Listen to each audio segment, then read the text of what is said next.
Chapter 138. The match began. Li Yan's sword burial charged into the enemy's jungle as soon as he entered the battlefield. Jing Yu's Heart of Ice was farming in his own jungle, while Li Yan's sword burial was farming in the enemy's jungle. They did not interfere with each other.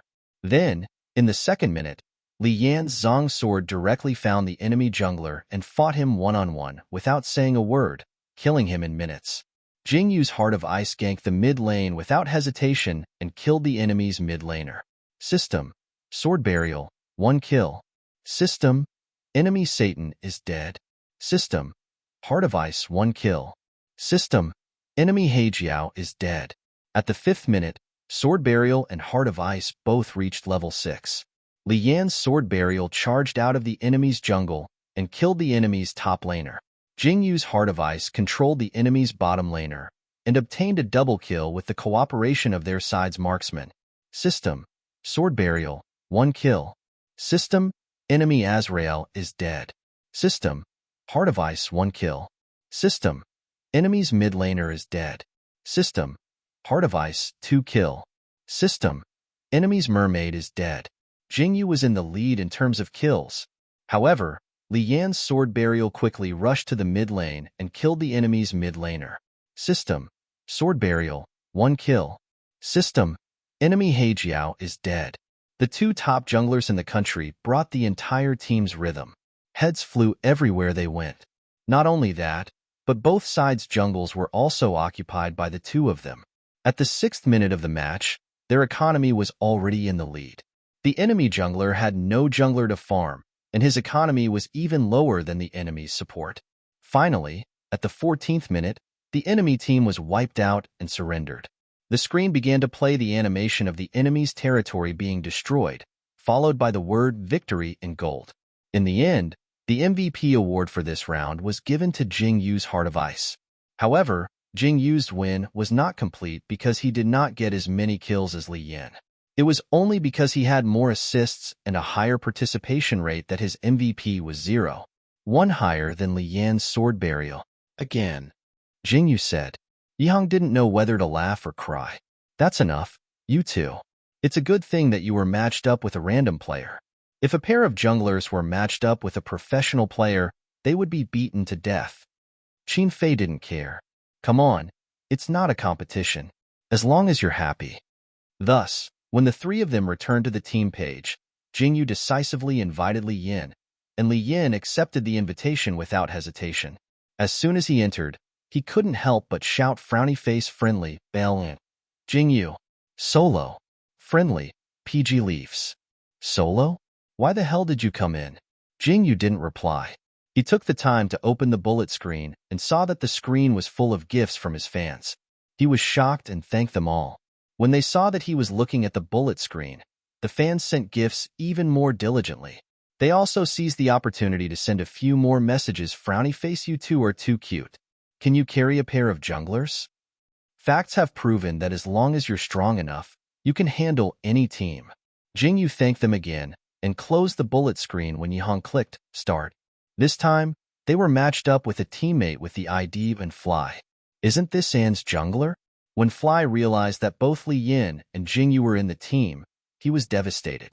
He broke down and sent a string of ellipses. Friendly and Fly. Friendly, BALCN.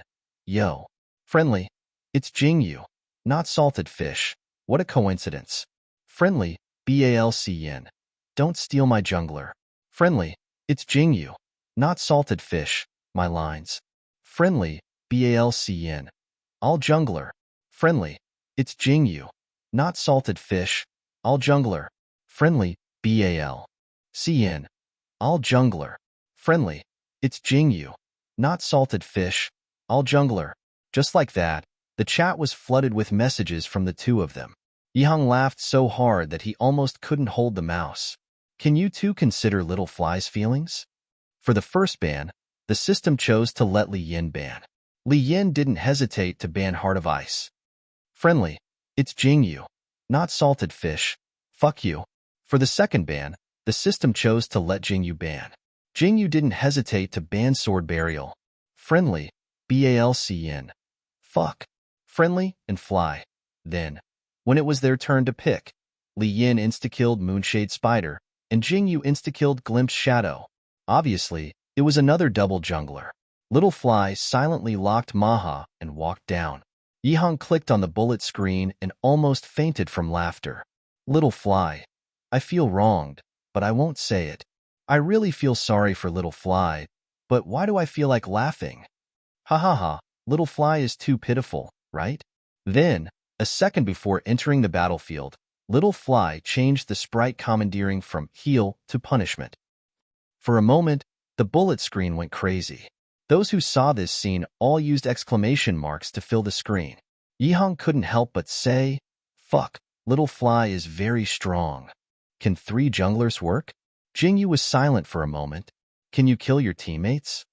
After the match started, Li Yin indeed rushed straight to the enemy's jungle and killed the enemy jungler. After Jingyu got the buff to recover his mana, he failed to gank the mid laner. He turned around and went to the top lane, working together with Qin Fei to kill the enemy's top laner. Then, the two of them went to steal the green goblin from the enemy's jungle. After Little Fly forced the enemy's archer to retreat, he went to his own jungle and started farming the junglers there. Yihang was laughing so hard that he didn't have the mood to play anymore. The junglers say that we can't afford to keep so many junglers. As soon as he finished speaking, he saw Jing use Glimpse Shadow go big. With a whoosh, he appeared in front of Little Fly and used punishment to steal the purple goblin from the jungle. How could he go big just to steal his teammate's jungler? Little Fly didn't care and returned to the bottom lane to continue clearing the troops. At this moment, Li Yin rushed to his own jungle with a long tail. His Moonshade Spider was low on health, and behind him were the enemy's jungler, mage, archer, and support. He rushed straight to Jingyu, and then went behind him with a flash. What the fuck? Jingyu's Glimpse Shadow was on cooldown and could only rely on displacement to escape. In order to protect Li Yan's Moonshade Spider, he chose a bad direction. However, the enemy's Heijiao also had displacement. After catching up to him, he immediately threw out a water spout. After pushing him up, he immediately used a big shot to kill him. The 3 buffs on Glimpse Shadow went a Heijiao just like that. However, the moment Glimpse Shadow died, Li Yan's Moonshade Spider changed forms and caught up to Heijiao, killing him with a combo. The buffs on Heijiao went to Li Yin. In addition to Li Yan's original buff, he had 4 buffs. At this moment, Little Fly rushed in the direction of the enemy archer. Li Yan's Moonshade Spider hurriedly followed, wanting to finish off the archer's remaining health. However, Little Fly suddenly stopped attacking, causing their damage output to be cut off. Li Yan's Moonshade Spider was killed by the enemy archer. Little Fly flashed over and dealt the final blow, killing the enemy archer. Okay, the last owner of the 4 buffs is Little Fly. Friendly Ball, Cn. Friendly. Jingyu not salted fish. Friendly ain't fly. What happened? Friendly Ball, Cn. Don't fucking leave after school. Yihang was laughing so hard that he accidentally rushed into the enemy's defense tower and was killed by the tower. System. Tragedy. Our Scarlet Fury has been killed by the enemy's defense tower. System. Our Scarlet Fury has been killed. At this moment, the comments frowny face ha ha ha. I'm dying of laughter. He did it on purpose. Little Fly definitely did it on purpose. Li Yin did it on purpose too. Only now did I know that junglers can lead the tempo and screw over their teammates. The situation just now could be summarized like this. Li Yin led the enemy demon into his own jungle and killed Jingyu. Then, Little Fly led the tempo and lured Li Yin to collect the enemy archer's head. At the crucial moment, he lost a bit of damage output and killed Li Yin. And all of this was to steal the buffs from the wild monsters. What kind of fucking game was this? Yihang. Ha ha ha ha ha. This story tells us that we must never provoke our team's jungler. Otherwise, we won't even know how we died. That being said, they still won this game in the end. They wiped out the enemy team at the 15-minute mark and obtained the Magic Dragon. The moment when the 3 punishments emptied the Magic Dragon's health bar, it felt so good that it exploded. The MVP of this game was Little Fly. Then, the QQ group named LD Pro Circle instantly became Lively Ball, Seat Li Yin. Little Fly, come solo. Ain't Little Fly, Ball, see Li Yin. If you have the ability to steal the buffs, Then comes Solo. Ball C Bonehead. What happened? SKR. Wanna sure. Steal the buffs? Did you guys team up? Ain't little fly. Bonehead. Actually, it's like this. I saw that your Yin shamelessly killed PG's little Jingyu in order to get the buffs from the wild monsters. So, I killed him back and avenged little Jingyu. SKR. Wanna sure. Why did it involve Jingyu again? You guys are in a team? SKR. Wanna sure. Isn't this stealing the jungler position to death? SKR. Wanna sure. So who's going to be the jungler in the end? Ball C Li Yin. I'll be the jungler. PG Jingyu. I'll be the jungler. Ain little fly. I'll be the archer. Ain little fly. But I brought punishments. SKR. Wanna sure. SKR. Wanna sure. The third jungler didn't get scolded by your teammates? PG Yezi. Lol. I'm the teammate who wanted to scold you but died laughing on the keyboard.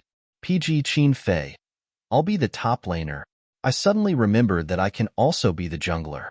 Do you want to do it? PG Yezi. What are you doing? PG Chin Fei. Satan will be the top laner. Bring punishments. PG Yezi. PG Yezi. Awesome, awesome, awesome. PG Yezi. I'm leaving. Yihong decided to play solo instead. In the previous round, he had been laughing like crazy the entire time and was not in the mood to compete. In the end, his results were too horrible to look at. His fans had flooded him with ruined reputation. He decided to solo to save his image. In the end, Little Fly accepted Li Yan's challenge and played a solo match with him. Of course, Li Yan won. Li Yan, who was not satisfied, went to find Jingyu. The two of them played 3 solo matches in a row, winning and losing. At 6 p.m., Jingyu started streaming for another 2 hours. As expected, he was more used to streaming at this time and decided to stream at this time in the future. Hence, Xiao Yun had another job, editing videos for them and posting them on various platforms. She also selected some interesting ones to submit to LD's official website. At the same time, she was following up on the men in black. The results were already out. The police followed the clues and traced the men in black to Qian Enterprise. However, there were some problems in the process and it was difficult to continue the investigation. However, a few days later, the police, who had told her that it was not easy to deal with this matter and that they were thinking of a solution, changed their words the next day. The Qian family is in trouble this time. Don't worry, we'll definitely give you a satisfactory result. The real result of this matter was a week later. Qian Jinjiao was arrested by the police for intentional homicide, which shocked Xiao Yun. She finally came back to her senses and posted a statement on her official Weibo. The general content was that the Men in Black incident was a farce created by a parent to get her son to quit the esports industry. There was no mention of who the parent and son were, nor was there any mention of anything unrelated to the Men in Black incident. In short, it gave an explanation to the netizens who were still thinking about the incident and put an end to it. Jingyu also heard about Qian Jinjiao's arrest, but his heart did not waver at all. To him, Qian Jinjiao was a stranger. Forget about being arrested, even if he died, it was none of his business. He only needed to know one thing, and that was, from now on, this person would never cause trouble for him again. A few days later, Jingyu's mother, Jiao Shi, revealed her relationship with him and even her background. She also announced that she was ready to leave the industry. She thought that a lot of people would scold her. After all, she had hidden it for so many years. However, whether it was because her background was too tragic or because she was too beautiful, there were actually more people trying to persuade her to stay on Weibo. Originally, Jingyu was prepared to take care of Jiao Shi after she left the industry. With his current monthly income, he could definitely provide Jiao Shi with enough food and clothing. In the end, a few days later, Jiao Shi posted on Weibo again with 9 photos. The 8 photos were of her and a very beautiful woman, and in the middle was the logo of a variety show.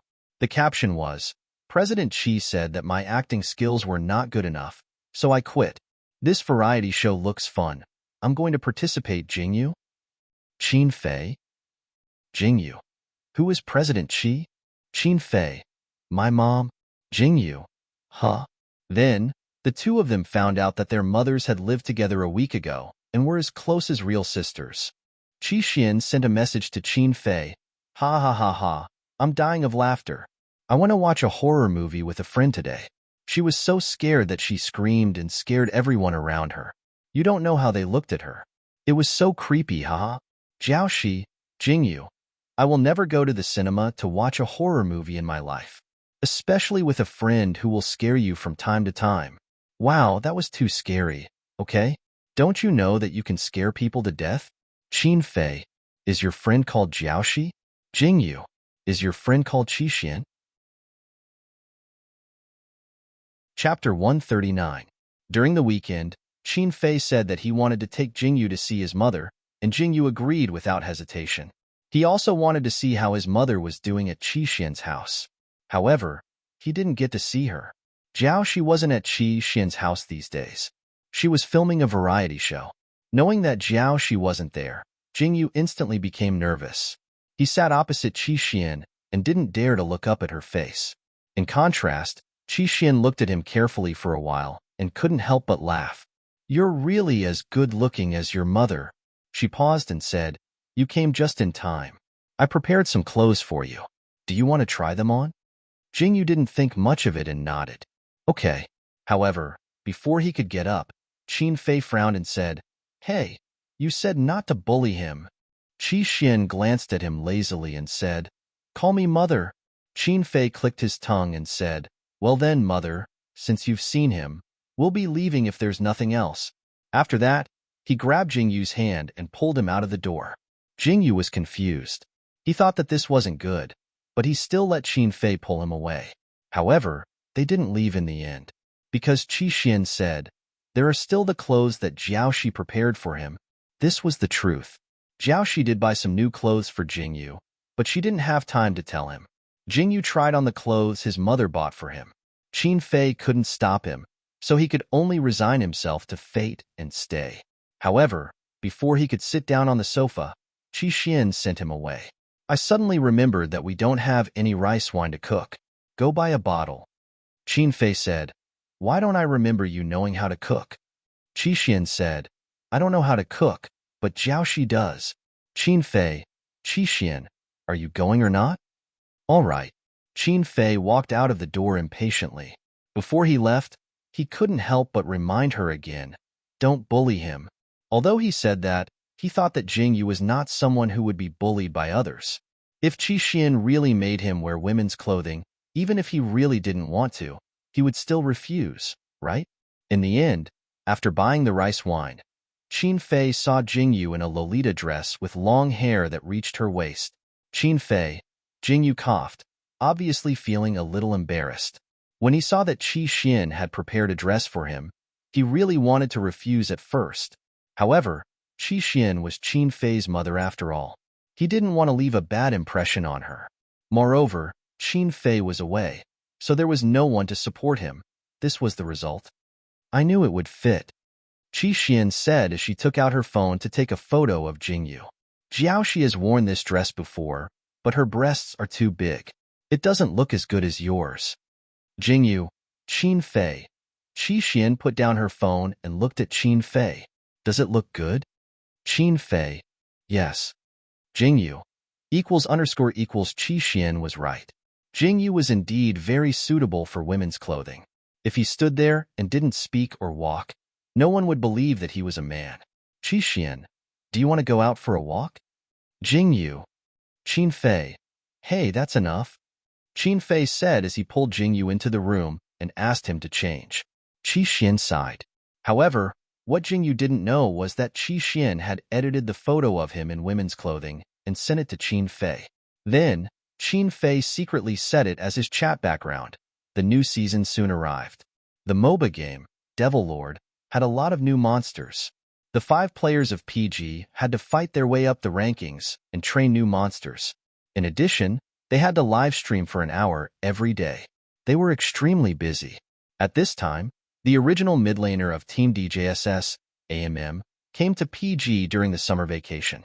They had no choice but to put the formation of the second team on the agenda. They couldn't kick out someone who they had promised to take in. not to mention that AMM was indeed a very talented player.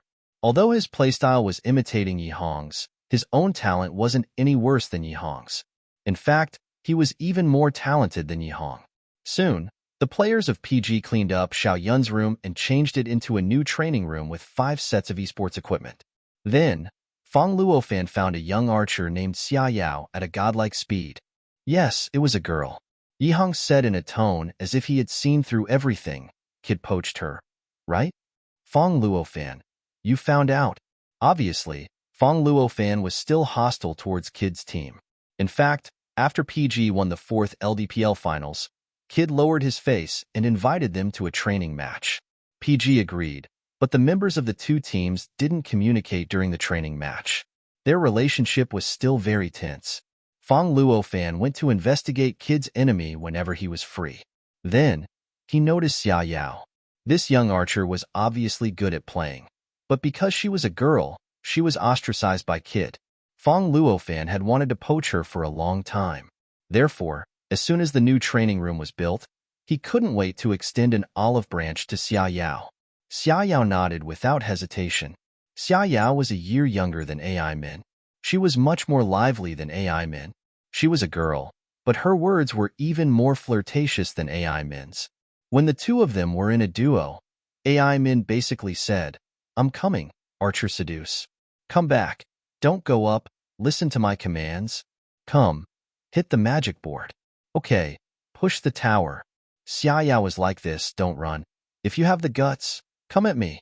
Wow, you're chasing after a girl. Don't you feel embarrassed? Little brother, come at me? I'm a lowly. Fuck. This damage hurts. I'm leaving. With the 2C positions, Fong Luofan was still lacking a top laner, jungler, and support.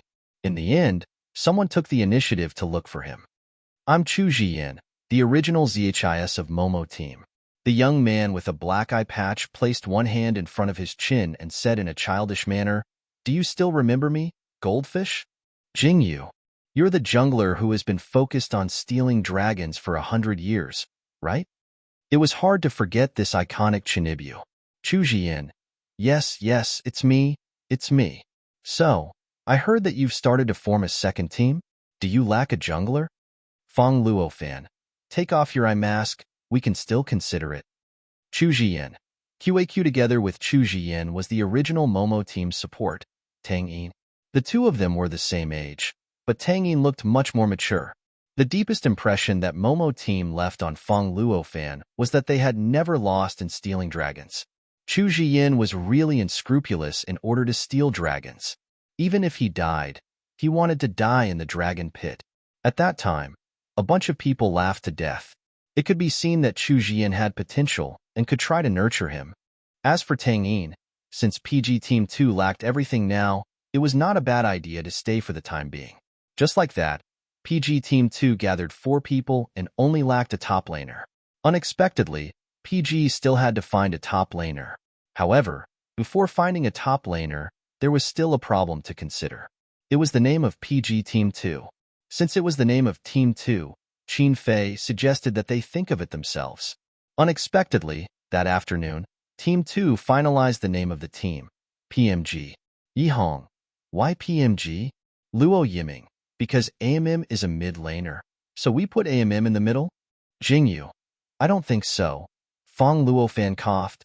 PMG's full name is Play More Gaily. It means to have more fun. Qin Fei. Hanlong exclaimed. What the fuck? Chapter 140. Qin Fei felt that the name PMG was regrettable. When he first heard it, he rejected it in his heart. However, this was the name of Team 2, and they seemed to be quite satisfied. So he didn't say anything. As long as they were happy. After all, Mai's team name was still Mom. What did Mai say? Just like that, PG Team 2's team name was finalized. Their last top laner was recommended by Ball, C Team's top laner, Bonehead, who said that he was his younger brother by 2 years. Since Ball, C didn't plan to form Team 2 and didn't need a substitute, Bonehead recommended his brother to play after learning that Team 2 lacked a top laner. Bonehead's real name was Ding Chung, and his brother was Ding Yang. Everyone in PG liked to call Ding Yang Little Bonehead, So Dingyang was very open-minded and changed his professional ID to PMG Spone. Well, Bonehead's ID was Ball C Bone. Just like that, the members of Team 2 were pieced together. Top laner, PMG Spone, Dingyang, mid laner. PMGM, AI Min, Archer. PMG Xiaoyao, support. PMG Kins, Tangyin, jungler. PMG Zhi's, Chu Zhiyan. Since they were all gathered, they had to play a mock match to see how it went. Team 2's first mock match was against Team 1. Before the match started, Dingyang was very nervous. I'll die if I play against Brother Fei. Xiaoyao comforted him heartlessly. You're already a skeleton. How can you die? Ha ha ha. AI Min didn't know whether to laugh or cry. Don't panic. Listen to my commands later. Tangyin. Archers can follow me. I have good awareness. Chu Zhiyan. The magic dragon is mine. Soon, the match started. The last demons that both sides locked onto were PG, Lilith, Realm God, Dark Cupid, Heijiao, Bladeless Death PMG, Undying, Nine-Tailed Fox, Garden of Sin, Flower in the Mirror, Heart of Ice. Yo, Ji Yin took the Heart of Ice? Yi Hong raised his eyebrows. Brave warrior. Jing Yu was non-committal. Heart of Ice wouldn't be able to steal a dragon, would it? Fong Luofan was standing in PMG's training room. He was also surprised when he saw the lineups of both teams through Tang Yin's screen. The new demons are appearing quite frequently? Tang Yin replied, the new magical beasts will definitely be very strong. Their usage rate in the next Pro League will probably be very high. Indeed, the new demons that had appeared this season had all leaped to become the strongest players in the version, especially the top laner Immortal and the mid laner Realm God. Their damage was heaven-defying, and they were simply devils. When it came to the Pro League, it would either be banned or stolen. After entering the battlefield, Jing Yu sent his bladeless man to the jungle. With this lineup, he had to help Qin Fei. Otherwise, Qin Fei's Lilith would be beaten to death by the enemy's Immortal. Bladeless man's appearance was that of a young girl with pale skin and bandages wrapped around her face. Her tattered clothes and body full of scars made her look like she had walked out of hell. She had no weapons and relied on her nails to fight. Each of her nails was longer than a finger and extremely sharp. Obviously, this was another assassin-type jungler. When she had first appeared, she had been ridiculed by netizens for being more fragile than Heart of Ice and not playable at all. However, a few days later, they were slapped in the face by Jing Yu's Bladeless Man's Pinnacle livestream. As expected of the #1 assassin in the country. In this world, there was probably no assassin-type jungler that Jing Yu couldn't control. Bladeless Man's first skill, Sharp Claw, was a close-range attack skill that could only be used at close range. This was one of the aspects that made her inferior to Heart of Ice. However, her second skill, Burrow, could burrow into the ground and accelerate to appear below the enemy's demon to deal damage. It was much safer than Heart of Ice's displacement skill. It was a bit like a low-level version of Plunder Shadow. Plunder Shadow could rely on big moves to escape, but Bladeless Man could also rely on Burrow to escape. For Jing Yu, it was quite difficult for him to die while using these two demons. Yes, he was that confident and arrogant. After Jing Yu had cleared all the jungles in the upper jungle, Bladeless Man had risen to level 3 and gained the passive ability to recover health. He immediately rushed to the top lane and prepared to gank the enemy's top laner at any time. The enemy's top laner, Dingyang Lil Bone, had an undying demon. The undying demon was jokingly called brainless by netizens because this demon's skills were too simple and crude. Once you had this demon, you could just mindlessly fight it. The first skill strengthened your own damage, the second skill healed your own health, and the big move strengthened your attack while draining your health. In short, it was a demon that a newbie could use blindly to kill an experienced player under the tower. Yes, so Dingyang Lil Bone's undying demon was currently suppressing Qin Fei's Lilith under the tower. Qin Fei, TSK, too sick. Jing Yu, are you talking about Lil Bone or the undying demon? Qin Fei, undying demon. Damn it. I'll write my name backwards next season. Jing Yu didn't know whether to laugh or cry. This demon was indeed sick. After all, there weren't many people who could suppress Qin Fei under the tower. Jing Yu crouched in the bushes for a while. When the undying demon approached, he immediately let Bladeless Man burrow into the ground and quickly moved under the undying demon. After burrowing out of the ground, he instantly used the skill Sharp Claw and scratched off nearly a third of the undying demon's health. Almost at the same time, Qin Fei's Lilith activated Drain and used Sprite Commandeering Corrosion to attack the undying demon to death.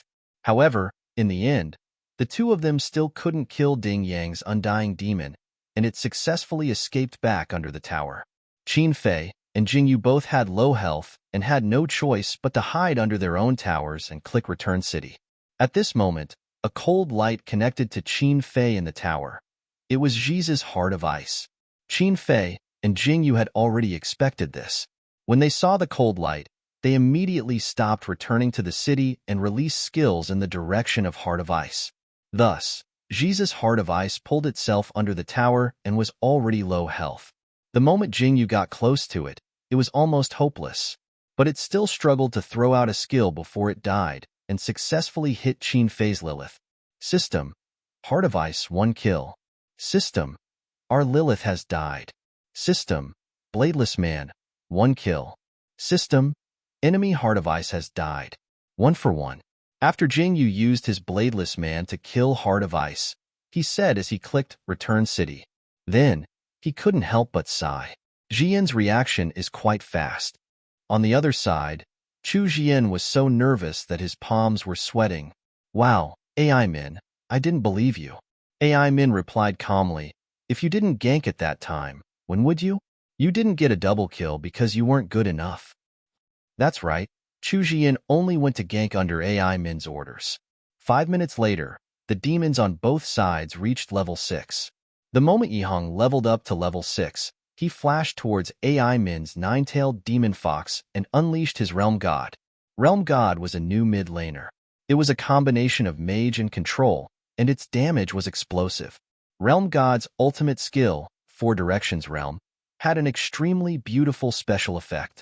For golden walls surrounded Nine-Tailed Fox, causing continuous damage and slowing effects.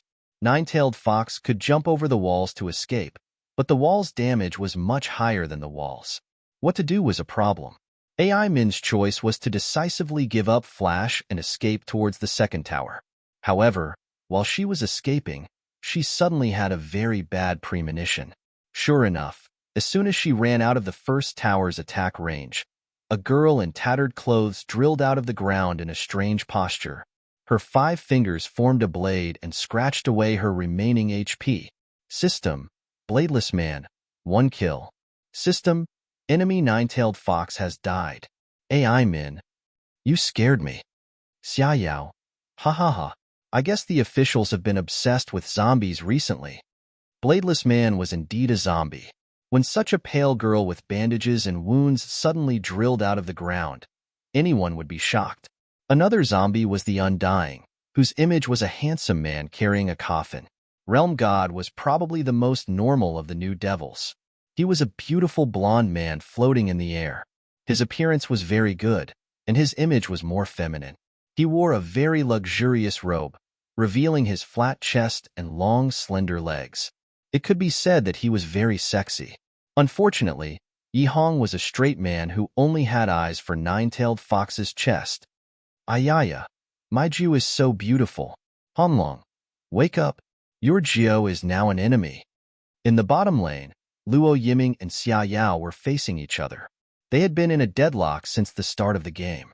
This season, mage support was popular, so Han Long took Hejiao. However, mage support couldn't tank damage. In this game, in order to protect Luo Yiming, he was injured several times by Xia Yao's Sin Garden and had to return to the city frequently to recover. Sin Garden was a sickly little loli with roses blooming all over her body. She had a displacement skill similar to Heart of Ice, but her displacement skill vines could only connect to teammates. After Flower in the Mirror controlled someone, Sin Garden could immediately use vines to connect herself to the enemy. This was one of the more popular bottom lane compositions this season. Wind of Condensation was completely ignored. Sin Garden also had a control skill, Rose Trap. It controlled the enemy devil and dealt continuous damage for a period of time. The advantage of this skill was that it had a large attack range, so it basically wouldn't miss. The disadvantage was that once the enemy devil escaped, the actual damage dealt would be far lower than expected. Before the start of the mock competition, Fong Luofan was more worried about the two players. One was Ding Yong, and the other was Tang Yin. However, now it seemed that Tang Yin's support skill was even better than Han Long's. Unlike Han Long, who was an all-rounder who could play any position, Tang Yin was a support. He clearly knew what to do when and what to do. He kept whispering reminders to Xia Yao, who was next to him. He led the tempo of the bottom lane so fast that not only was Luo Yiming unable to kill them, but he was also faintly being suppressed by them. Fong Luofan felt that if Tang Yin was in command, the effect might be better than if AI Min was in command. Maybe he could let them take turns to command?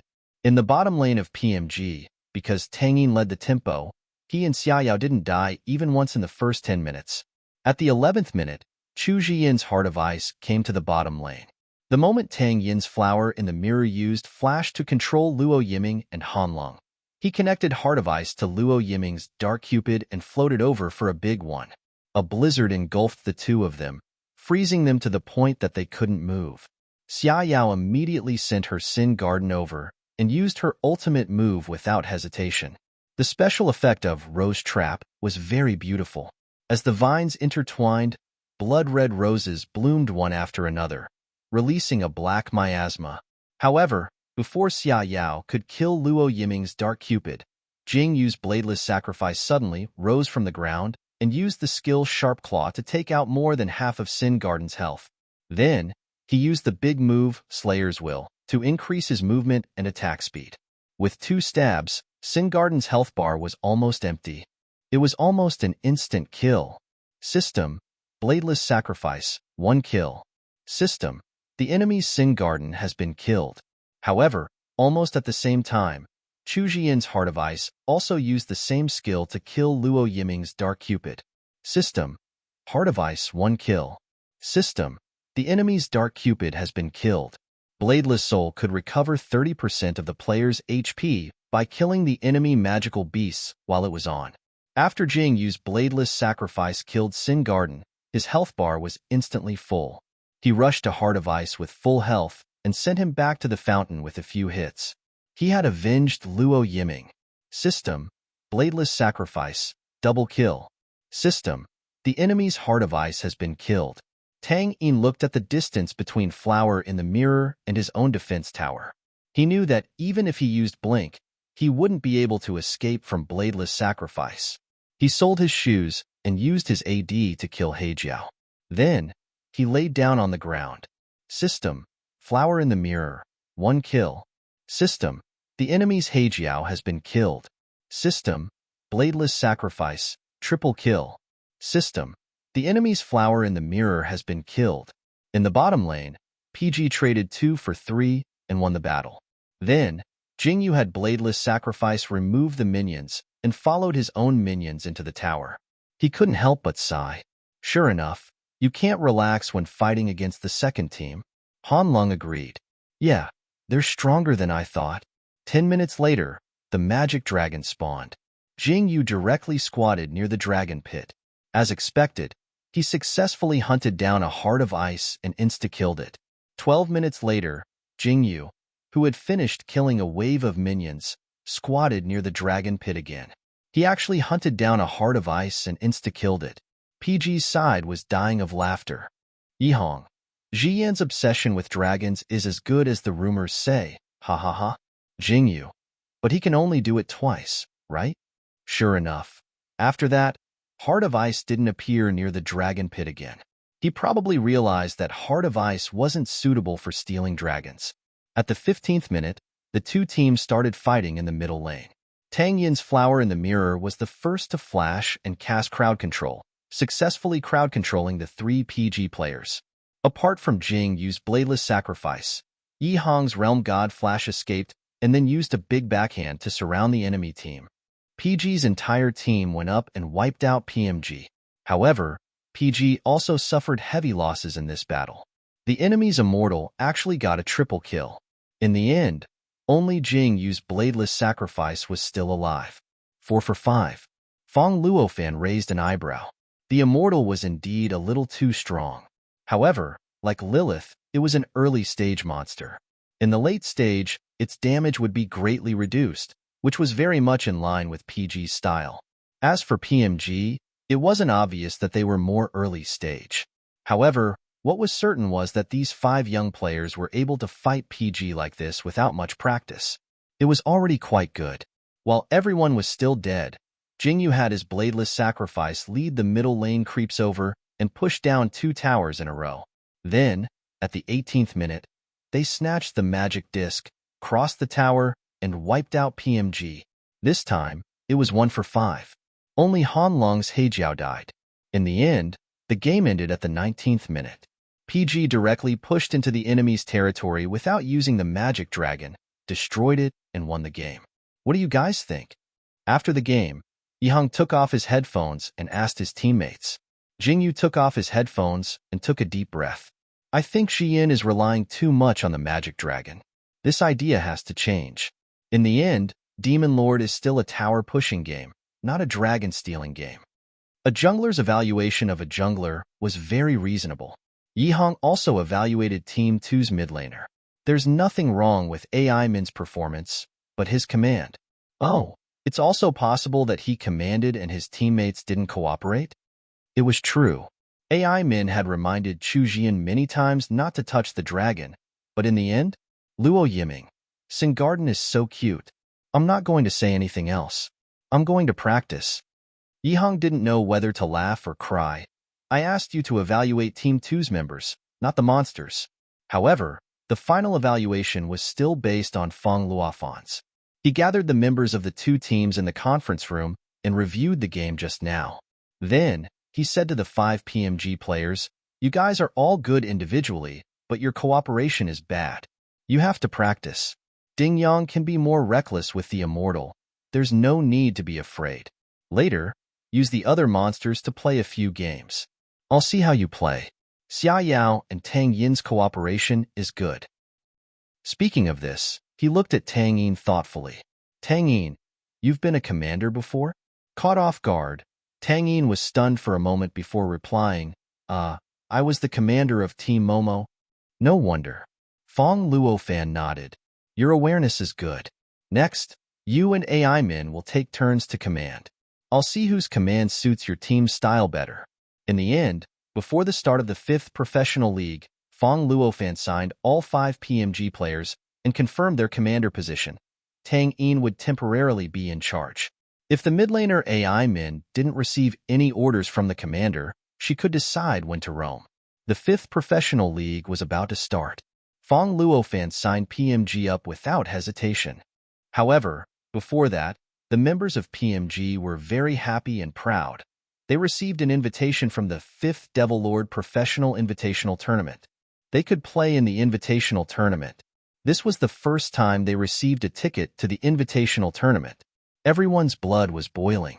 Then, they accidentally used too much strength. They scored a terrifying 14 points. Yes, first place in the Invitational Tournament. Balsi said, the Invitational Tournament is just a warm-up. Everyone is just playing for fun. It's fine as long as it's a little fun. Why are you guys so weak?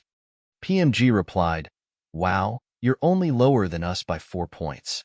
Do you have the right to say that? As it turned out, C really did have the right to say that. In the finals of the 5th Devil Lord Professional League, C narrowly defeated PMG 4-3 and won the finals. C's team was getting stronger and stronger. However, PMG, who was the runner-up, wasn't too disappointed. At least they defeated Kid 2-0 in the points competition. Kid lost the chance to enter the finals and could only take 3rd place. Then, the most exciting moment came. The 1st Devil Lord International Invitational Tournament. This invitation letter from M country was sent to 7 different countries.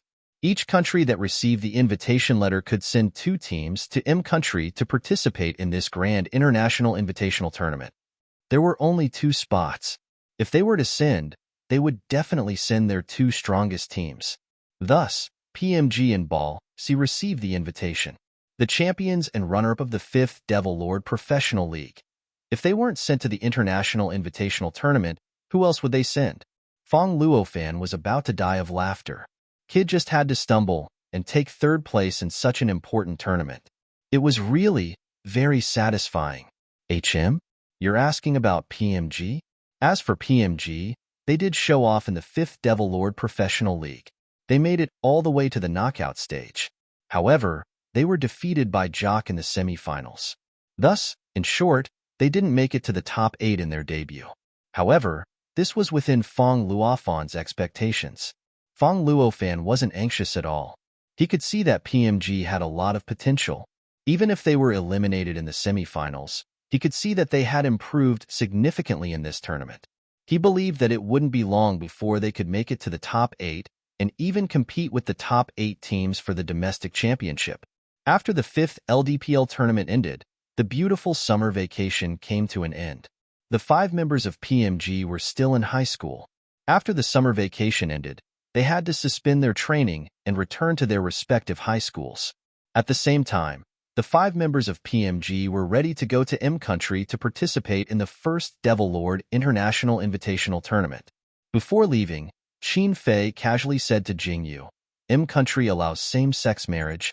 Jingyu's eyes lit up. "So?" Qin Fei smiled and patted his head. "So, let's get married after we win the International Invitational Tournament." "Okay," Jingyu replied. Suddenly, he thought of something and was slightly stunned. "What if we don't win? What else can we do?" Qin Fei smiled and lowered his head. He kissed him gently on the forehead. "Of course, we'll do it." After getting a satisfactory answer, Jingyu couldn't help but laugh. After a while, he said firmly, however, "We can win the championship." End of text. Next chapter starts to write about the International Invitational Tournament. Chapter 141. After the members of PG and BLC met up at the airport, they took a plane to M Country under the lead of the general manager. It was late at night when they set off. When they woke up on the plane, they realized that it was still late at night when they arrived in M Country. Only then did they realize the problem of jet lag. The general manager said, "When you get to the hotel, continue to sleep. If you can't sleep, sleep as much as you can. Adjust to the jet lag as soon as possible. Otherwise, it will definitely affect your game condition." Everyone agreed. However, when they arrived at the hotel and lay on the bed, who could sleep? Jingyu felt that the more he slept, the more tired he became. The more tired he was, the more he wanted to sleep. The more he wanted to sleep, the more he couldn't sleep. It was a vicious cycle. In the end, he got up and scrolled through his phone. The group created by Li Yin called World of Professionals had 99+ messages. He really didn't know what they had to talk about. Did they think their mouths were Gatling guns? Gatling gun, a type of machine gun with a firing rate of more than 1,000 rounds per minute. While complaining in his heart, Jingyu still opened the messages and took a look. Ain Xiaofei, Li Yin, Jingyu, remember to take pictures when you arrive in M Country. Ain Yuan, don't come back if you don't win the championship. SKR. 1. Sure. If you win the championship, remember to treat us to a meal when you come back. Jock Xiao. Yes. Treat us to a meal. Qin Fei. You only invited Ain, that's too unfair. We are brothers too. PG Qin Fei. Xiao. Who the hell wants to be in a brother team with you? Jock Xiao. Hey, we also rushed out of the qualifiers this season. Okay? Ball C Li Yin. Xiao. It's okay. We will be the champions. We will definitely treat you to a meal when the time comes. Jock Xiao. Oh. PG Yezi, Li Yin. We can't pretend that we didn't hear that. Don't think that you can win the second time just because you beat us once, PG C. That's right. We saw that you didn't win the championship even once, so we deliberately gave it to you. Ball C Bonehead. Wow. You PG are really arrogant. You will get beaten up if you do that. PG C. Fight, Brother Fei. PG Jingyu. == PG Jingyu. So, PG Jingyu. You, PG Goldfish. None of you are sleeping? Jingyu was speechless. After all this time, he was the only one struggling in bed? The others were all F************. As soon as he sent this string of messages, He received a private message from Qin Fei Can's Qin Fei Jing can't. Qin Fei, come to my room? Jingyu. What? Qin Fei. No way. Jingyu. That's not what I meant. Qin Fei, I just miss you. Jingyu froze for a second. His fingers stopped tapping on the screen. After a while, he deleted the unsent message and replied, Okay, I'll come over. After he sent this message, Jingyu got out of bed and hurriedly put on his shoes. He left the room and went straight to Qin Fei's room. Then, the two of them played Devilord, Demons Contend for Hegemony for more than 3 hours. Yes, it was the mobile version of Devilord. A single man and a single man in a room, doing nothing but playing games. There was nothing else to be said about that. However, after more than 3 hours of fighting, the two of them finally felt a little sleepy. Both of them lay on the bed and slept intermittently until the next morning. Yi Hong's room was across from Qin Fei's. The next morning, he and Jingyu opened their doors at almost the same time. Yi Hong looked at Jingyu in disbelief. After a while, he found his voice. Fuck, the competition is the day after tomorrow. What are you guys thinking about? What are you thinking about? Jingyu sat up straight. We just slept together. We didn't do anything else. Yi Hong, sleeping together isn't enough? What else do you want? Jingyu, =_= wow, I can't communicate with him. When it was almost 7 o'clock, Fong Luofan gathered all the members of Team PG in his room and told them the schedule of the International Invitational Tournament. The International Invitational Tournament is the prelude to the International Championship. It's like testing the waters, so the schedule won't be too crazy. First, there will be a group round robin. The 16 teams will be divided into 4 groups. It's similar to the domestic group stage. The top 2 teams in each group will advance to the knockout stage. He flipped through the information as he spoke. We're in Group D. By the way, BLC is in Group C. The officials have tried to avoid 2 teams from the same country from meeting each other in the early stages. Apart from us, there's also Ri from Country R, LBL from Country L, and Death from Country H. PG and the other 4 were at a loss. Who were they talking about? Fong Luofan coughed. Because they're from another country, I don't have much information on them. You guys might have to improvise. I've seen videos of Death's matches, but their opponent was a bit weak, so I couldn't tell their true level. That was as good as not saying anything. Fong Luofan. Anyways, do your best. Fighting. Soon, the first LD International Invitational Tournament officially began.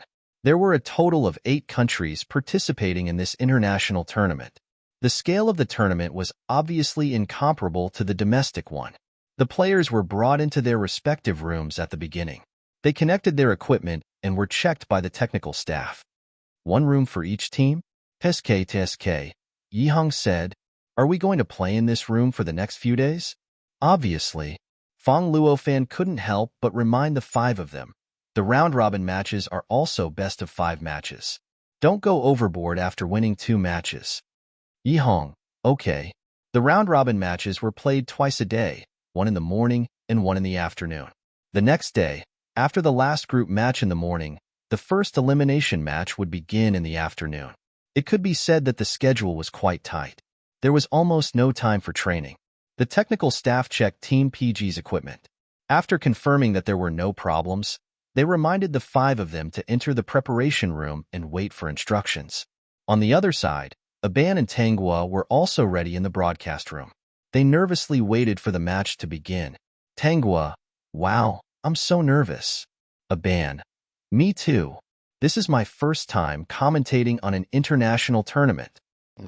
Tanghua, I didn't think there would be so many people watching the broadcast at this time. Aban, ha ha ha, you're underestimating the perseverance of the fans. Tanghua, let me say this in advance. Because PG and BLC's matches are happening at the same time, we'll be commentating on their performances at the same time. So it's inevitable that we'll miss some interesting moments. Please forgive us for that. Aban, yes, there's also the replays. It's not up to us to decide. Please forgive us if there's anything wrong with the commentary. As the 2 of them spoke, PG's 5 players received the start of the match command. All of them clicked, ready. Then, both sides rolled the dice to choose their side. In the end, PG got the red team in the first match of the International Invitational Tournament. A ban. Why do I feel like I expected this? PG's luck in the early stages of the tournament is always terrible. Tangwa. But they always get better as they play. Haha, I'm looking forward to their performance in the later stages.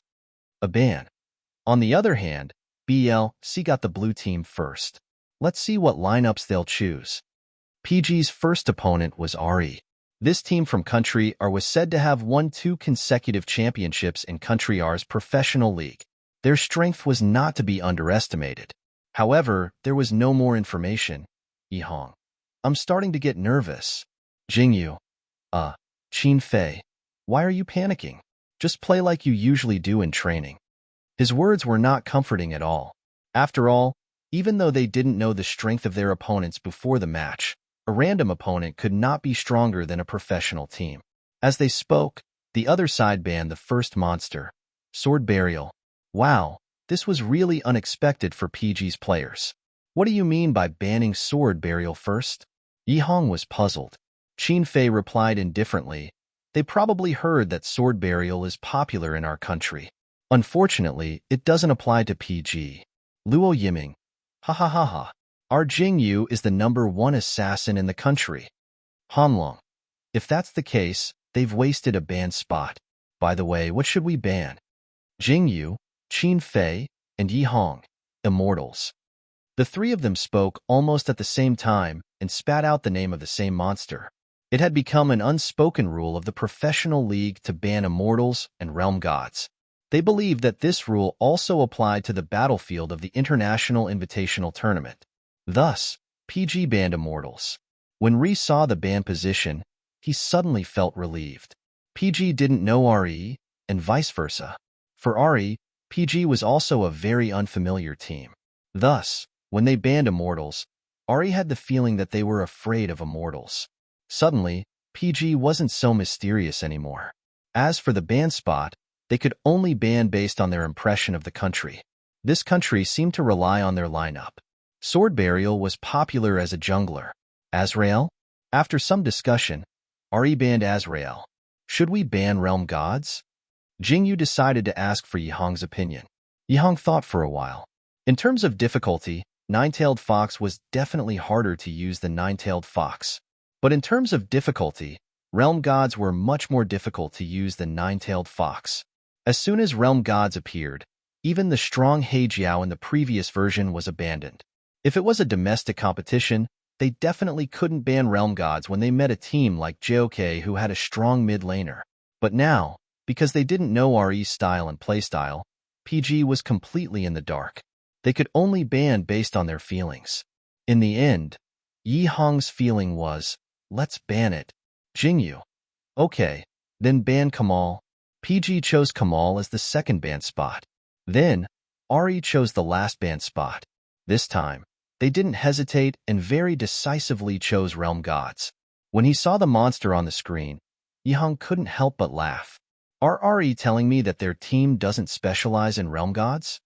Hanlong decided to pour cold water on him to calm him down. Maybe Nine-Tailed Fox is sneaky? Yihong. Tisk, this is an international competition. Banning a monster was like a gamble. PG chose Flower in the Mirror as the last ban spot, which was equivalent to preventing both Garden of Sin and Wind of Condensation from appearing in this game. However, RE's final lineup still surprised them. Even without Flower in the Mirror, RE still managed to get Garden of Sin.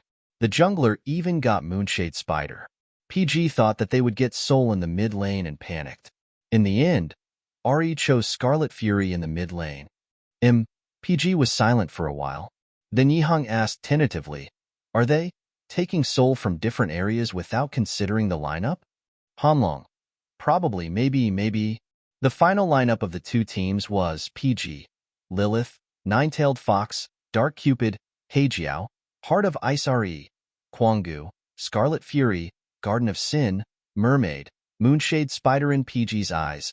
RE's lineup was fragmented. If they sent Garden of Sin and Moonshade Spider, but they didn't use any crowd control skills, wouldn't their power be greatly reduced? However, they didn't know that at the same time, RE was also ridiculing their lineup. Lilith? Nine-tailed fox? Heijiao? 3 mages? Now there's actually someone using Heijiao as a mid lane. Oh, with his shield, support, Lilith in the top lane, nine-tailed fox in the middle lane? Are these people really manly? Heart of Ice is the jungler. Is this team here to play? Just like that, the match between PG and Ari officially began amidst the noise from both sides. After entering the battlefield, Jingyu first sent his Heart of Ice to the bottom lane to help Luo Yiming's Dark Cupid get red. Then he started farming the bottom lane. However, just as he killed the first monster and reached level 2, he bumped into Ari's Moonshade Spider. Jingyu was shocked. If it were him, he wouldn't have dared to farm without the cooperation of his teammates when he had Moonshade Spider. Ari's jungler was really something. Or did Ari want to bully him because he had Heart of Ice? There was a price to pay. After the Moonshade Spider found Jingyu's Heart of Ice, it didn't hesitate to bite him. However, just as it was about to bite, Jingyu used Heart of Ice to flash behind the Moonshade Spider and used a Cold Light, Snow Traction. After he used Heart of Ice to pull himself over, he instantly used the skill Ice Blade. The level 2 Heart of Ice directly hit the level 1 Moonshade Spider until it was only left with a sliver of HP. Then, Jingyu didn't give the opponent a chance to counterattack and simply finished it off with a normal attack. First Blood. System. Heart of Ice. First kill. System. Enemy Moonshade Spider has been killed. Jingyu raised his eyebrows. Wow, this was a free kill. If it weren't for the international competition, he would have sent a thank you to ridicule it. He let his Heart of Ice drift over the Moonshade Spider's body and continued to farm. At the same time, Aban, who was staying up late to commentate in China, was laughing so hard that he was out of breath. Tangwa looked at him in surprise. Even if Jingyu took the first blood, you don't have to be so happy, right? After commentating so many PG games, she was almost used to Jingyu's performance. No, Aban said while laughing. I was listening to the commentary from Country. It was so funny. When Jingyu killed the Moonshade Spider, their reaction was ha ha ha. The two commentators only knew one word now, and they kept repeating amazing. Tangwa imagined the reaction of Country's commentator and didn't know whether to laugh or cry. It seems that even abroad, there aren't many people who can use Heart of Ice to farm. Not to mention Country's commentator who kept repeating amazing. The players of Re were also in disbelief. Their Moonshade Spider was actually killed by Heart of Ice. Soon, something even more unbelievable happened. On the top lane, the most tanky Kwanggu was actually suppressed by Lilith in the tower and couldn't fight back at all. Qin Fei's Lilith was practiced to the point of perfection. All the dodging and attacking behaviors had become muscle memory. Lilith, who was a little awkward between a tank and a mage, was played around with by Lilith. The Kwanggu's HP was reduced to less than half in minutes. The enemy Kwanggu's HP was already very low, but they insisted on killing the new row of players before returning to the city. Country's commentator didn't think there was a problem with this. PG's jungler is Heart of Ice, so it's not suitable for a tower kill, so the Kwanggu will be fine as long as they hide under the tower. Ree's top lane seems to be able to hold on for a while. As soon as this sentence was said, Jingyu's Heart of Ice rushed to the top lane and used Snow Traction to connect with Qin Fei's Lilith.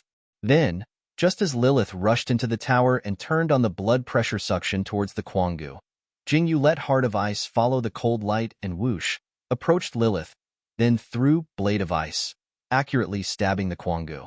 System. Heart of Ice 1 kill. System. The enemy Kwanggu has been killed. Country's commentator. Aban. Ha ha ha ha. Heart of Ice can't take damage from the tower, but Lilith can. Although Lilith isn't tanky enough, as long as she turns on blood suction, she can rely on herself to recover a certain amount of HP from the damage she deals to the enemy demons. Not to mention, the first equipment that Qin Fei dropped was the spell Blood Suction. This time, Tangwa couldn't help but laugh out loud. Just now, the Kwanggu really should have given up on the row of players and returned to the city to recover. The sprite he brought was teleportation. After returning to the city to recover, he would return to the tower to finish off the players. Not only would he not die, but he would also be able to protect the tower. But now, Ree's tower is about to be lost. Aban. No, wait. Lilith only has a sliver of HP left. Ri's jungler is chasing after us. If he can kill Lilith. Before he could finish speaking, on the screen, Qin Fei's Lilith had risen to level 6 and directly activated her ultimate, instantly crippling the Moonshade Spider. Then, Jing Yu's Heart of Ice connected to the Moonshade Spider and pulled it over to activate her ultimate. She successfully used Blizzard to freeze the Moonshade Spider and then crazily attacked it with Lilith. System. Heart of Ice. Double kill. System. The enemy Moonshade Spider has been killed. Aban paused for a moment, then shouted excitedly, pretending that he wasn't worried about Qin Fei just now. Lilith's little HP counterattack? Qin Fei and Jing Yu's cooperation is really flawless. Tenghua. Ha ha ha. I don't know if the commentators in Country M are repeating amazing again. Aban. No, they're repeating my god now. After Jing Yu and Qin Fei worked together to kill the Moonshade Spider, they pushed down Ri's tower in the top lane. Then, the two of them returned to the city to recover. After recovering, Qin Fei went to the middle lane, and Jing Yu went to the bottom lane. At 7 minutes, Yi Hong's nine-tailed fox crippled the opposing Scarlet Fury, and Qin Fei jumped the tower to kill Scarlet Fury. At 8 minutes, Jing Yu's Heart of Ice appeared in the bottom lane, and successfully froze the enemy's archer and support with her ultimate skill Blizzard. Luo Yiming's Dark Cupid moved up and crazily attacked, getting a double kill. Then, the entire PG team gathered around the magic board and took down the magic board very comfortably. With the help of the magic board, they pushed down 2 towers in Ri's middle lane in one go. Now, the commentators in Country M were not repeating amazing or my god, but impossible and crazy. Aban was about to laugh to death. PG's first game in Country M has exposed his ferocious nature. The reaction of Country M's commentators is too cute. It reminds me of myself when I first came into contact with PG's team. Tenghua. Wow, you're actually praising yourself as cute. Aban. You got me. In fact, not only were the commentators in Country M shocked by PG's performance, the live audience was also discussing Country Z's Heart of Ice is actually so strong. Amazing. GF. Girlfriend. This player is too good to be able to use Heart of Ice like this. It's simply impossible for PG's lineup to play like this. However, in the eyes of other countries, Ri's lineup was not much better. Fong Luofan sat in the audience and listened to the discussions around him. He raised his eyebrows. It seemed that every country had their own understanding of the choice of lineup and the way they played. This international invitational tournament was held at the right time.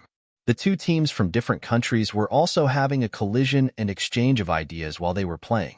At the 13th minute, PG's team was wiped out in a 1-for-5 exchange. Yi Hong's nine-tailed fox got a quadruple kill and stirred up 1,000 waves of discussion. These basic moves that Aban and Tenghua were used to seeing were so novel and shocking to the foreigners. Even so, Aban was still very excited. Yezi's nine-tailed fox quadruple kill. I'm so happy to see this. It's rare to see him use nine-tailed fox in domestic competitions. Yes. Tenghua also said, Yezi's nine-tailed fox win rate is second only to Jing Yu's Glimpse of Shadows. It's almost 100%. Who would dare to show it to him? Aban. Ha ha ha. I suddenly feel sorry for Ri. While the two were talking, PG successfully took down the Magic Dragon. System. Heart of Ice has conquered the Magic Dragon. System. The Magic Dragon army is about to attack. Aban. Looks like there's no suspense in the first match between PG and Ri. Tenghua. Looks like there's going to be a wave. Aban. Let's watch BLC's match. The live broadcast switched to BLC's match screen. Everyone saw Li Yan's battle record next to his avatar. 10 kills, 0 deaths, 8 assists. Alright, it looks like there's no suspense in the first round of Balk's match. Sure enough, both teams won the first match at almost the same time. Luo Yiming. Awesome. Yi Hong. Was it easier than expected? Qin Fei. Don't be reckless. Who knows, maybe they went easy on us. Hanlong. Yeah, we can't rule out the possibility that they used the first match as an experiment. After all, it's a best-of-5 match. Jingyu. Don't think too much. Just play seriously and be done with it. The five of them were very serious as they prepared for the next match. They didn't know that the 5 players on Ri's team were all pale after the first match. Devil. This team is the devil. Mama, I want to go home. Chapter 142. PG won the first round against Ari. Therefore, Ari went first in the second round and chose to ban the demon first. After the first round, both teams had a general understanding of each other's strength. Ari's first ban spot was given to Nine-Tailed Fox almost without hesitation. Ayaya. Yihong spread his hands helplessly. He was indeed banned, as expected. Qin Fei. Be content. Hanlong. Yeah, the National League didn't give you a chance to get Nine-Tailed Fox. It's good enough that you were given a chance to play in the International League. Luo Yiming. Let's guess their next 2 bans, Lilith and Dark Cupid. Yihong. It's hard to say. It could also be Little Jing Yu's Heart of Ice. PG's first ban spot was given to the Undying again. Then it was Ari's turn. They obviously hesitated for a while before choosing Lilith. PG's second ban spot was given to Flower in the Mirror. Considering that Ari would use Garden of Sin and Moonshade Spider, LD's first ban spot was definitely not allowed. Then it was Ari's turn to choose the third ban spot. This time, they hesitated for a longer time than before. Finally, at the moment when the countdown was about to end, they chose Dark Cupid. Jingyu raised his eyebrows. They didn't ban his Heart of Ice? Why did he feel a little disappointed? Jingyu gave PG's last ban spot to Yihong. Yihong gave the answer based on his gut feeling. Realm God. It's better to ban him. After a pause, he forced himself to explain. Who knows, maybe Realm God wanted to reban us in the last round to make us lower our guard, and then use him to crush us in this round. As long as you're happy, Jingyu said, decisively banning Realm God. Anyway, when you don't know what to ban, it's always right to ban a strong version. Then Ari's first ban spot was Garden of Sin. It was obvious that their Sagittarius was deeply in love with this dark element lowly. Then I'll go to Wami Liuhua, Luo Yiming said. They were both dark element lowless, but who was cuter? Thus, PG locked down Wami Liuhua and the Moonshade Spider. Yes, the Moonshade Spider. Ha ha ha ha ha. Aban could already imagine the storm that Jing Yu's Moonshadow Spider would cause when he controlled One Wave Rush. PG is too evil. Since the other party got the Moonshade Spider in the previous round, they snatched the Moonshade Spider in this round. It's as if they're saying, I'll teach you how to play this game. Ri is surprised to see that the Moonshade Spider is robbed. It takes a long time for her to choose the second and third demons, Flower Petal of Datura and Blood Carp. Blood Carp? Yihong thought he had seen wrongly. Support? Or mid laner? Hanlong? I don't know.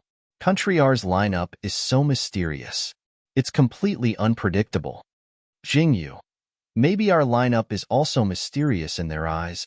While talking, Yihong chose Soul. Since the Moonshade Spider was in the lineup, he decisively chose Soul. Then, PG locked down another position, and Satan walked up. Only the top and support were left. They hesitated for a long time, and finally locked down Azrael and Sword Burial. Isn't this lineup too strange? Who's the support? Luo Yiming couldn't help but shout. Yihong was already enlightened. He shrugged his shoulders and said, before the international competition, we should really understand the usual lineup of other countries. It's completely different from ours. Is it possible? Jingyu suddenly guessed. Blood Carp is the support, and Sword Burial is the mid laner? Yihong. Hanlong. It can't be, right? Jingyu didn't say anything else. He had this idea because when he used Sword Burial, he liked to gank the mid laner and kill the sorcerers until his hands went numb. At that moment, he suddenly had the feeling that Sword Burial was also a mid laner. Qin Fei glanced at him and didn't say anything. In fact, he had the same feeling. In the end, the lineup locked down by the two teams was PG, Satan, Soul, Wami Liuhua, Heijiao, Moonshade Spider Ari, Azrael, Sword Burial, Garden of Sin, Blood Carp, Flower Petal of Datura. Then, it was time for the two teams to criticize each other. On PG's side, Yihong. Fuck. Sword Burial is really mid-laning. It's toxic. Luo Yiming. Blood Carp is so fragile, and they dare to use it as support? Hanlong, Blood Carp hasn't been used in 800 years, right? Soul mid-laning? Is he really a man? Soul didn't deal any damage at all. Someone is actually using it now. Wami Liuhua isn't a mid-laner, but a marksman? Then, it was time for the actual battle. Yi Hong, who had been killed by sword burial for the 5th time, was having a mental breakdown. Sword burial's mid-laning is the devil.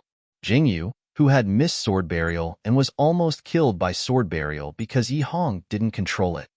Brother Yi, hang in there. I can't show off without you. However, at the 11th minute, Jingyu, who didn't have soul support, used a combo alone in the bottom lane and got a double kill. As expected of an international competition, it was really exciting. They didn't know how they lost, nor did they know how they won. On the big screen of the live broadcast, Jingyu's face was close up. After getting a double kill in the bottom lane, he had a complicated expression on his face. Country M's commentator thought that he had gotten a double kill too close and hadn't recovered yet. A Ban, who knew the truth, laughed so hard that he slapped the table. Jingyu's expression. Tanghua, look at Jingyu's expression. I'm dying of laughter. He must be wondering why the opponent didn't control it, right? But the opponent didn't even bring a dispel, huh? Assassin junglers were popular in Country R, but their junglers usually went after low-health demons, and the total damage they dealt was often only slightly higher than the support, who would rush up like Jingyu and take out the enemy's entire HP bar in one go.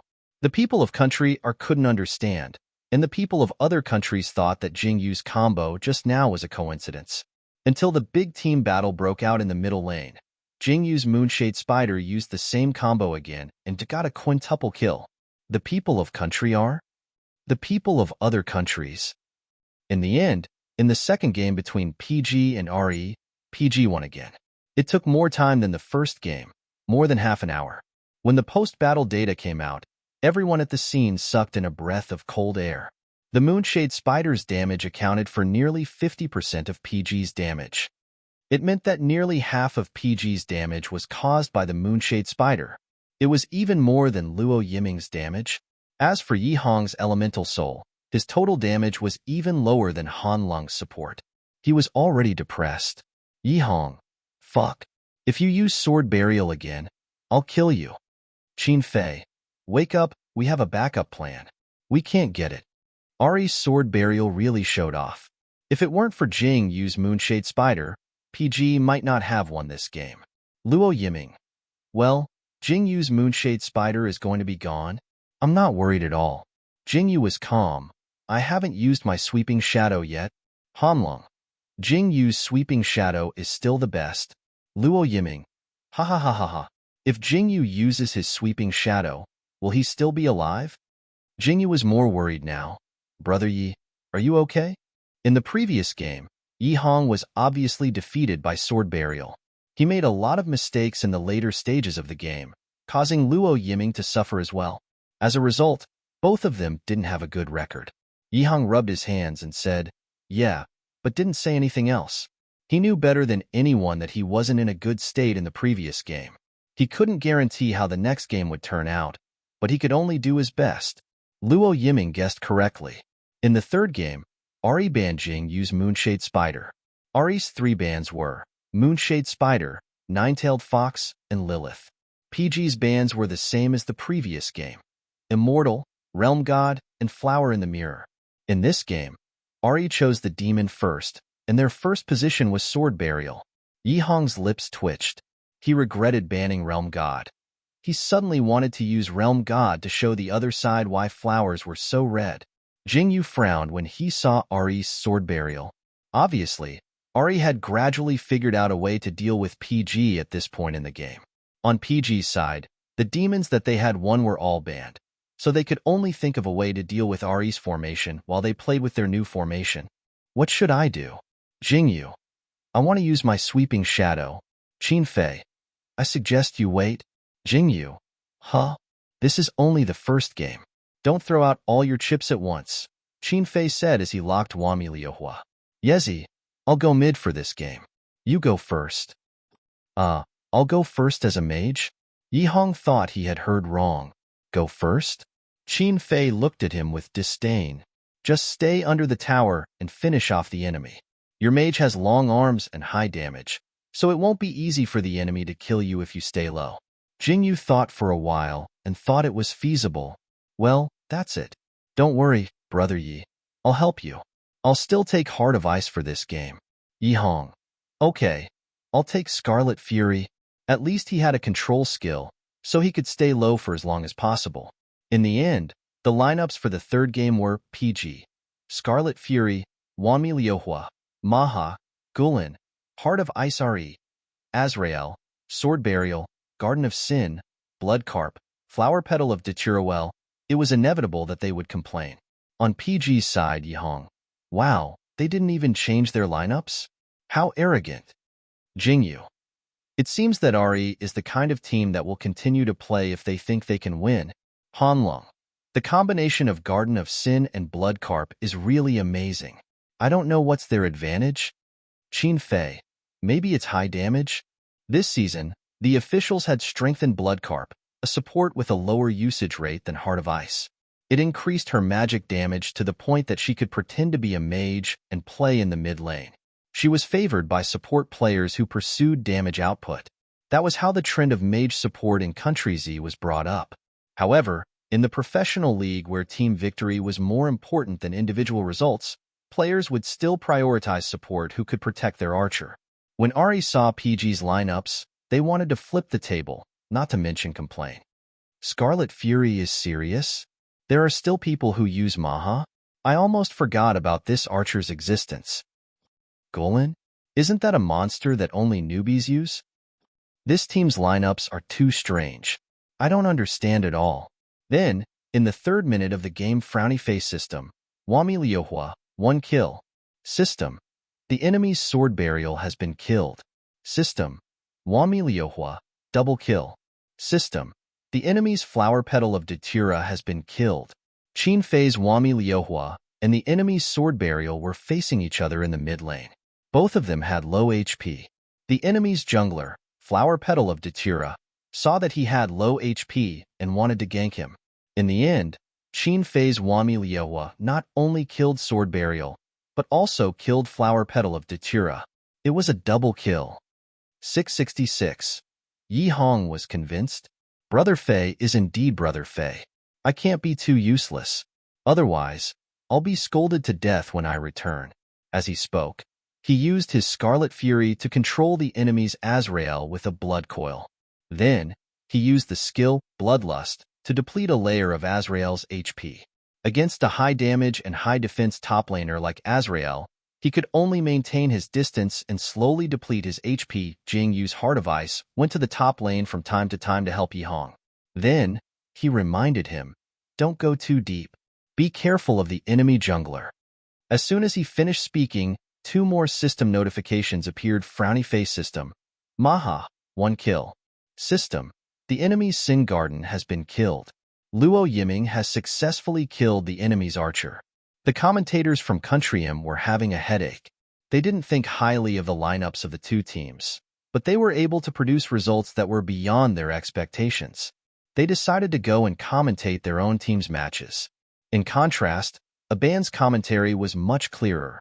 PG's match is very interesting. Qin Fei took Wanmi Liuhua to the middle lane. This archer has a strong self-defense ability and is not afraid of being caught by the jungler. It is indeed very suitable for the middle lane.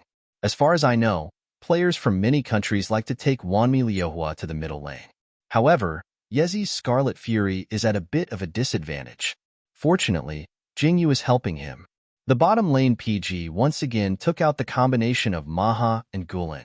Obviously, this is the first time the players from Country R have seen this combination. They are fascinated. Tangua, ha ha ha. The players from Team RE seem to be saying, are we playing the same game? Aban. This game is really not simple. For example, Sword Burial can go to the top lane and jungler. Now, he can even go to the middle lane. The positions of the other demons are also not fixed. The same lineup can have different effects if the positions are different. The charm of the first international competition lies in this. subverting each other's existing ideas and broadening each other's understanding and cognition of the same game. Tangua, yes. Therefore, in this game, teams who dare to try new lineups and new strategies can go further. On Team Re's side, the 5 players felt that they seemed to know how to defeat PG. Unfortunately, they were already in the 3rd game. If they couldn't win this game, they would completely lose the chance to make a comeback. PG's Archer has poor awareness. Jungler, don't worry about the top lane. Go to the bottom lane. Although PG's Sorcerer's strategy is confusing, he will make mistakes. The later the game, the more mistakes he will make. Focus on him and defeat him like in the last game. We still have a chance. Damn it, their Wami Liohua is the devil. It's actually a defensive equipment? The jungler is the devil. Is this really Heart of Ice? At the 18-minute mark, Team Re's jungler went to grab the bottom lane. Unexpectedly, as soon as he moved out of the bushes, he was connected to by a cold light. After Jing Yu's Heart of Ice successfully connected to the enemy jungler, the enemy's Sin Garden also connected to him. Thus, Jing Yu let his Heart of Ice float over and used his ultimate. The blizzard froze the 2 fiendish demons. Only the enemy Bloodcarp managed to escape the calamity. Luo Yiming's Maha ran over and attacked fiercely like a tiger. In an instant, the 2 demons were crippled. Then, Jing Yu's Heart of Ice combo successfully took their heads. System. Heart of Ice 1 kill. System. The enemy's Sin Garden has died. System. Heart of Ice, double kill. System. The enemy's Flower Petal of Datura has died. When Heart of Ice used his ultimate, the enemy's Bloodcarp also used his ultimate, Koi's Leap, while slowing down the enemy demons, increasing the movement speed of the user and their teammates. Thus, after Jing Yu's Heart of Ice took the double kill, not only could he not catch up to Bloodcarp, but he was also whittled down by Bloodcarp's ultimate. Wah, it hurts, Jing Yu said as he returned to the city. Bloodcarp's damage is really high. For a support, Hanlong, yes, it's very useful in a team battle, but it's easy to die.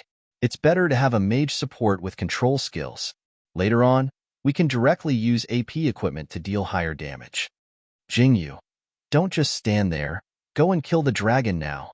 The enemy jungler and archer are dead. We can take this dragon. Luo Yiming, okay. Luo Yiming's Maha hurriedly rushed into the dragon pit. After Jing Yu's Heart of Ice recovered, he chased after it as fast as he could. The 5 PG players gathered in the dragon pit to fight the dragon.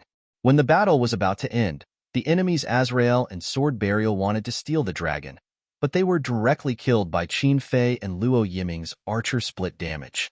When Jing Yu saw that the magic dragon was low on health, he immediately used Retribution. Almost at the same time, he saw the enemy's Sword Burial use his ultimate on the magic dragon. The result? System. Heart of Ice has conquered the magic dragon. System. The magic dragon army is about to attack. Seeing these 2 system messages, all the PG players sighed in relief. Then, without any worries, they chased after Azrael and Sword Burial, who were low on health, and killed them both back to the fountain. A ban. Looks like there's no suspense in this match. Once the PG team gets the magic dragon, they won't give the enemy a chance to turn the tables. Sure enough, at the 27th minute, the PG team wiped out the RE team. Then, at the 28th minute, they won the 3rd match. At the same time, they won the first group match. We won. Luo Yiming was the first to shout. Yes, we won. Han Long took off his headphones and replied. Qin Fei subconsciously turned his head to look at Jing Yu. Seeing him sigh in relief, he couldn't help but raise his eyebrows. What's wrong? Jing Yu, I think they've already discovered our weakness. If we fight again, it's hard to say who will win. We won this match mainly because we took the initiative with the Lifebound Demon in the first match, so the enemy had no choice but to follow us. But this also exposed our lineups and weaknesses too quickly. I don't know if the enemy will take advantage of this in the next match. Qin Fei didn't think much of it. It's fine. It's not like these are the only lineups we know. Jing Yu thought for a moment and felt that it made sense. He couldn't help but smile. That's true. The MVP of the LD International Invitational Tournament was very interesting. It was voted for by the losing team. It didn't vote for the demon, only the players. In the end, the MVP of the losing team was voted for by the RE team. It was PGGF. Yes, it was Jingyu. Then, the MVP of the losing team had to go to the front of the stage to be interviewed by the host. Me? When Jingyu heard that he was going to be interviewed, he hesitated for a moment. I don't speak English. Is it okay? The staff member replied with a smile. It's okay. There's an interpreter. And so, Jingyu followed the staff member to the front of the stage and sat down next to the host. The host was a blonde beauty. She was quite good-looking. After Jingyu sat down, she asked a question very enthusiastically. Jingyu listened carefully. Yes, he didn't understand. Fortunately, the interpreter next to him quickly reminded him. She's asking you why you thought of using Heart of Ice as a jungler. Is that so?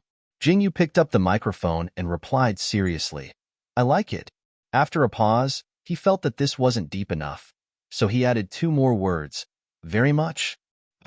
Yi Hong was about to die of laughter on the keyboard. Luo Yiming laughed so hard that his chair almost flipped over. Ha ha ha ha ha. I can speak English too.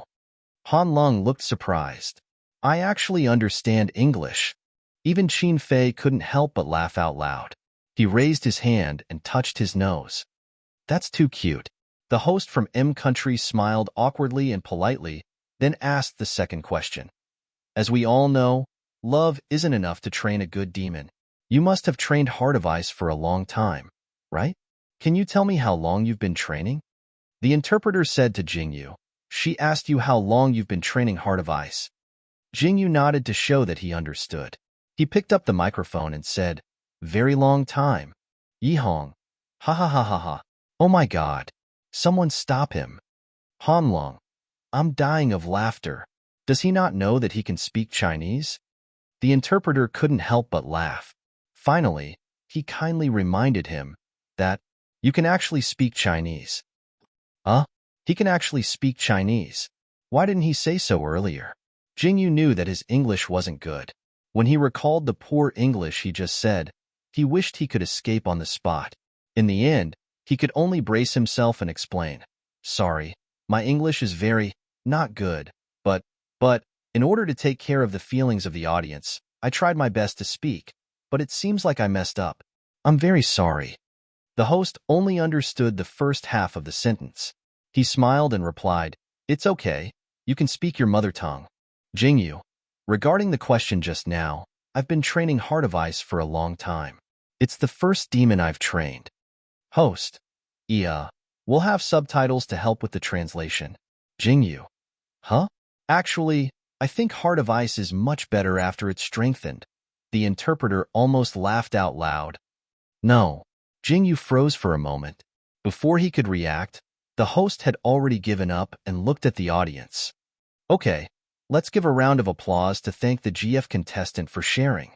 Although Jingyu didn't really understand, he knew from the audience's reaction that his interview was over. He heaved a sigh of relief and stood up from his chair. He had no idea that a certain Chinese commentator, a ban, was laughing so hard that his screen was filled with comments like cross-server chat. I'm laughing so hard, and I'm laughing so hard. After a while, when Jingyu returned to the competition room, Yihang patted him on the shoulder. Yihang covered his face with one hand and patted Jingyu on the shoulder with the other. He had a hard time holding back his laughter. I'll try my best to be the MVP in the next competition. Otherwise, your high school English teacher will come and kill me. What are you talking about? The wind is too loud. I can't hear you. Jingyu tilted his head innocently and tried to get away with it. Chapter 143. Not long after the match between PG and RE, the result of the match between LBL and Death was also out. Death defeated LBL 3-1. The next opponent's information was in hand. PG's match in the afternoon was against LBL. Therefore, when they returned to the hotel, they didn't even have time to eat lunch before they were called to Feng Luofan's room to listen to his review of the 4 matches between LBL and Death. In the first match, LBL was reckless and let the Immortal go. As a result, LBL was crushed to death in the early game and couldn't fight back at all. In the second match, LBL relied on Realm to turn the tables. In the late game, LBL's damage was heaven-defying. In the third round, the Undying and Realm God, these two new goblins that were like bugs, were all in the ban position. Death used Lilith to destroy LBL's top lane, then continued to destroy LBL's mid lane. After getting the Mystic Dragon twice, they finally destroyed LBL's territory. In the fourth match, both sides were clearly tired and started to make mistakes. LBL's top lane made a mistake and was killed by Death's top lane Azrael with his scythe. Then, LBL's top lane was destroyed again. However, in this match, LBL's mid lane used Bloodcarp to defend the middle tower. In the end, LBL's mid lane was destroyed first. As soon as LBL's jungler died, LBL immediately went to steal the dragon. However, LBL's top lane rushed into the dragon pit just as LBL's jungler was about to die. Not only did he kill LBL's jungler, he also stole the dragon. In the end, the two teams took 3 dragons and 1 underworld phoenix. After 36 minutes, the match ended. Death won and took more than 50 kills. Half of them were taken by their top lane Azrael. All in all, when playing against LBL, pay more attention to their mid laners. When playing against Death, pay more attention to their top laners. Fong Luofen said, I also watched your match. Sword Burial's mid lane was really unexpected, and it was hard to defend against his tower kill. Yezi, adjust your condition quickly. Other than that, there's no big problem. Yihong, okay. After the review, the 5 of them went downstairs for lunch. They didn't expect to bump into BLC's people. Lian went straight to the point. Oh, what a coincidence. You're here for dinner too? How was the match this morning? Jingyu, a perfect 3-0 victory. Lian, what a coincidence, us two. Jingyu, see you in the finals? Lian, yes, we'll definitely be the champions.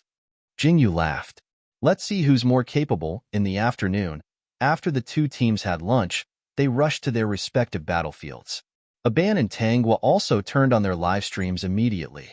Aban, PG and Ball C did well in the first match. Let's see how they perform in the second match. Tanghua, PG's opponent for this round is an LBL player from Country L. This team's mid laner seems to be very strong. Aban, yes, I saw their match against Death. LBL's mid laner is godly. He's a true pentakill. Tanghua, how good will PG's Yezi be against him? Let's wait and see. Luck was indeed a balance. This time, PG got the blue team first. However, it wasn't necessarily a good thing to have the first move against an unfamiliar team. What should I ban? Jingyu felt a headache coming on. The opposing team's mid laner was very good, but their own mid laner wasn't bad either. They definitely had to snatch the first position, so they didn't need to ban the mid laner. As for the other positions, should they ban Sword Burial? Ban Sword Burial. Obviously, Qin Fei and Jingyu had the same thought. At this point, Yihong was probably traumatized by Sword Burial. Although he was often caught by Sword Burial in the past, it definitely wasn't as bad as being defeated in the matchup. Since they were going to snatch the mid laner, Sword Burial would most likely be snatched by them. Therefore, they had to ban it. A ban. PG's first ban is given to Sword Burial. It seems that Sword Burial dealt a heavy blow to PG in the morning match. Tanghua. On the other hand, Ball C's opponent also gave their first ban to Sword Burial. A ban. Let's see what PG's opponent will ban. PG's opponent for this round was an LBL player. They decisively gave their first ban to Moonshade Spider. Obviously, they had also reviewed the match between PG and RE before the match and had a certain understanding of PG. On PG's side, it was Luo Yiming's turn to ban the Devil Spawn. He moved his mouse towards the Undying based on his intuition, but suddenly thought of something and his hand paused. In the end, he decided to ask for Jingyu's opinion. Should we ban the Undying? Jingyu, wait, let's ban Flower in the Mirror first, then see what the opponent picks for the second ban. If they don't ban the Undying, it won't be too late for us to ban it. In other words, they would leave the Undying alive and see if they could trick the opponent into giving up a ban. After all, Qin Fei's performance in the previous match was very outstanding, and LBL had just lost to a strong top laner team. They should be afraid of the opponent's top laner taking the Undying. As expected, LBL's second ban was given to the Undying. Jingyu raised his eyebrows. What a pity. He had originally thought that if the opponent didn't ban the Undying, they wouldn't ban it either and would snatch the Undying instead. It seemed that he had thought too much. Since the Undying was banned, they would just have to snatch the Realm God or Nine-Tailed Fox. Jingyu still decided to give the third ban to Yihong. Brother Yi, what do you want to ban? Yihong, Wanmi Liuhua. After playing against Ari, he realized that the devil spawn he would face in the International Invitational Tournament might not necessarily be a mage. He had to broaden his thinking. If he used the Realm God or Nine-Tailed Fox, what would he be most afraid of encountering? That would probably be Wanmi Liuhua. If the mage and the archer went up against each other, if the mage couldn't take down the archer in one move, the archer would be chased all the way to death. Wanmi Liuhua, on the other hand, was strong enough to protect herself. Even if she was hit by a mage's set of skills, she could still survive if she used her air shield well. Okay. Jingyu completely believed in Yihong's judgment. He didn't even ask for the reason and directly banned Wanmi Liuhua. Yihong's lips curled up, but he didn't say anything. Luo Yiming looked at the last ban of LBL with some excitement. Will they ban the Realm God or Nine-Tailed Fox? I bet 50 cents that it's Nine-Tailed Fox. Hanlong. Then I bet the Realm God. Jingyu. I think it should be Nine-Tailed Fox. After all, Yihong's Nine-Tailed Fox had already been shown off in the last match against Ari. His Realm God's strength was unknown, so no matter what, Nine-Tailed Fox should be banned to show respect. However, LBL's final choice made everyone's jaws drop. Their last ban wasn't the Realm God or Nine-Tailed Fox, but Azrael. Azrael? Yihong was surprised, but he quickly understood. He must have been traumatized by the death of Azrael. Jingyu. In this way, we have to make the choice. Realm God or Nine-Tailed Fox? Realm God. Yihong answered without hesitation. Life is tempting, but the Realm God has a higher chance of winning. Jingyu smiled. If it was a few months ago, Yihong wouldn't have said such a thing. Geniuses always had strong self-esteem. Yihong's pursuit of victory wasn't inferior to any professional player, but he didn't like people to know about it. He always pretended to be indifferent. After losing a match, he would often laugh in front of others and burst into tears behind closed doors. But now, perhaps under the influence of Jingyu, he could naturally reveal thoughts like, I want to win. Jingyu felt that this was a good thing. He liked people who were open and straightforward. If you want to win, say it. If you're happy, smile. If you like someone, just go for them, cough. In short, for this match, Yihong locked onto Realm God with great fighting spirit. Today, I must be the MVP, so that some people won't embarrass our team again. Jingyu, == this, some people, definitely wasn't talking about him, definitely not. However, to everyone's surprise, after they locked onto Realm God, LBL's mid laner locked onto Nine-Tailed Fox. Yihong froze for a moment, then understood. I was wondering why they didn't ban any mid laners. It turns out that their mid laner also has Nine-Tailed Fox?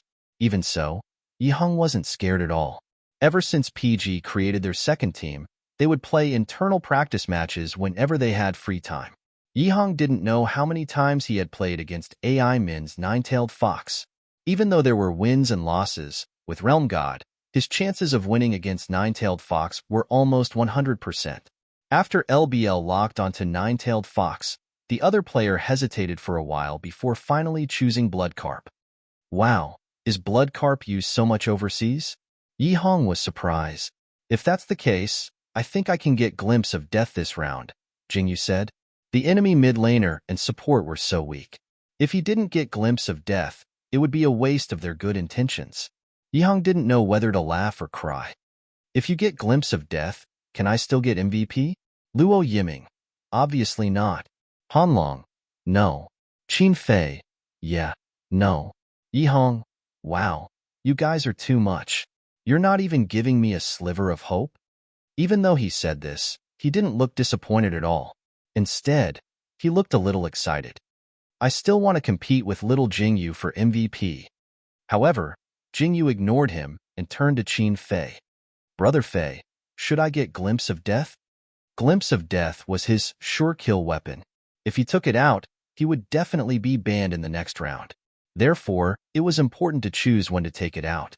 In this first round, Yihong had gotten the Realm God, so their chances of winning were still very high.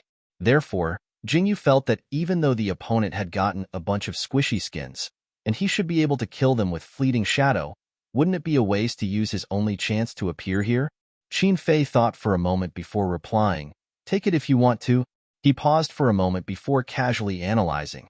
If you use Glimpse of Death this round, the situation should be very interesting. If you completely destroy the LBL team in the first round, even if you don't use Glimpse of Death in the next few rounds, you can still play more smoothly. A lot of people are hinting that they won't break down no matter how bad the situation is. They're just trying to be brave. No matter how stubborn they are, their mentality will still be affected. Jingyu, that makes sense. Qin Fei. On the other hand, if you save Glimpse of Death for when you have no choice but to use it and you can't turn the tide, not only will you lose your secret weapon, you'll also lose a chance to completely destroy your opponent. Jingyu, yeah.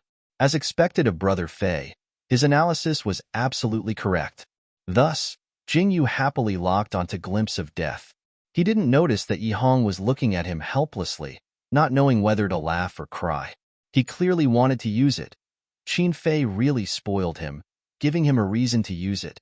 Qin Fei didn't hesitate to lock onto Lilith in the other position. Actually, for Qin Fei, it didn't matter what kind of monster he used. He would change the monster he used for the team's victory, and even the position of the monster. However, in most cases, he would still prioritize his own monster. After all, the monster with the highest proficiency would always have a different feel to it. It was the LBL team's turn again. They locked onto Dark Cupid and Flower Petal of Datura in the 3rd and 4th positions. Flower Petal of Datura is also very popular overseas. Han Long said as he locked onto Soul. Luo Yiming immediately locked onto Sin's Garden. It's time to let these foreigners know the correct way to use Sin's Garden. At this point, the PG team's lineup was confirmed, while the LBL team still had one last position to choose. It was their top laner. Luo Yiming guessed, "Don't tell me they're going to choose Archer?" Playing against these overseas teams was really like gambling. Anything was possible. However, if I were them, I definitely wouldn't have picked up a crispy skin when I saw a fleeting shadow. Jingyu said. As soon as he finished speaking, the LBL team locked onto Heijiao, Mage, a proper fleeting shadow. Jingyu was expressionless. Luo Yiming didn't give him any face and laughed out loud. "Ha ha, Jingyu, does your face hurt?" "I didn't say anything. I don't know anything." Jingyu tried to be cute again, even bringing up Qin Fei. "Brother Fei, did I say anything just now?" Qin Fei laughed. "No, I didn't hear anything." Luo Yiming, "Wow, don't you two have any shame?" Yihong, "Showing off your love in front of everyone. Shameless." Hanlong, "That's right, shameless. Wait, is there a recording for the International Invitational Tournament?" There was a moment of silence in the gaming room, followed by Jingyu's voice. "It doesn't matter. Let's play. Watch me carry you with 5 kills in this round." Of course, there was a recording for the International Invitational Tournament. However, it was not certain whether it would be released or not. It all depended on the mood of the officials. In fact, by now, Jingyu and Qin Fei's relationship was already known to many people. It wasn't that the two deliberately showed off, but that the fans who watched the two's livestream had discovered it themselves. When the two of them were playing duo, Jingyu would kill whoever killed Qin Fei. Moreover, he would always stare at the same person from the beginning to the end of the match. He would even shout as he killed, "How dare you kill my brother Fei? You're looking for death." As for Qin Fei, his protection of Jingyu couldn't be any more obvious.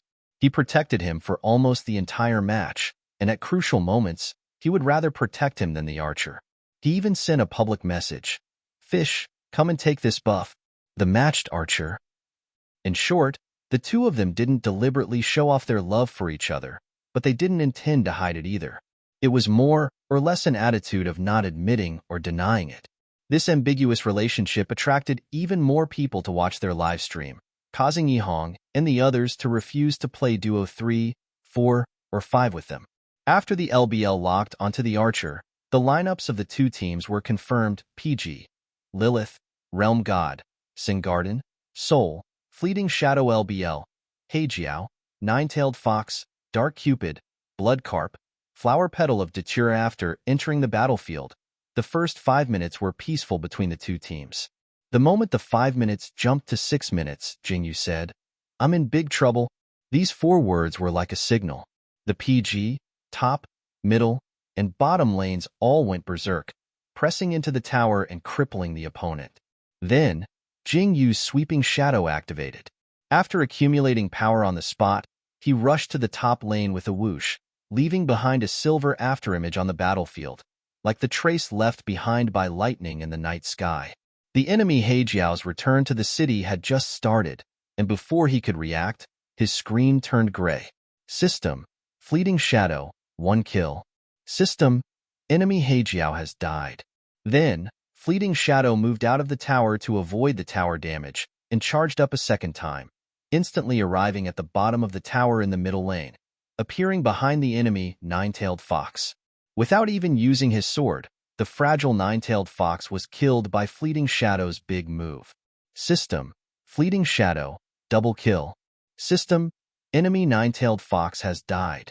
Fleeting Shadow moved out of the tower again, and his big move teleported him to the bottom lane. The enemy support hurriedly opened his shield, but he was still stabbed to death by Fleeting Shadow. The enemy Dark Cupid moved to escape, and Jingyu's Fleeting Shadow caught up to him and successfully hit him in the back with a normal attack, killing him. System: Fleeting Shadow, triple kill. System: Enemy Bloodcarp has died. System: Fleeting Shadow, quadruple kill. System: Enemy Dark Cupid has died. Jingyu moved out of the tower again, but this time, he bumped into the enemy jungler. At this time, his Fleeting Shadow still had 1/3 of its health left, and all of his skills were on cooldown. The enemy Flower Petal of Datura, on the other hand, was full of health. Almost everyone thought that Jingyu's Fleeting Shadow would definitely die, and that he would definitely not be able to get a pinnacle. Country M's commentator had even announced the result of 1 for 4. Although Abam believed in Jingyu's skills, he couldn't help but sweat for him. Can't get it? Really can't get it? Under everyone's gaze, the Flower Petal of Datura took the lead and attacked with a skill, Flower Strike. Jingyu's Fleeting Shadow directly flashed behind the Flower Petal of Datura, and while dodging the skill, he slashed at the Flower Petal of Datura's back. The Flower Petal of Datura's passive triggered, and a layer of poison stacked on Fleeting Shadow. Jingyu didn't panic at all, and when the Flower Petal of Datura turned around to attack, he dodged and slashed again, and hit. The Flower Petal of Datura didn't hesitate to use Flash and Teleport, and ruthlessly crushed Fleeting Shadow, instantly reducing his health to a critical value. At this time, Jingyu's Fleeting Shadow successfully looted a monster, and he used Retribution. His health was back. After the two of them exchanged a few more blows, Jingyu's Fleeting Shadow skill was off cooldown, and before the Flower Petal of Datura could turn around after his attack missed, Jingyu used Shadow Blade on his side. The black blade turned into an afterimage, piercing into the Flower Petal of Datura's body and coming out again, causing 2 damage. The Flower Petal of Datura's health bar was only a little higher than Fleeting Shadow's. Then, Jingyu's Fleeting Shadow was off cooldown, and he directly crushed the Flower Petal of Datura, taking revenge. Fleeting Shadow's health exceeded that of the Flower Petal of Datura. Country M's commentator was shocked speechless when he saw this chain. The LBL jungler started to panic. The one-on-one battle made him feel the difference in skills between him and his opponent, and he had a premonition that he was going to lose. However, seeing that he was about to kill his opponent, and that his teleportation and flash skills were on cooldown, he could only bite the bullet and continue fighting no matter how much he wanted to escape. The two of them kept moving, attacking, and fighting fiercely, and finally, System: Fleeting Shadow, pin a kill. System: The enemy Flower Petal of Datura has died. A ban. Ah, Jingyu is awesome. Without being a proper live commentator, he could finally cheer for Jingyu without any scruples. Jingyu's Fleeting Shadow got a pentakill. That's too awesome. However, just as Jingyu was about to return to the city, System. Flower Petal of Datura, 1 kill. System. Our fleeting shadow has died. Tangua. Ayaya. Jing Yu's fleeting shadow was also poisoned to death by the flower petal of Datura. A ban. But it doesn't matter. We got a pentakill. Pentakill. Aban was so excited that he said but he obviously didn't realize it himself. The match hasn't even reached the 10th minute, and we got a pentakill. In other words, system. Magic Dragon will respawn in 1 minute. Great, great. Jing Yu looked at the death countdown on his screen. He was clearly dead, but he was in a good mood. Using Fleeting Shadow was really awesome. Fleeting Shadow was probably the only one in the entire LD who could complete a pentakill in such a short time. Of course, it also had to do with the cooperation of his teammates. Come, I'll let you feel the fear of being dominated by Fleeting Shadow. Jing Yu looked at the countdown on his screen that was getting closer and closer to 0 and was eager to give it a try. Pentakill, only 0 times and countless times. Yi Hong, who had taken off the Magic Dragon's vision, couldn't help but laugh. It's coming, this one's in the bag. Luo Yiming imitated Jing Yu's tone and said, Come, I'll let you feel the flirtatious words of our jungler. Hanlong. Ha ha ha, flirtatious words, only 0 times and countless times. Jingyu. == wow, you're a bunch of bad people. Jingyu complained in his heart, but he was already used to his teammates teasing, so he didn't take it seriously. After the death countdown ended, he immediately controlled his fleeting shadow to rush to the dragon pit. For a team as brutal as PG, the option of raising a dragon was basically non-existent. Even if it was a baby dragon that spawned in the 7th minute of the match, they would still take it if they could. Therefore, as soon as the magic dragon spawned, all PG members rushed forward and took down the magic dragon as quickly as possible before the LBL members came to steal it. System. Fleeting Shadow. Conquer the magic dragon. System. The magic dragon army is about to attack. Yi Hong. Nice, Jingyu. I got a big one. Are you guys ready? Luo Yiming. We're ready. Qin Fei. Pin a kill. Let's go. Hanlong. Let's go, Jingyu. Jingyu. Okay. Let's gather in the middle lane and push the tower. One wave. Chapter 144. After returning to the city to replenish their health, PG gathered in the middle lane and aggressively pressed toward the enemy's tower in the middle lane. Halfway through, Jingyu had his shadow glimpse go to the jungle to get a magic disc. With the magic dragon army and the magic disc paving the way, PG pushed through 2 enemy towers in the middle lane in one go, but they were blocked by the enemy demons under the 3rd tower. If it were any other team, they would probably continue to push. However, PG had its own way of doing things. Push through. Following Jing Yu's order, PG pressed into the tower under the leadership of Qin Fei and Lilith. Qin Fei's Lilith endured the tower damage and directly pressed into the enemy's back row. Hanlong's soul used flash and used all his crowd control skills after entering the tower. Yi Hong's Realm God activated, 4 Directions Realm. The 4 golden walls surrounded all the enemy forces, making it difficult for them to move. This wasn't the end. Yi Hong immediately followed up with a skill, Boundary. He drew a golden line between himself and the enemy demons, then followed up with a second skill, Realm Pull. The beautiful blonde man in a gorgeous robe pushed forward with a golden wave. The enemy demons hit by the wave all moved forward uncontrollably, crossing the boundary that Realm God had just drawn. The heaven-defying damage that resulted from this was no joke. System. Realm God. First kill. System. Enemy Nine-Tailed Fox has died. System. Realm God.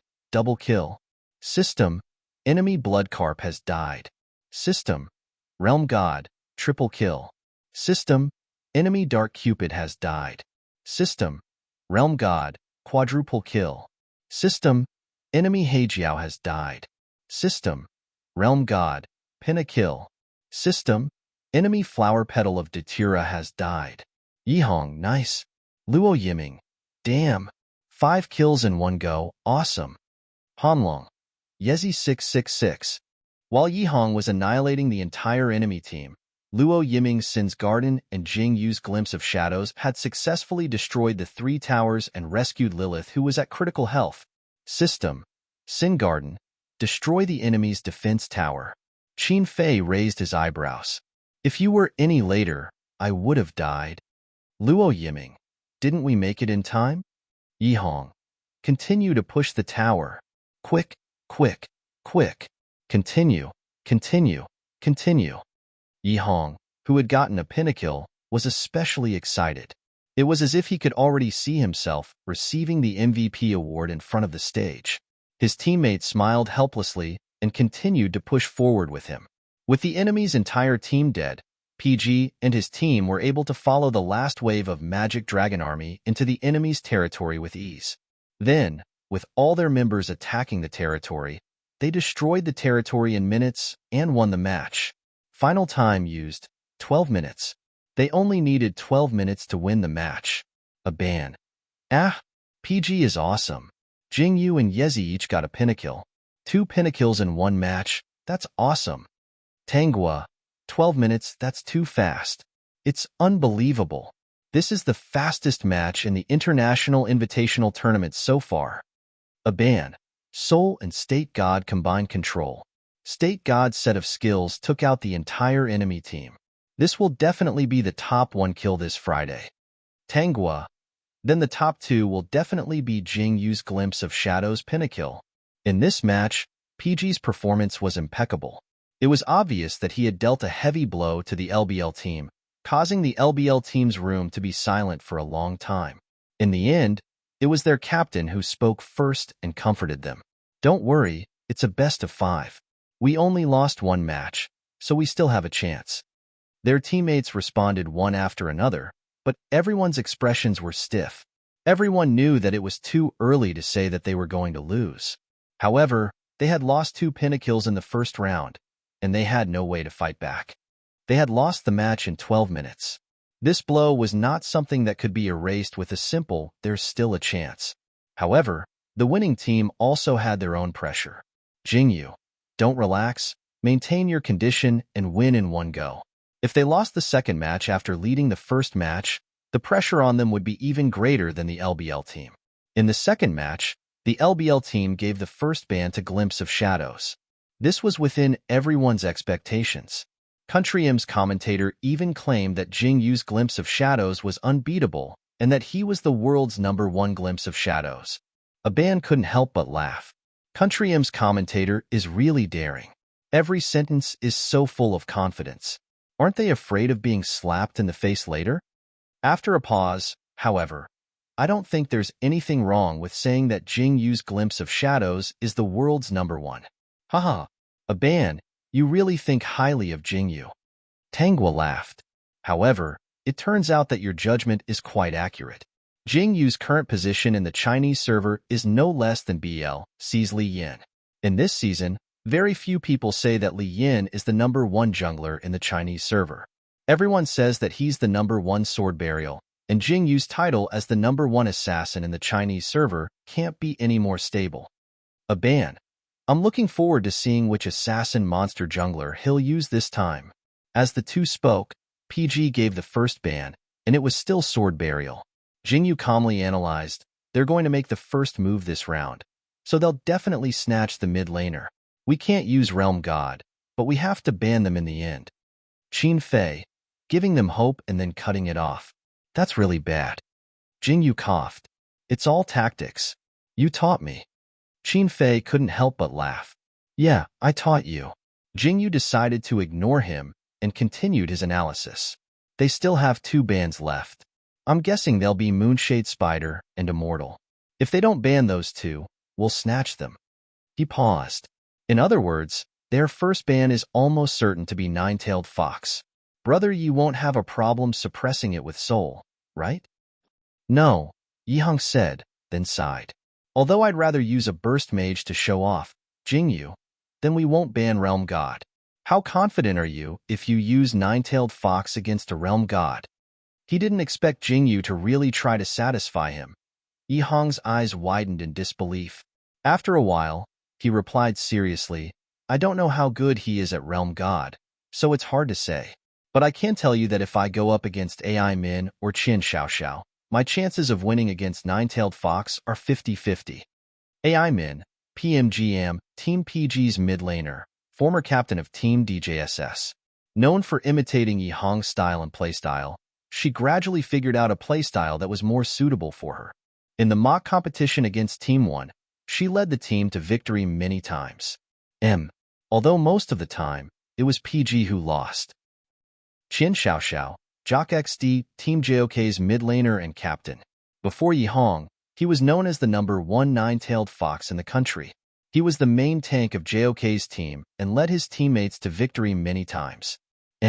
So he was targeted very badly in the last few tournaments, causing JOK's ranking to drop to the bottom of the top 8. In short, they were two very strong mid laners. Jingyu thought seriously for a moment. 50-50, that's enough. Let's release Realm God. Yi Hong blinked. He couldn't believe that Jingyu would actually agree. Jingyu smiled. Don't you have me? My chances of winning against the opposing jungler are 100%. Wow, look at how confident and arrogant he was. If it wasn't for Jingyu's good looks and flirtatious tone that made people's hearts itch, he would really be asking for a beating. However, it was the truth. In the previous round, everyone had seen Jingyu use his low HP Glimpse Shadow to fight against Flower Petal of Datura, who was at full HP. They had made a husband and wife bow to each other. It had to be known that Glimpse Shadow was just a little brother without his big move. He was far more of a flower vase than Heart of Ice. Even so, Jingyu still used Glimpse Shadow to kill Flower Petal of Datura. This was a technical beating. It probably dealt a heavy blow to LBL's jungler. After thinking this through, Yi Hong couldn't help but smile. Then I'll leave it to you. And so, PG didn't ban Realm God or Nine-Tailed Fox. Instead, he banned Flower in the Mirror and Wami Liuhua. As for LBL's ban positions, Jingyu had completely guessed it. Glimpse Shadow, Moonshade Spider, Immortal. They had no other choice. In this round, LBL had clearly made the first move, but they were completely passive. After LBL insta-killed Realm God, PG insta-killed Nine-Tailed Fox and Flower Petal of Datura. Aban was instantly excited. Looks like Jingyu is planning to show off Flower Petal of Datura in this round.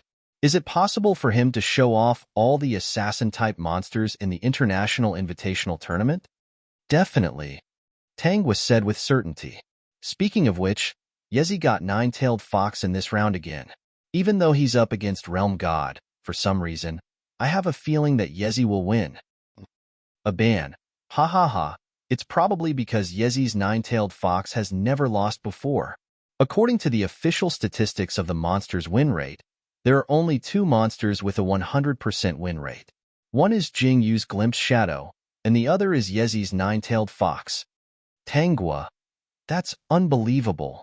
At the same time, LBL's members were also seriously analyzing PG's lineup for this round. He's actually using Nine-Tailed Fox to fight against Realm God? He even took my Flower Petal of Datura.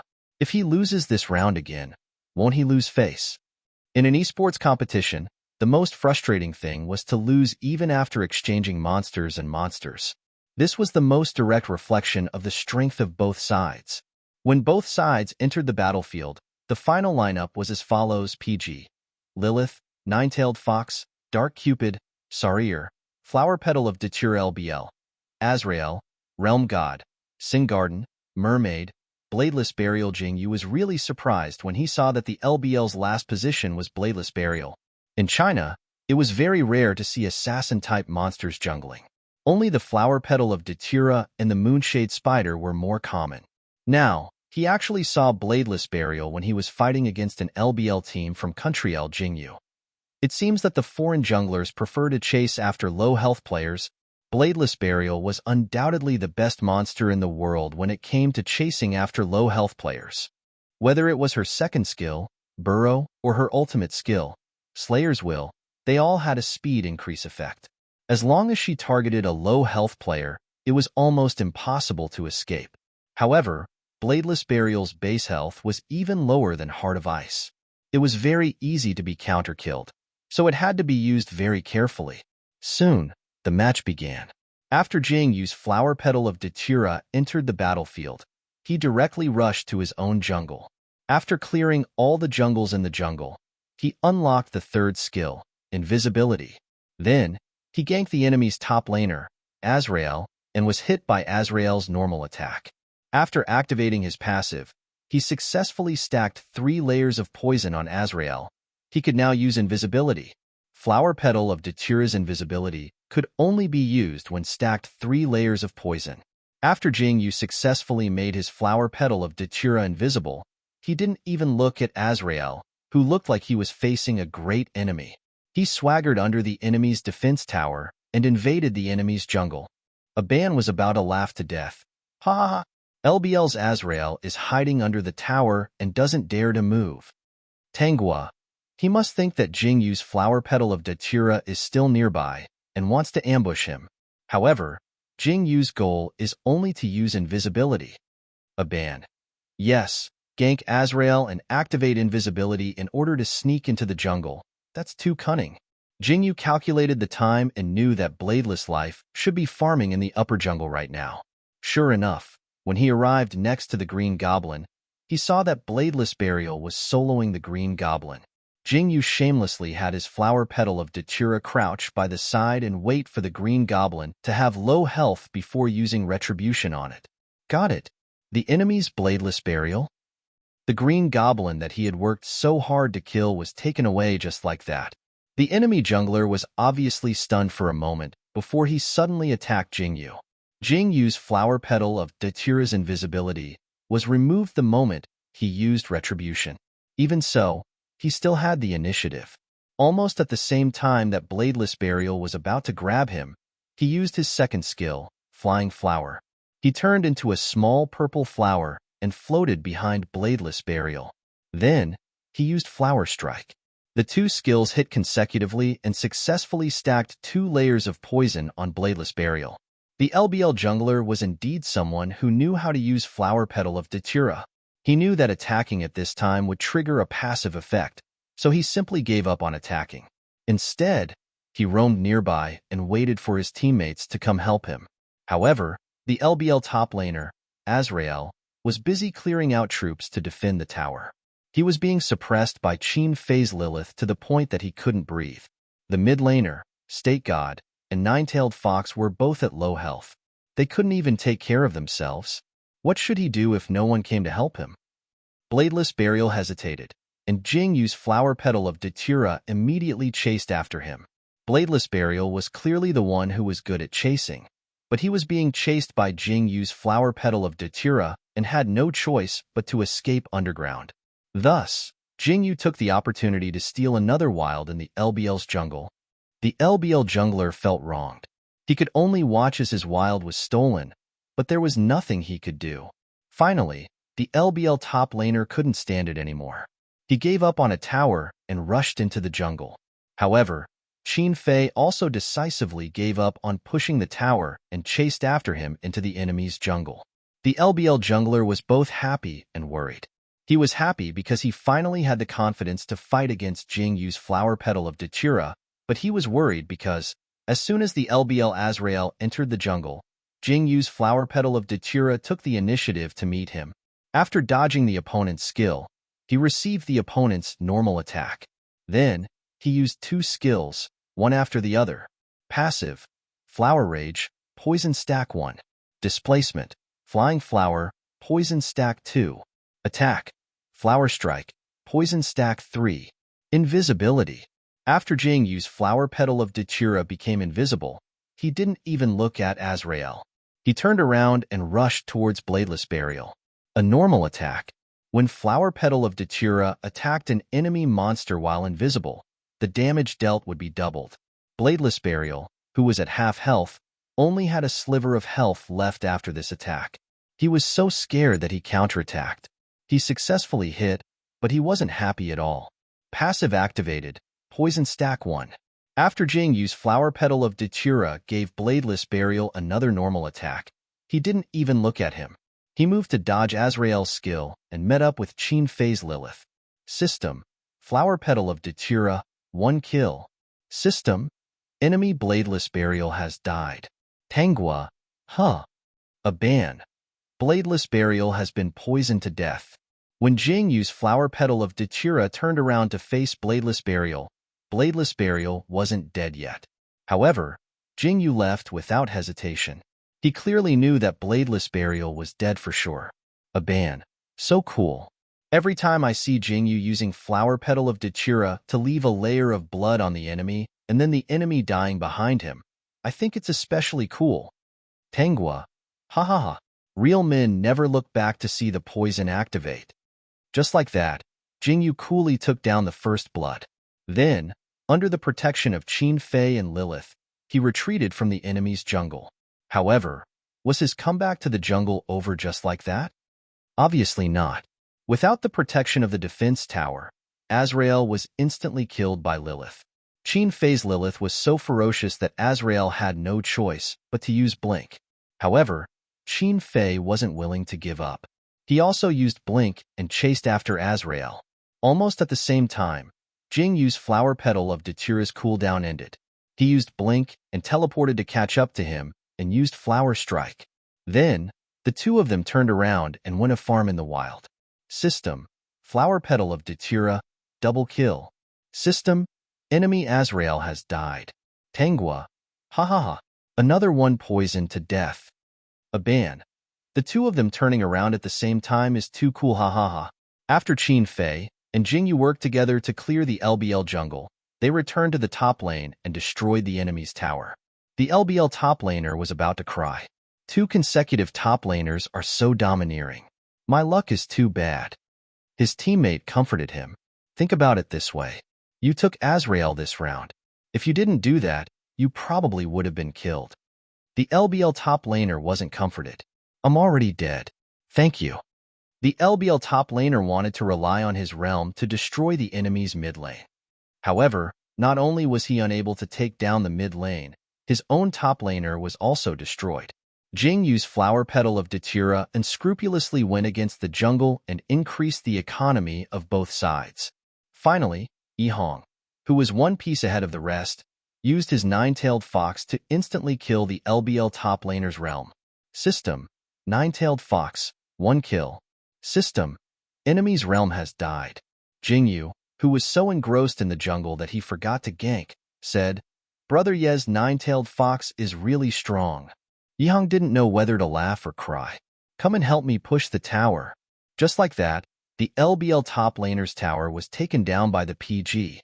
At the 13th minute, the two sides engaged in a huge team battle in the mid lane. Just as the PG was about to be wiped out, Hanlong's Sarier activated his ultimate, Light of Protection. In the end, the PG took the opportunity to counterattack and wipe out the LBL team. Hanlong. TSK, a pure support is still very useful, right? Luo Yiming, Old Han is awesome. Yihong. Ha ha ha, I'll give you a like. In this team battle, 1 for 5. On the PG side, only Qin Fei's Lilith died. In order to kill the enemy's backline, he gave up on using his ultimate to escape and instead chased after them. In the end, he managed to get a double kill before dying. Now, the LBL was scared to death of Qin Fei. Too cruel. This suicidal playstyle is too scary. Lilith has to be banned. Even if we die, we have to ban her. Then what should we use? After a moment of silence, everyone felt a headache coming on. Their 3 bans for this round were Fleeting Shadow, Moonshade Spider, and Undying. Could they use Fleeting Shadow? Of course not. If they used Fleeting Shadow, what else could they do? They could easily get a quintuple kill. With low health, they didn't dare to wander outside the territory. It was too much of a test of their mental fortitude. Could they use Moonshade Spider? That was absolutely impossible. After watching the replay, they still had lingering fears. They felt that Jing Yu's Moonshade Spider was simply a bug. One set of skills could kill people, and it also had a chain of control. Once targeted by it, they couldn't move at all and would be controlled until they died. Could they use Undying? Haha, unless they wanted to die a more tragic death. What could they do? Change lanes. The LBL mid laner said, Change lanes with me in the next round. I don't believe that I, a mage, will lose to a tank in the early game. As soon as he finished speaking, Qin Fei's Lilith rushed into the second tower and directly clashed with the LBL mid laner. Not only did it use a few skills, it even corroded the sprite commandeering. System Lilith, 1 kill. System, the enemy's realm god has died.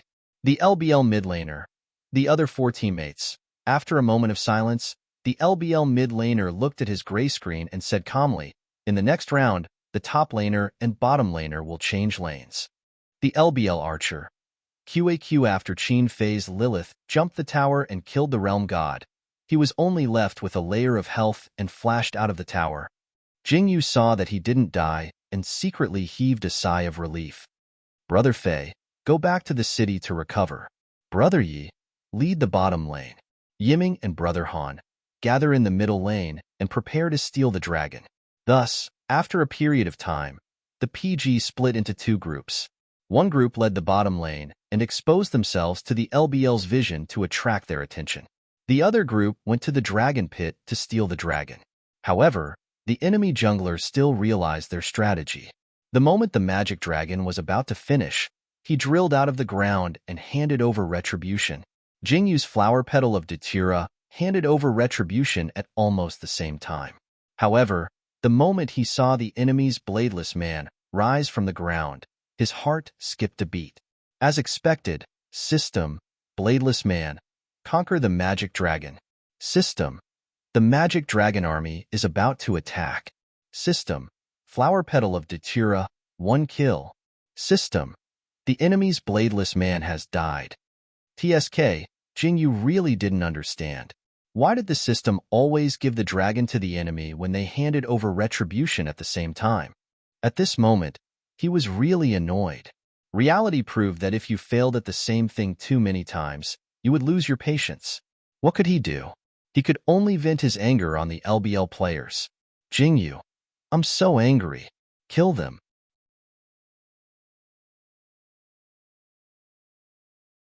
Chapter 145. It was indeed infuriating to have your dragon stolen, but for some reason, hearing Jingyu say it out loud made his teammates feel very happy. Yihong immediately agreed. Yes, kill them. Luo Yiming, we won't forgive them for stealing our dragon. If we don't kill them 300 times, we won't be able to vent our anger. Qin Fei, how can 300 times be enough? We'll kill them at least 500 times. Hanlong, I'm not going to say anything else. I'm going to use my carry. Don't stop me. Thus, the moment the LBL players followed the first wave of magic dragon troops into the middle lane, Qin Fei's Lilith directly used her ULT to suppress the 5 of them. At the same time, Yihong's nine-tailed fox used her ULT and Luo Yiming's Dark Cupid teleported over to deal damage. Hanlong Sarier used her ULT to block the enemy's ULT and protect his team. At the same time, she switched to her carry and attacked crazily. Jingyu's flower petal of Datura took the opportunity to fly out and reap the kills. System, nine-tailed fox, 1 kill. System, the enemy's Sin Garden has been killed. System, Dark Cupid, 1 kill. System, the enemy's Sin Garden has been killed. System, Dark Cupid, double kill. System, the enemy's Mermaid has been killed. System, Sarier, 1 kill. System, the enemy's Bladeless Death has been killed. System Lilith, 1 kill. System, the enemy's Azrael has been killed. Jingyu, where's my kill? Jingyu was the angriest of them all. In this 0-for-5 group battle, he didn't even get a single kill, so he shut himself up. Yihong didn't know whether to laugh or cry. Qin Fei also couldn't help but laugh. You're too impatient. You used your skills too early. All right, push the tower. Be good. Reality proved that it was not good to be in a match with emotions. However, Jingyu's performance was not a problem. Even if he did not get a single kill, he dealt heavy damage to the 5 opponents and got 5 assists. Jingyu was still a little angry at first, but when he heard Qin Fei say good boy, his anger instantly dissipated. He led the entire team and rushed towards the enemy's territory. He was completely unaware that the spectator stands outside were completely silent. Almost everyone in the audience had their mouths wide open in disbelief. It took a long time for the commentator to find his voice. While fighting against the magic dragon army, The PGs also got wiped out by the LBLs. This is simply amazing. Aban burst out laughing when he heard this. Ha ha ha ha ha. Country M's commentator is shocked by PG's performance again. Tangua. To be honest, I was shocked too. PGs were too decisive and brutal in this group battle. It was clearly the LBLs who got the magic dragon, but PGs were more aggressive than them. Aban. This way, the LBLs got the dragon for nothing. PGs got the magic disc and started pushing the LBL's middle tower. Now that the first tower has fallen, they're pushing the second tower. The second tower has fallen. Next up is the third tower. With the help of the magic disc, PGs pushed into the LBL's territory in one go. After the LBLs resurrected, they tried to defend with the help of the magic dragon army, but they were killed one after another. In the end, the game ended at 24 minutes. The LBL's territory was destroyed, and PGs won. This result was almost within the expectations of all PG's fans. Aban and Tangua's fans in the livestream had already seen through everything. Ha ha ha ha. Anyone who dares to steal PG's dragon is a brave warrior. As everyone knows, PGs will go berserk after their dragons are stolen. Once PG seals are unlocked, they're out of control. LBLs, what a miserable team. The 5 LBLs looked at the word failure on their screens.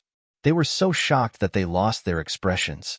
If they didn't steal the dragon, they could still comfort themselves by saying that they lost because of a good opportunity. However, they managed to steal the dragon. Under such circumstances, not only did they fail to turn the tables, but they were also wiped out by PGs. This was undoubtedly a heavy blow. In the first round, PGs defeated them and the game ended in 12 minutes. In the second round, PGs traded 5 times for the magic dragon and wiped them out. Was there even a need to continue playing this game? If it wasn't for the fact that they were participating in the International Invitational Tournament and shouldering the honor of their country, they would have just forfeited and left after going through such a cruel 2 rounds. However, they obviously couldn't do that now. No matter how desperate they were, they could only bite the bullet and continue playing with the belief that they would win. Otherwise, even if they didn't forfeit, they would only be scolded when they returned to China. They didn't know how the other team from their country was doing. The LBL captain, anyway, the game isn't over yet. We still have a chance. We can't give up. In the next round, the top and bottom lane will switch lanes. The jungler will help the bottom lane. This might be a little risky, but we can only try. After the 2 teams rested for a while, the third round started. In this round, the blue team of LBL made the first move. There were some changes to their 3 bans. In the end, they banned Plunder Shadow, Moonshade Spider, and Lilith. PG's first banned Sword Burial and second banned Flower in the Mirror. When they were about to ban the third monster, they realized that LBL didn't ban the Immortal. They were instantly at a loss. Ban what? Jingyu felt that he couldn't make a decision. Immortal, Realm God, and Wami Liuhua. Choose one of the 3? Qin Fei, Immortal, Yihong, Wanmi Liuhua, Luo Yiming, Realm God, right? Jingyu. == Do you dare to share your opinions? Jingyu. Brother Han. What do you think? Hanlong. I think that Brother Fei's life has been banned, so it'll be a little difficult for him to suppress the Immortal.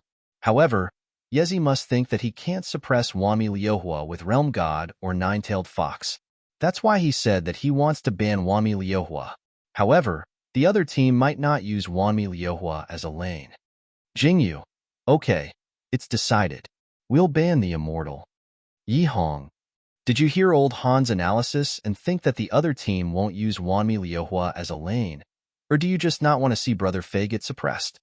After banning the Immortal, Jingyu replied seriously, Brother Fei won't get suppressed no matter who he plays against. Yihong. Qin Fei, you're right. Yihong. Do these 2 people have any shame at all? However, it turned out that flags couldn't be raised carelessly. The first position of the LBL was Wanmi Liuhua. Yihong frowned. Even though he felt that something was wrong, he still chose to ban Realm God. Then, in the other position, Jingyu chose Bladeless Man. Seeing this zombie lowly, Luo Yiming couldn't help but laugh out loud. Ha ha ha. Jingyu, are you going to pick whatever the other team picks? Jingyu shrugged. I'm just being nice and teaching the other team how to play the jungler. Qin Fei, don't be arrogant. No one knows the result of the game until the very last moment. We can't rule out the possibility that the other team will use 2 to chase 3. I know, Jingyu replied sullenly. Of course he knew about this. He was just being sarcastic. He felt that Qin Fei should know him well. Hearing the dissatisfaction in his voice, Qin Fei helplessly smiled and ruffled Jingyu's hair. Jingyu quickly raised his hand to stop him. What are you doing? Qin Fei grabbed his hand and helped him straighten his hair. Okay, I'm just saying, I know you won't underestimate your opponent. Anyone can underestimate their opponent, but you won't. Hearing this, Jingyu was instantly happy. Okay, Yi Hong. Wow, I'm going to call the police. Luo Yiming. Save my mother. Who's going to drag these 2 away? Hanlong. You 2 are too much. Can't you just play the game properly? Qin Fei. Yes, yes, yes. His tone was extremely perfunctory. Jingyu. == While they were talking, the other team locked onto Nine-Tailed Fox and Singarden.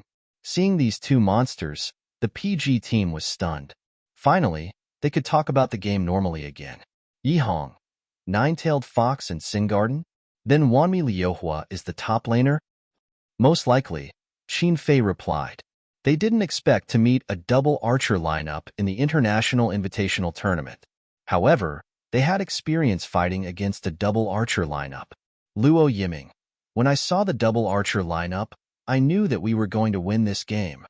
Hanlong. Ha ha ha, we didn't train for nothing these past few months. It was all for the sake of beating this kid 2-0 in the points competition. Yi Hong. Why is this LBL team so unlucky? They keep running into us? Qin Fei, you can't blame them.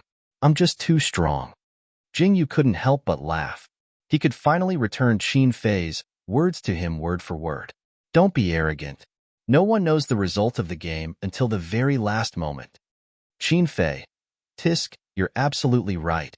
Yi Hong. Wow, that's enough. After a while, the lineups for the 3rd round were confirmed. PG. Satan. Realm God. Dark Cupid. Heijiao. Bladeless Death LBL. Wami Liuhua. Nine-Tailed Fox. Singarden. Bloodcarp. Flower Petal of Datura. The midlaner and jungler of both teams swapped monsters. Apart from that, the biggest change was that LBL's top laner had Wami Liuhua. LBL thought that since their top laner couldn't beat their opponent's top laner, they would take a gamble by swapping lanes.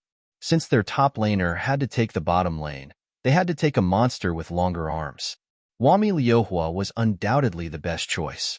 They didn't want to make a comeback in a 1v2, they just wanted to defend their bottom lane. Moreover, PG had their reasons for banning Wami Liuhua in the first 2 rounds. Since they were so afraid of Wami Liuhua, LBL had to try Wami Liuhua. Unfortunately, LBL didn't know that while PG was indeed afraid of Wami Liuhua, they were afraid of Wami Liuhua going mid lane. Wami Liuhua going mid lane? There was no pressure in the lane, okay? However, there was one thing that PG didn't expect. They didn't expect LBL's top and bottom laners to swap lanes. Thus, when Qin Fei saw Singarden and Bloodcarp in the top lane, he was shocked. Huh, 2 people against me? Who asked you to be so strong? Yi Hong joked. As it turned out, LBL's last-minute strategy was effective. In the early stages of the match, they successfully suppressed Qin Fei's Satan. Singarden was an archer with long arms. Bloodcarp's second skill, Vortex, had a crowd control effect.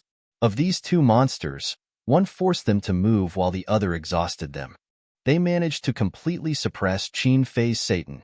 At the same time, the mid laners of both teams were in a deadlock.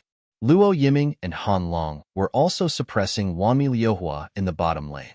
However, because Wami Liuhua cleared the minions quickly, they were unable to reach the tower. From the looks of it, PG's top laner would be the first to drop the tower. However, LBL seemed to have forgotten that it was dangerous to be too close to a squishy target. I'm coming. Go. Following Jing Yu's command, Qin Fei's Satan suddenly activated Demon King's deterrence and pressed down on the enemy archer and support. The enemy archer and support were shocked. It was too late when they realized that something was wrong. On the screen, a pale-skinned girl crawled out from the ground in a strange posture. Her 5 fingers were like blades as she clawed at the archer's back. Bladeless Man's skill, Sharp Claw, dealt heaven-defying damage to the enemy archer. Then, Qin Fei's Satan threw a ball, no, a demonic blast, which accurately hit the enemy archer and successfully took away his remaining health. System, Satan, 1 kill. System, enemy Sin Garden has been eliminated. When the enemy Blood Carp saw that he could not protect the archer, he quickly turned around and retreated. At the same time, the enemy jungler, Flower Petal of Datura, rushed out and tried to kill Satan, who had only a sliver of health left. Qin Fei's Satan retreated to the bottom of the tower and dodged a skill from Flower Petal of Datura. Jingyu used his Bladeless Man to chase after the enemy Blood Carp and gave chase.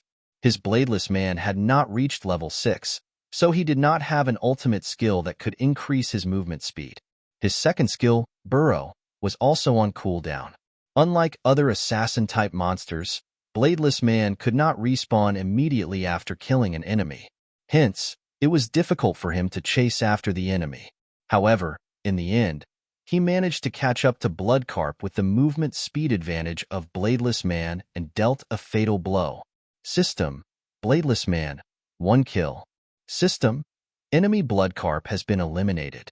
When the enemy jungler saw the 2 system notifications, he knew that once Bladeless Man returned, he would completely lose the chance to kill Satan. He hesitated between jumping over the tower and retreating. In the end, he chose to retreat. However, he still encountered Bladeless Man who was rushing back. At the same time, Qin Fei's Satan also rushed over with a sliver of health left. In the end, Jingyu's Bladeless Man successfully took the enemy jungler's head. System, Bladeless Man, double kill. System, enemy Flower Petal of Datura has been eliminated. Jingyu looked at the 2 kills and 1 assist at the start of the game and could not help but click his tongue. Hesitation leads to defeat. If the enemy jungler had not hesitated and retreated, he might have been able to save his life. However, a few minutes later, the enemy jungler made the same choice. He decisively rushed into the tower and tried to jump over the tower to kill Qin Fei's Satan. However, Qin Fei dodged his attacks several times in a row. It was too late for him to retreat. The enemy jungler could only watch as he was killed by the tower. What was more depressing was that when he died, Qin Fei's Satan had less than 2 digits of health left. He was on the verge of death. He was so close. System, Satan, 1 kill.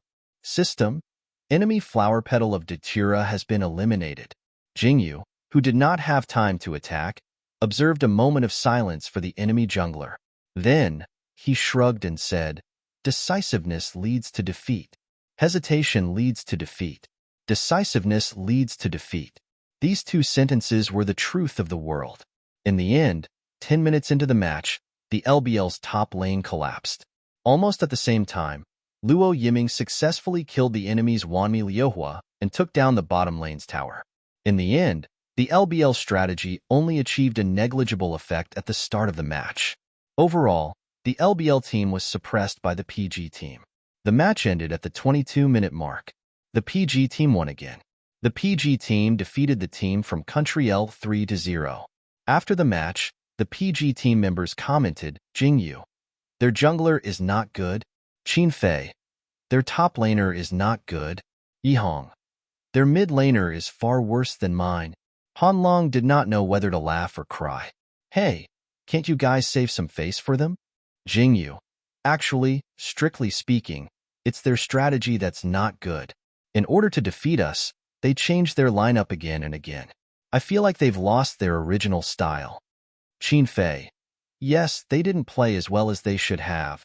Yihong, "It's simple. They've lost their mentality. Anyone who had been suppressed by the same team twice in a row would find it difficult to maintain a good mentality and win the third match." Jingyu had made the right choice in choosing Glimpse in the first match. As they chatted, the members of the LBL team voted for the MVP. Yihong, "Pick me, pick me, pick me." Luo Yiming, "Let's go, Yezi." Hanlong, "Why do I feel like it's Jingyu?" As soon as Hanlong finished speaking, Qin Fei's ID appeared on the screen. Yihong, "What the fuck?" Qin Fei raised his eyebrows. He did not expect the other team to pick him. Jingyu was not surprised at all. In the first 3 matches, they lost the top laner first. It's normal for them to have a deep impression of Brother Fei. Yihong, wow, I'm not convinced. I, God of Realm, even got a pentakill. Jingyu, my glimpse also got a pentakill. It was useless to say more. Since the other party had chosen Qin Fei, the interview could only be done by Qin Fei. Qin Fei sat down next to the host. Before the interview began, the Chinese viewers couldn't help but discuss frowny face after Jingyu. Is Brother Fei going to show off his Chinglish? Ha ha ha, I can't imagine Brother Fei speaking English. I'm guessing the god of sleep can speak Chinese. When Qin Fei first came into contact with LD, the ID that was randomly thrown out was Sleeping Prince of the Forest. Later on, when he wanted to create a professional team, he needed to change his ID to English.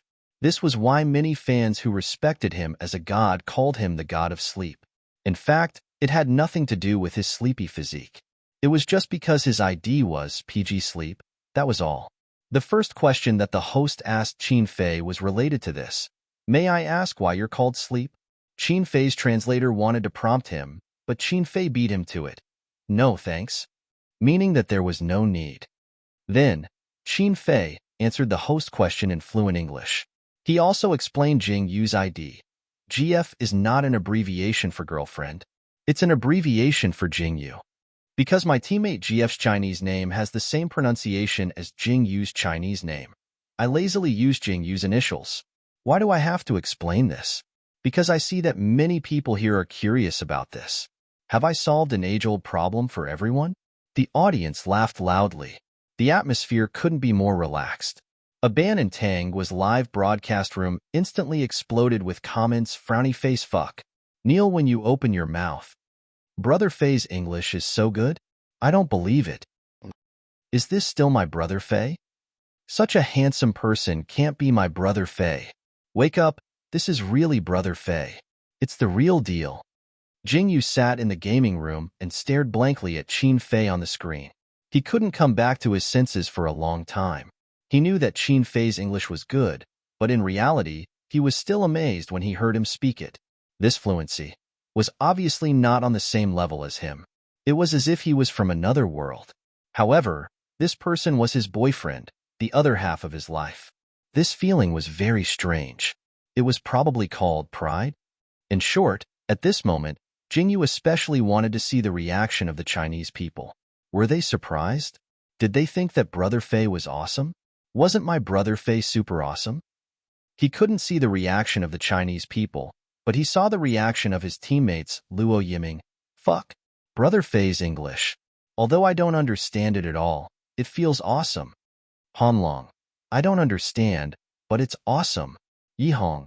Ha ha ha. He's explaining to everyone that little Jingyu's ID doesn't mean girlfriend. Jingyu. Huh? Jingyu was surprised for a moment and couldn't help but laugh.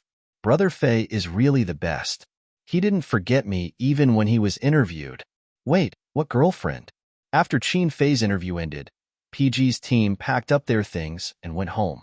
Their match ended very quickly, so they still had a lot of time to waste in the afternoon. But that was impossible. The tiredness of a match and training was completely different. Even though PG had defeated their opponents 3-0 twice in a row, the 5 of them just wanted to lie in bed and enjoy the silent peace after returning to the hotel. However, after Jingyu laid on his bed for a while, he shamelessly crept onto Qin Fei's bed. Qin Fei was lying face to face with him on the bed. He reached out and scratched his nose, asking in a hoarse voice, "What are you doing? You have a bed to sleep in, but you have to squeeze in here." Jingyu blinked. "I think you're very handsome today." Qin Fei. "Oh, you mean I'm not handsome usually? You're also very handsome." Jingyu said without thinking, "But you're especially handsome today. I can't control myself." Huh. At first, Qin Fei didn't react. It wasn't until Jingyu hugged him and felt the change in a certain part of him that he realized something. He laughed helplessly and scolded. "I just said a few words in English, and you had a fucking reaction? You're too sensitive."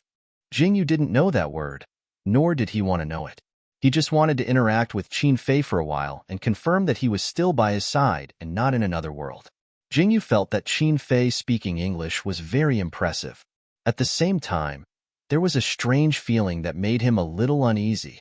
Well, the reason didn't matter. He just suddenly wanted Qin Fei. Jingyu and Qin Fei looked at each other and blinked innocently. I know the rules. We can't do it during the match. But you can help me with your hands. Qin Fei looked at him. Before he could react, Jingyu kissed him tentatively on the cheek. Brother Fei, help me? Qin Fei couldn't help but laugh. I really don't know what to do with you. He reached out and pinched Jingyu's chin, kissing him fiercely.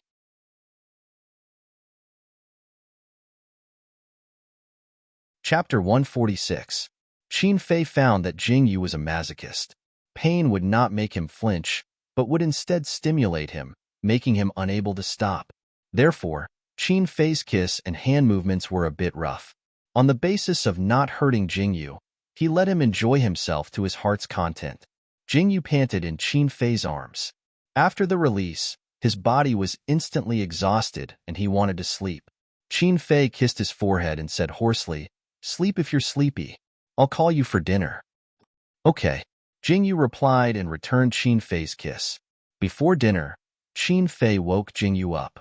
The two of them took a shower one after another and dried their hair before going out. After dinner, Fong Luofan gathered the 5 members of PG in his room. Tomorrow morning, we'll play the last group match. In the afternoon, we'll play the knockout match. The opponents for the knockout match will be automatically matched after the group match. Time is limited. I can't help you analyze all the teams, so you'll still need to play on the spot and adapt to the situation. But tomorrow's opponent for the last group match, without any suspense, is Death from Country H, as Fong Luofan spoke. His laptop played the last match between Death and Ri. The result was Death defeating Ri 3-0. It was obvious that Death's ability was not at the same level as Ri and LBL. Death's top laner is very domineering. Qin Fei, you have to be careful when you play against him. Fong Luofan was worried that Qin Fei would underestimate his opponent. However, when he looked up and saw the seriousness on Qin Fei's face, he felt that his worry was completely unnecessary. If Qin Fei would underestimate his opponent, he would not be able to suppress his opponent under the tower every match. In PG's team, the most consistent player, besides Jingyu, was Qin Fei. Sure enough, Qin Fei looked at the recording of the match on his laptop screen and said indifferently, "It's pretty domineering." His tone was casual and even a little lazy, but that didn't mean that he wasn't thinking. My chances of winning against him are about 50%.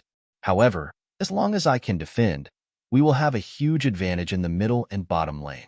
Fong Luofan agreed. Even though Death's mid laner and archer aren't weak, I don't think Yezi and Yiming are any weaker than them. Plus, we have Jingyu. Jingyu.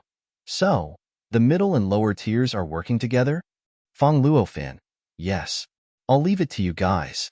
I have faith in you guys. Jingyu couldn't help but laugh. In the first 2 games, he and Qin Fei worked together in the jungle a bit too many times, but what he really liked and was good at was still working together in the jungle. Every time a brittle skin was caught, they would die. This was much better than catching them alive. But this way, if he wanted to go against the jungle, he would have to do it alone. So, the next morning, when the match started, Jingyu said when PG drew the blue team to go first, "I want to take sword burial this game." Yihong reacted almost immediately. "You want to go against the jungle?" Jingyu replied with an and then felt a little funny. It seemed that his sword burial had left a deep impression on his teammates. In the banning segment, PG used his understanding of death to target the enemy's top laner and ban the Immortal, Azrael, and Lilith. This was the first time PG banned Lilith because they could see that the enemy's top laner, Lilith, wasn't any worse than Qin Fei. Lilith's true playstyle was to be fierce. This was because she relied on her outstanding lifesteal ability to take damage. If she couldn't hit the enemy, she wouldn't be able to lifesteal and would be beaten to death by the enemy. To play Lilith, one had to face the enemy at all times and confront the enemy head-on. Once the thought of retreating appeared in her mind, even if she turned her back to the enemy, the only outcome waiting for Lilith was death. Qin Fei's style was fierce, and Death's top laner was actually as fierce as Qin Fei. If Lilith was released and PG went for Sword Burial first, then Death's first position would definitely be Lilith. So, in the first game against Death, since they had decided to go for Sword Burial, PG would definitely ban Lilith first. Country M's commentators didn't think there was a problem with this, but Aban and Tangwa were shocked by PG's ban. A ban. PG actually banned Lilith? This is the first time. It should be a ban against Death's top laner, right? Death's top laner is really tricky. Tangwa. But isn't PG going to go first? He can definitely snatch Lilith first. A ban. Maybe there's another monster who wants to snatch PG in this game. I don't know if it's Nine-Tailed Fox or Dark Cupid. Death's 3 bans were given to Plunder Shadow, Moonshade Spider, and Realm God. Obviously, after analyzing PG's style and tactics, they judged that PG's jungler and mid laner were the biggest threats to them. When Yihong saw that his Nine-Tailed Fox was released, he really wanted to hug and kiss Jingyu. Little Jingyu, I love you to death. As long as you use Plunder Shadow and Moonshade Spider, you'll definitely take up 2 bans. This was also the reason why Yihong was able to use Nine-Tailed Fox several times in the 5th Domestic Professional League. He led the team to win the championship of the Invitational Tournament and 2nd place in the finals. However, in the face of Yihong's excited voice, Jingyu replied indifferently, "Thank you for your confession, but unfortunately you won't have the chance. I only love Brother Fei." Yihong was stunned when he heard this. When he came back to his senses, he almost vomited blood. "You're not even trying to hide it anymore?" Jingyu shrugged and didn't say anything. Then, Qin Fei patted his head affectionately. Qin Fei wasn't satisfied after patting Jingyu's head. He leisurely added, "What are you talking about? We've never tried to hide it." Yihong rolled his eyes and decided to ignore them. Qin Fei, "Speaking of which, Yezi, it's time for you to find a girlfriend." Yihong, "Hey, it's none of your business. I'm proud to be single." As they spoke, Jingyu locked onto Sword Burial. Then, Death chose their top laner Quangu and Archer Dark Cupid. Death's top laner was within PG's expectations, but Dark Cupid. Luo Yiming wailed. Han Long wasn't surprised at all. At this point in the competition, every team, player's style, and commonly used monsters have been more or less exposed. It's normal for your Dark Cupid to be stolen. Then, it was PG's turn to choose. Qin Fei locked onto Satan, and Yihong's Nine-Tailed Fox was chosen. When those who supported PG saw Yi Hongsua's Nine-Tailed Fox, they all had a feeling that this game is in the bag. However, when PG and the others saw that the other side had locked onto the 10,000 extinguishing wildfire, they all revealed worried expressions. Jingyu, "I have a feeling that they've figured it out." Yihong, "I have a feeling too." Yesterday afternoon, in the match between PG and LBL, PG banned Wanmi Liuhua twice in a row, as if he was afraid of Wanmi Liuhua. However, in the 3rd round, LBL, who had Wanmi Liuhua, wasn't able to turn the tables. Instead, he was completely defeated by PG. The question was, if that was the case, why did PG ban Wanmi Liuhua? Evidently, Death had studied PG's battle videos before the match and discovered this detail. They had already locked onto Wanmi Liuhua after locking onto Dark Cupid. Clearly, they planned to use Wanmi Liuhua as a mid laner. This was undoubtedly bad news for Yihong. Before I reach level 6, it's unlikely that I can break through the mid laner. I'll have to think of a way for the bottom laner. Hanlong. Then let's pick Gulen and Maha. Thus, not long after Death locked onto Flower in the Mirror, PG both locked onto Maha and Gulen. This was PG's first change of pace combination. At this point, Death only had one jungler left. After some hesitation, they locked onto Soul. The choice of an elemental soul was beyond everyone's expectations. Whether it was PG's players or the local and foreign commentators, everyone was silent for a moment because of this choice. Then, the foreign commentator said in surprise, "So Soul is the mid laner? Wanmi Liuhua is the jungler?" Aban and Tangwa also thought so. Aban, "I thought Wanmi Liuhua was the mid laner." After all, many countries like to use Wanmi Liuhua as a mid laner. However, it's impossible for Soul to be the jungler. Tangwa, Soul's skill is magic damage. The jungler's speed is very slow, so it's definitely the mid laner. It's not uncommon for Wami Liuhua to be the jungler. Of course, PG's players thought the same, but for some reason, they felt uneasy Yihong.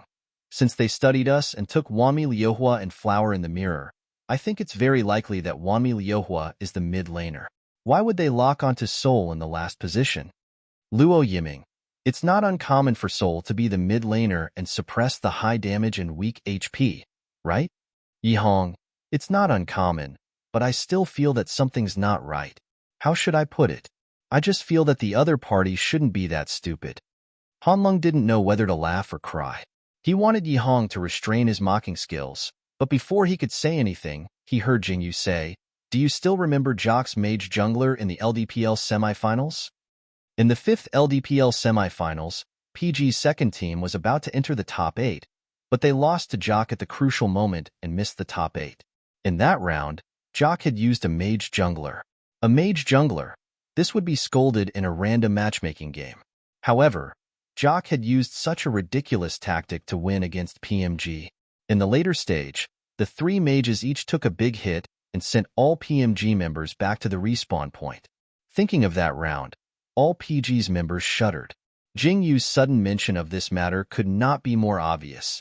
If even mages could jungler, it was not impossible for Sol to be the jungler. Soon, Death revealed the answer to the world. A second before entering the battlefield, Sol had adjusted his sprite commandeering to retribution. All the audience members who were paying attention to this match were shocked. It took a long time for the commentator to react. Tanghua. Oh my god! Sol jungler?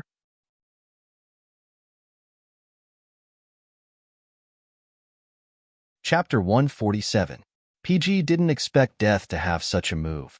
Sol's jungler. This was the first time PG had seen such a ridiculous lineup. However, Jingyu thought about it carefully and felt that Sol's jungler did have an advantage over Sol's jungler.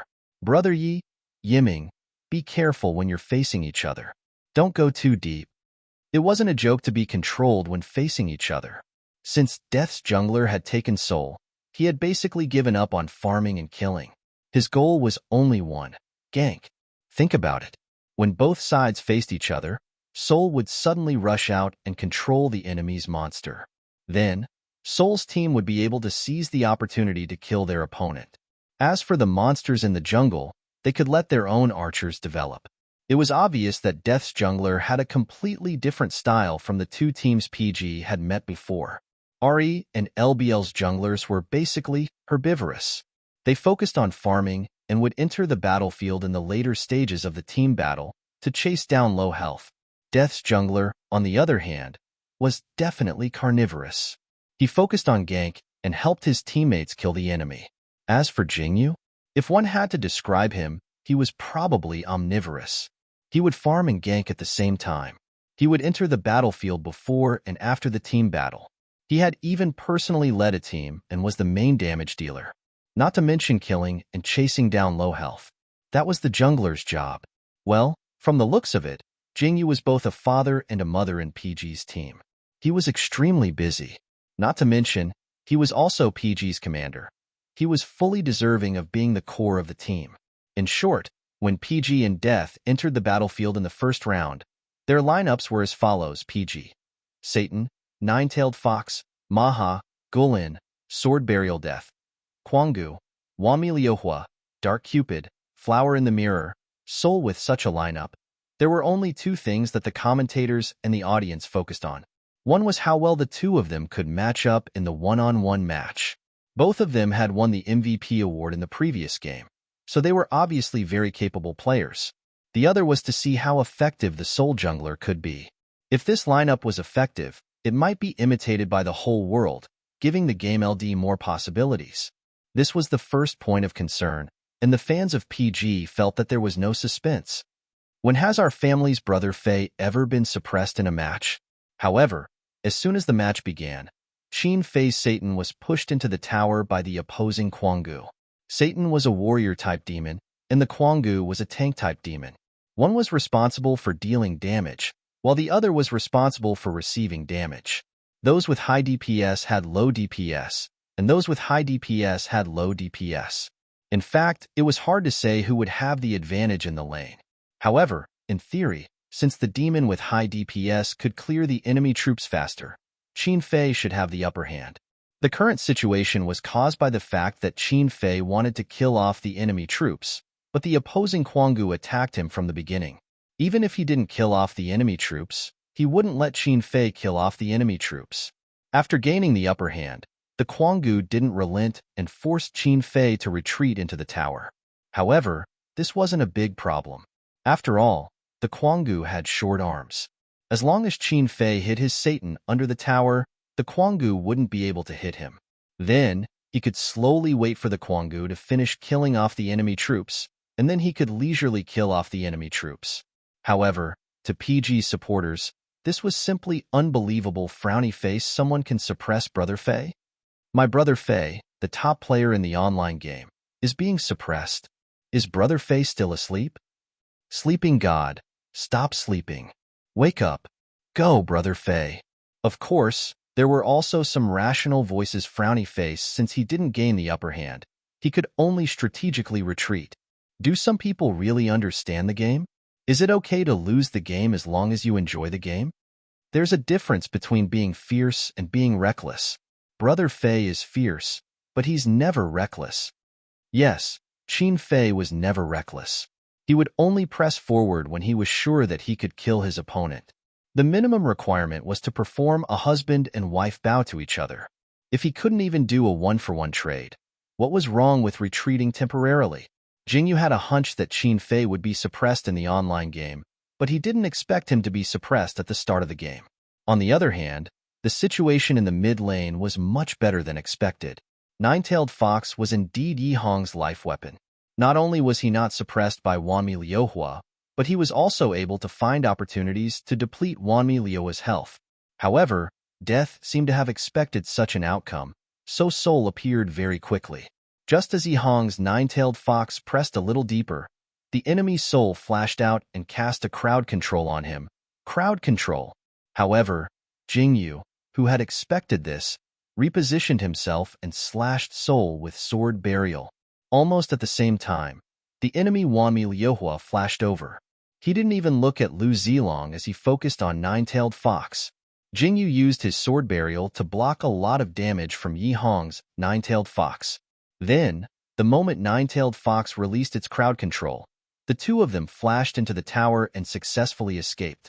This was a fruitless gank, but it was led by Death. This made PG sweat. Yi Hong sighed in relief. Thanks, sorry. Jingyu, I told you not to push too deep. After Yi Hong's nine-tailed fox cleared the minions, he returned to the city to recover his health. Jingyu's sword burial went straight to the jungle. He had less than half of his health left, so he definitely didn't dare to go into the jungle. Fortunately, he had retribution. When he used it on the minions, his health immediately recovered to more than 2/3. Then, he continued to farm while paying attention to the minimap, waiting for an opportunity to help the bottom lane. Soul's skills had cooldowns, so he would definitely choose to farm. However, no matter how fast Soul was, it couldn't be faster than Jingyu's sword burial. After farming the two minions, Jingyu sent his sword burial to the bottom lane. At the same time, he reminded, Brother Yi, be careful. Soul might have gone to your place again. Don't come out of the tower. Yi Hong, okay. Then, not long after Jingyu's sword burial reached the bottom lane, Soul appeared in the middle lane. Jingyu decisively moved his sword burial out and chased after the enemy archer who had half of his health left. He slashed all the way into the tower. System, sword burial, 1 kill. System, enemy Dark Cupid has been killed. After killing Dark Cupid, Jingyu moved his sword burial out of the tower and chased after the enemy support. Then, he ignored him and waited for his minions to enter the tower. Then, he turned around and helped Luo Yiming to push the tower. This series of clean and efficient operations was really pleasing to the eye. Aban couldn't help but laugh. Jingyu's sword burial is really as unreasonable as Qin Fei's when he was farming. Tanghua, ha, that's right. Overrunning the tower is a basic move. As long as he makes a move, there's no kill that he can't take. Aban, his judgment is also very correct. The top lane is in a stalemate, and Soul is interfering in the middle lane. He'll go help and destroy Death's bottom lane first. Tangua, is Death's bottom lane's tower going to fall? The archer and jungler worked together to push the tower. Even though it was just the start of the game, Death's bottom lane's health bar was dropping rapidly. However, the two were unable to destroy the tower in the end because the enemy Soul had arrived. However, it was of little use. Whether it was PG or Death himself, they both knew that it was just a stalling tactic. Sure enough, at the 8-minute mark, PG managed to push Death's bottom lane tower. Then, he stole the magic board and shifted the main battlefield to the middle lane. Just as PG and Death were tangling in the middle lane and trying to steal the tower in the middle lane, 2 system notifications appeared. System, Satan, 1 kill. System, enemy Kwangu has been killed. At this time, the live stream was focused on the middle lane. Therefore, neither the casters nor the audience knew what was going on in the top lane. When they saw the 2 notifications, they were undoubtedly curious about what had happened in the top lane. Thus, the screen quickly replayed what had happened in the top lane. After Qin Fei's Satan finished off a wave of creeps under the tower, he purposely came out of the tower to show off. The enemy Kwangu attacked him without hesitation, but he accidentally got too deep and took a tower damage. Then, Qin Fei's Satan immediately activated Demon King's deterrence and took the opportunity to counterattack the enemy Kwangu. In the end, he took the enemy's head with a big swipe. In this wave, Qin Fei was able to kill the enemy Kwangu because of his opponent's mistake. However, Qin Fei was too good at seizing opportunities. A small mistake from his opponent was enough to kill him. Aban could not help but exclaim, "PG's members are all opportunists. Especially Qin Fei, he's too good at seizing opportunities." Tangua, that's right. Brother Fei's counterattack was too decisive and clean. It was so enjoyable to watch. As soon as the 2 of them finished speaking, several system notifications popped up on the screen. System, Sword Burial, 1 kill. System, enemy Soul has been killed. System, Sword Burial, double kill. System, enemy Wanmi Liuhua has been killed. System, Sword Burial, destroyed enemy tower. Death's tower in the middle lane was taken down. In addition, Qin Fei had successfully killed the enemy top laner. In the first round with Death, PG had completely crushed the enemy's top, middle, and bottom lane. Jingyu heaved a sigh of relief. Then, he said cheerfully, Brother Fei's Satan is invincible. Qin Fei could not help but laugh. Before he could say anything, Jingyu spoke again. Brother Fei is sneaky no matter what he uses. Wow, this bragging. Yihong had goosebumps all over his body. Looks like we're in the bag this round. Luo Yiming. Is it because Brother Fei killed Kwangu? Yihong. No. It's because little Jingyu is starting to play around. Luo Yiming. So that's why. Hanlong. That makes sense. Qin Fei. No problem. Jingyu. =_ hey, we've just gained an advantage. Can't you guys be more serious? If his teammates could hear Jingyu's ridicule, they would definitely retort back. Who was the one who started playing around? However, since playing around would boost the morale of the PG team, Jingyu did not mind playing around a bit more. Come on, let them feel the fear of being dominated by a PG. Let's go. Luo Yiming was the first to burst out laughing. Ha ha ha ha ha. No, I can't take it. Jingyu, do you know? Your voice is very popular. Jingyu? Yihong, yes, it's very popular. You can tell it's the bottom one. Jingyu. Hanlong concluded with a straight face. I've confirmed the voice. It's the bottom one. Jingyu's face was cold. You guys are going overboard with your ridicule. Looks like I need to show you my top side. Qin Fei raised his eyebrows. Jingyu. In the game.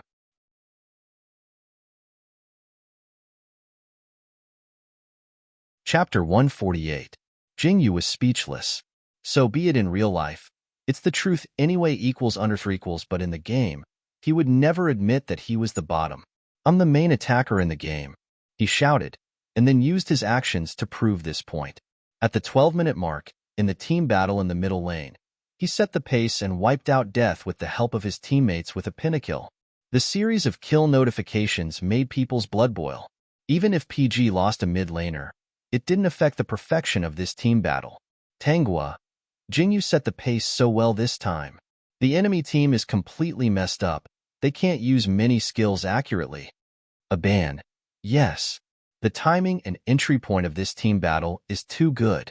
It's very advantageous for PG. Yezi's nine-tailed foxes was very crucial. It directly crippled all of Death's members, and then Jingyu went up to kill them. Tanghua, Jingyu's killing speed is too fast.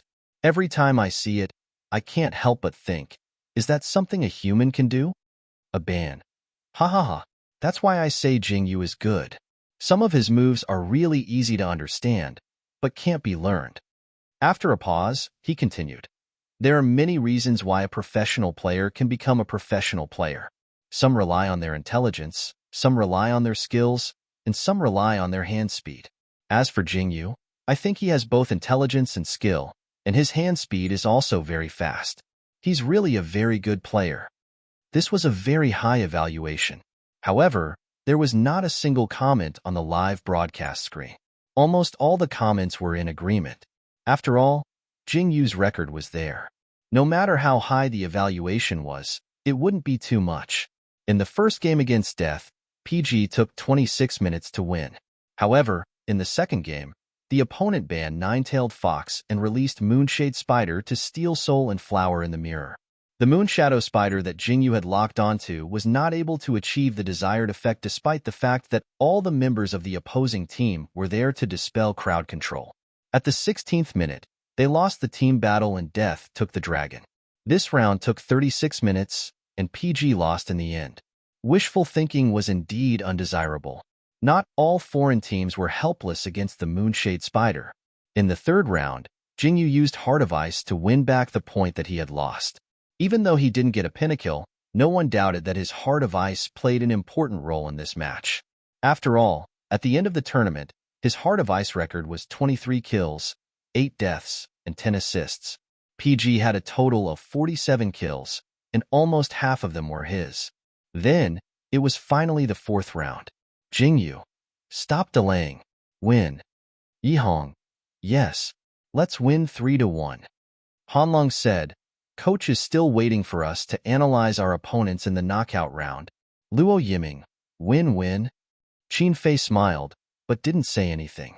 After Death banned Plunder Shadow, he was the first to ban Immortal. Then, he said, I heard that Azrael is a slippery top laner? Yihong raised his eyebrows. He suddenly had a bad feeling. What do you want? Qin Fei, I just want to know, who's better, his Azrael or my Lilith? As he spoke, the other team banned Realm God. On PG's side, it was Jingyu's turn to ban. He hesitated for a moment, but in the end, he banned Wanmi Liuhua. Okay, then let's bring out Azrael and Lilith. Yihong was convinced. You two can spoil each other. I won't spoil you to death. But even so, he didn't think that Qin Fei's Lilith would lose to Azrael. So for this round, the final lineups of both teams were PG, Lilith, Scarlet Fury, Garden of Sin, Soul, Heart of Ice Death, Azrael, Heijiao, Dark Cupid, Blood Carp, Moonshade Spider. Seeing this lineups, the commentator and audience were a little surprised. Even Luo Yiming, who was the slowest of them all, saw it. Huh, Moonshade Spider is the jungler this round? They should know that with Catoptric Deflection banned and their elemental souls stolen, they won't be able to use the Moonshadow Spider. It shouldn't be a problem for Death. Jingyu said, after all, their jungler isn't the DPS core. If it's just chasing low HP, Moonshade Spider is enough. That was indeed the case, so the commentator and audience were more focused on the top lane. Country M's commentator. PG knows that Azrael of Death is very strong, but he still released Azrael. I wonder what he's thinking. Tanghua was also a little worried. Lilith will be at a disadvantage against Azrael, right? Not to mention, the opponent this time is quite strong. Aban. In theory that's true, but I still think highly of Qin Fei.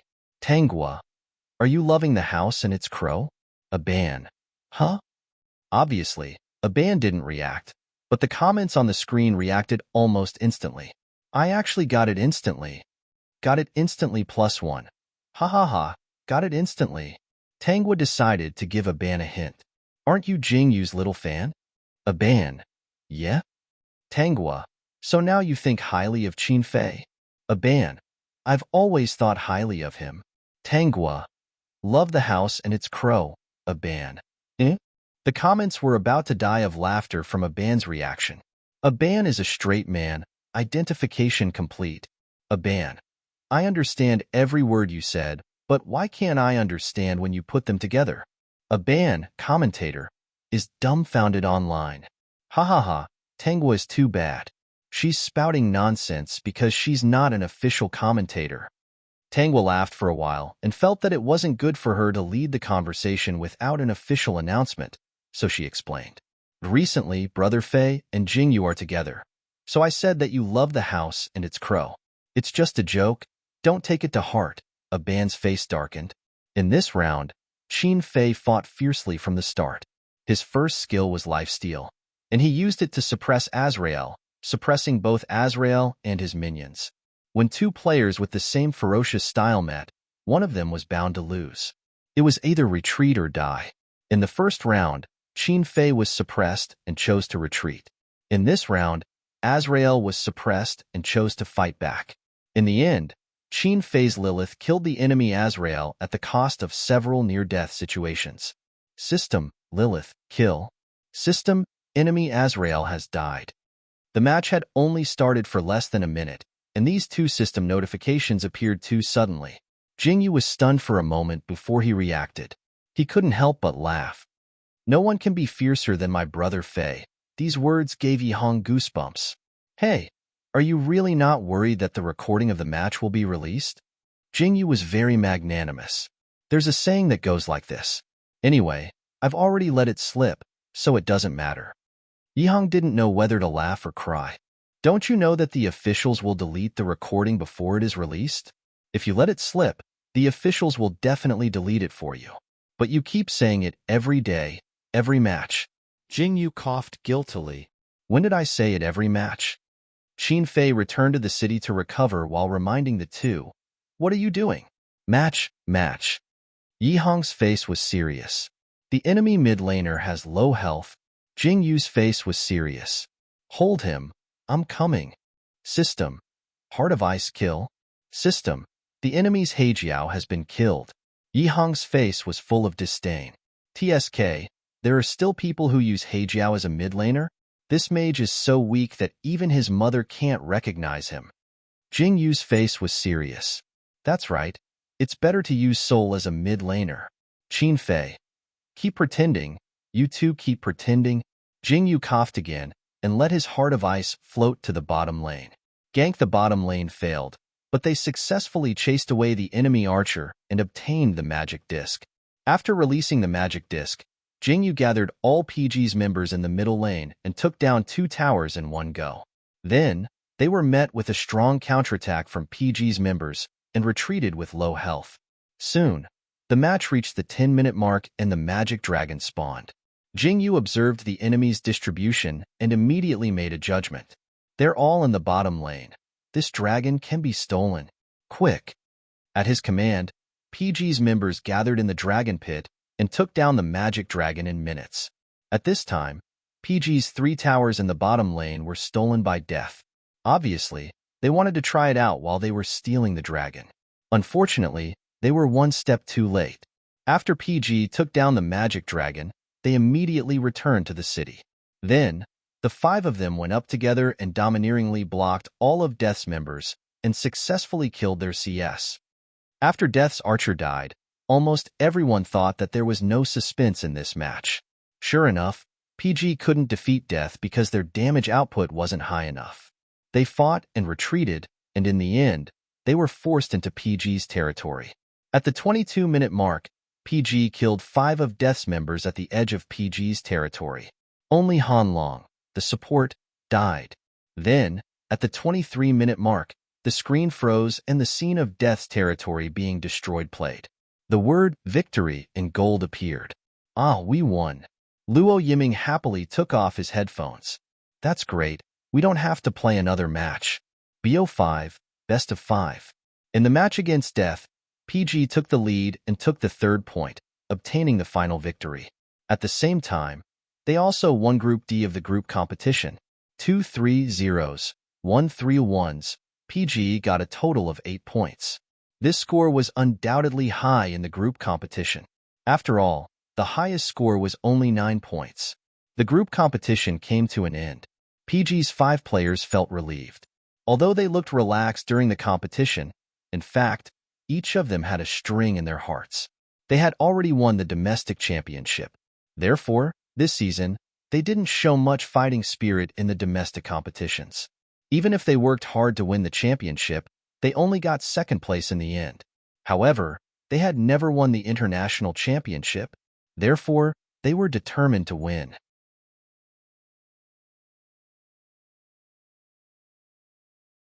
Chapter 149. In the match against Death, the final MVP was once again given to Jingyu. This time, Jingyu had learned his lesson. Facing the host's interview, he responded in Chinese. Regarding this, some people let out a sigh of relief, while others sighed in pity. After his interview ended, PG's members packed up and returned to the hotel to rest. Before lunch, they once again gathered in Fang Luofan's room.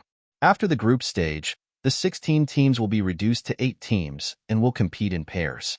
In other words, no matter how you perform in the knockout stage, you will all be in the top 8 of the world. Are you happy? Fang Luofan's tone was very relaxed, but this didn't mean that he felt that the top 8 of the world was PG's final destination. I've watched the matches of the 8 teams. Since there's still time, I'll help you analyze each team's style and play style. However, whether you can remember it or not, that's up to you. The 5 of them all agreed. Thus, Fang Luofan continued, I won't say much about BLC. You fought them so many times, you might know them better than I do. However, the chances of you being matched against them in the first round of the knockout stage are very small. Death has just fought against you, so it's impossible for you to be matched against them so quickly. So, let's not talk about these 2 teams for now. I'll talk about the other 5 teams. Fang Luofan analyzed the other 5 teams in one breath, and then let the 5 of them go for lunch. At 1 p.m., the first round of the knockout stage officially began. PG's 5 players returned to the competition room and adjusted their equipment. After entering the room and clicking on the button to prepare, they began a long and tense wait. After a period of silence, Yihong decided to speak up to ease the atmosphere. I hope that our next opponents will cry from our handsomeness and directly surrender. Qin Fei didn't give him any face. In your dreams? Yihong glanced at him. Anything is possible, okay? But you're too ridiculous. Han Lung replied. Then, he said, with your looks, who do you want to cry from your handsomeness? Pfft, ha ha ha. Luo Yiming couldn't help but burst out laughing. Yihong's face darkened. Jingyu couldn't help but laugh. He was already used to PG's teammates teasing each other. However, it had to be said that with Yihong's interference, the atmosphere in the PG team became much more relaxed. So much so that when the name of the enemy team appeared on the screen, their hearts did not waver at all. They even felt like laughing. Luo Yiming. 7? Why not call it V5? Yihong. This is a team from Country B. They can't get the point of a 1v5. Yes, the opponent for the first round of the PG elimination round was 7 from Country B. Jingyu immediately went through all the information about this team in his mind. The coach said that this is a very nimble and even a little weird team. They're comparable to SKR. Yihong, it's good to cause trouble. We like to cause trouble too, Jingyu. Hey? To be more precise, SKR1's style was flexible and varied, while V7's style was strange. Both teams seemed to like to stir up trouble, but their nature was completely different. SKR1's intention to stir up trouble was ultimately to win. V7, on the other hand, stirred up trouble for the sake of stirring up trouble. After the game started, both teams rolled the dice to determine their sides. This time, Lady Luck did not side with PG, so V7 got the blue team first. PG could only patiently wait for V7 to pick the first ban position. Yihong, is it a good thing that we're playing V7 in the first round? Qin Fei, what do you mean? Yihong, think about it, V7's style is different from other teams. To put it bluntly, it's messy. Against such a messy team, It doesn't matter how much preparation you do in advance because you don't know what kind of lineup they'll use or what kind of tactics they'll use against us. If we're playing against them in the first round, it means that we'll have more and more information about our opponents in the next few rounds. Qin Fei sneered. I know what you mean, but there's a prerequisite. We have to beat them before we can move on to the next opponent. While they were talking, V7 picked the first ban position, Immortal. Seeing this ban position, everyone, including PG's 5 players, was stunned. They took the initiative to ban Immortal? Country M's commentator. V7 gave the first ban position to Immortal. This is too strange. They took the initiative and clearly had the opportunity to steal Immortal. Even if they didn't plan to steal it, they could have given the ban position to them. After being stunned for a moment, Jingyu said calmly, God of the Realm, wait. Let's ban one of them first and see how things go. Wami Liuhua. And so, PG banned Wami Liuhua. 7's second ban position didn't hesitate at all. He didn't even think about it before banning Realm God. They took the initiative to ban 2 strong teams. What was this team trying to do? Qin Fei suddenly laughed. This team is very interesting. Jingyu tilted his head. He didn't understand what was so interesting about it. As if he knew what Jingyu was thinking, Qin Fei patiently explained, they ban so casually without any pressure. It's like they don't care what the people think of them. Huh. Jingyu still didn't understand. Qin Fei looked at him helplessly. I want to say, they're not representing the country, but representing themselves. Yi Hong. Wow, it sounds so easy and free. Qin Fei, that's good. It's a competition. Just enjoy it. What's the point of bearing so much pressure? Sometimes, too much pressure makes it worse. Jingyu. So what should we ban in the second position? Qin Fei. Flower in the Mirror. Ever since a new group of demons appeared, Flower in the Mirror's presence had become stronger and stronger. She could achieve a very terrifying effect when cooperating with many demons. Therefore, to a certain extent, this demon was even more difficult to deal with than the Undying. If they could ban it, they had to ban it. Jingyu never doubted Qin Fei's judgment. He decisively banned Flower in the Mirror. Finally, it was the last 2 positions for both teams. This time, 7 hesitated for a while before finally choosing Nine-Tailed Fox. Yi Hong couldn't believe his eyes. They didn't ban Plunder Shadow? Jingyu was also very surprised, but he didn't say anything. Hanlong. Not only did they not ban Plunder Shadow, they didn't ban any jungler. Is this team's jungler very strong? Luo Yiming. They didn't know about us for no reason, right? This was very likely. After all, there were 8 teams that had advanced to the knockout stage. Not every team had enough time to understand all of their possible opponents. However, Yi Hong didn't agree. If they really didn't know anything about us, why would they ban Nine-Tailed Fox? It had to be known that although Nine-Tailed Fox was very strong when used well, her skills were difficult to use and she was easy to die. Therefore, most players stayed away from her. In a situation where they didn't know anything about a team, the possibility of banning Nine-Tailed Fox was close to 0. Luo Yiming shrugged. Then I don't know. In the end, it was still Jingyu who made the decision. The last position, ban Sword Burial. 7 was such a messy team. It was possible that they would take Sword Burial. Just in case, they had to ban it. Just like that, the 6 positions were decided and they entered the pick round. 7's first position, Plunder Shadow. Everyone. At that moment, the scene of them being killed by Plunder Shadow flashed through everyone's mind. Therefore, the gaming room was eerily silent for a second. Then, Jingyu and Yi Hong both targeted Moonshade Spider and Soul. No matter how good their opponents were at Plunder Shadow, at least they got the core composition to control one-wave rush. They were slightly relieved. Then, 7's second and third positions were targeted Flower Petal of Datura and Bladeless Death. PG. Jingyu really didn't understand. What did 3 assassins mean? Who was the jungler?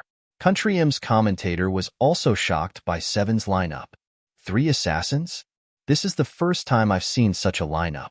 I don't know what 7 is trying to do. Jingyu, it doesn't matter. We'll take our own. Lilith and Dark Cupid, any problems? Qin Fei, yes. Luo Yiming, okay. I want Dark Cupid. Then, Seven's last two positions, Sarier and Maha. Was this finally normal? But this couldn't hide the fact that they had taken 3 assassins. Jingyu braced himself and said, "Brother Han, let's take Mermaid this round to protect us." Hanlong, I think so too. Mermaid is safer. The opponent's lineup is really making me panic. At this point, the two sides' lineups were decided. PG, Lilith, Soul, Dark Cupid, Mermaid, Moonshade Spider 7, Flower Petal of Datura, Plunder Shadow, Bladeless Death, Sarier, Maha. Then, the moment the two sides were about to enter the battlefield, everyone watched as Seven's Maha changed sprite, commandeering to retribution. It was simply crazy. For a moment, Yihang felt like he was dreaming and not playing a game. The assassin isn't fighting in the jungle, but the archer is fighting in the jungle? I must be dreaming. I must be. Then, Luo Yiming, who was beside him, pinched his thigh hard. He cried out in pain and almost jumped out of his chair. Luo Yiming retracted his hand and said seriously, "Looks like it's not a dream." Hanlong shrugged. Who cares what lineup they have? Just fight. Qin Fei, that's what I mean. But with this lineup, Jingyu sighed and said sadly, I don't dare to fight in the jungle. If they were discovered by the opponent, they would probably be chased all over the map.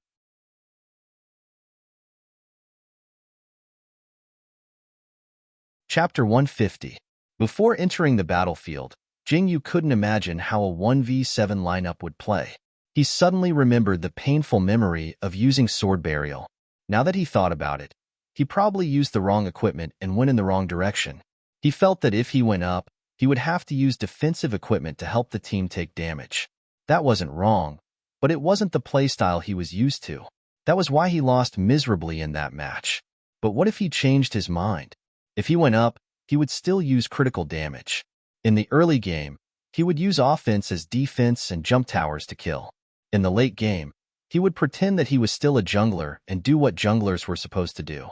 In that case, he should still be able to carry the team with 5 kills. Assassins weren't the only ones who could be called assassins. Fighting head-on, seizing the opportunity to attack, and killing in one hit. That was how assassins did things.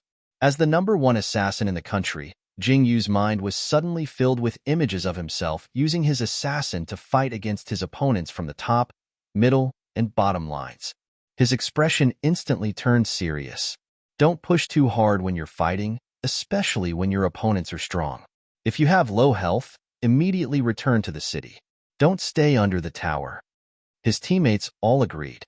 However, when they entered the battlefield, the match had only started for 1 minute.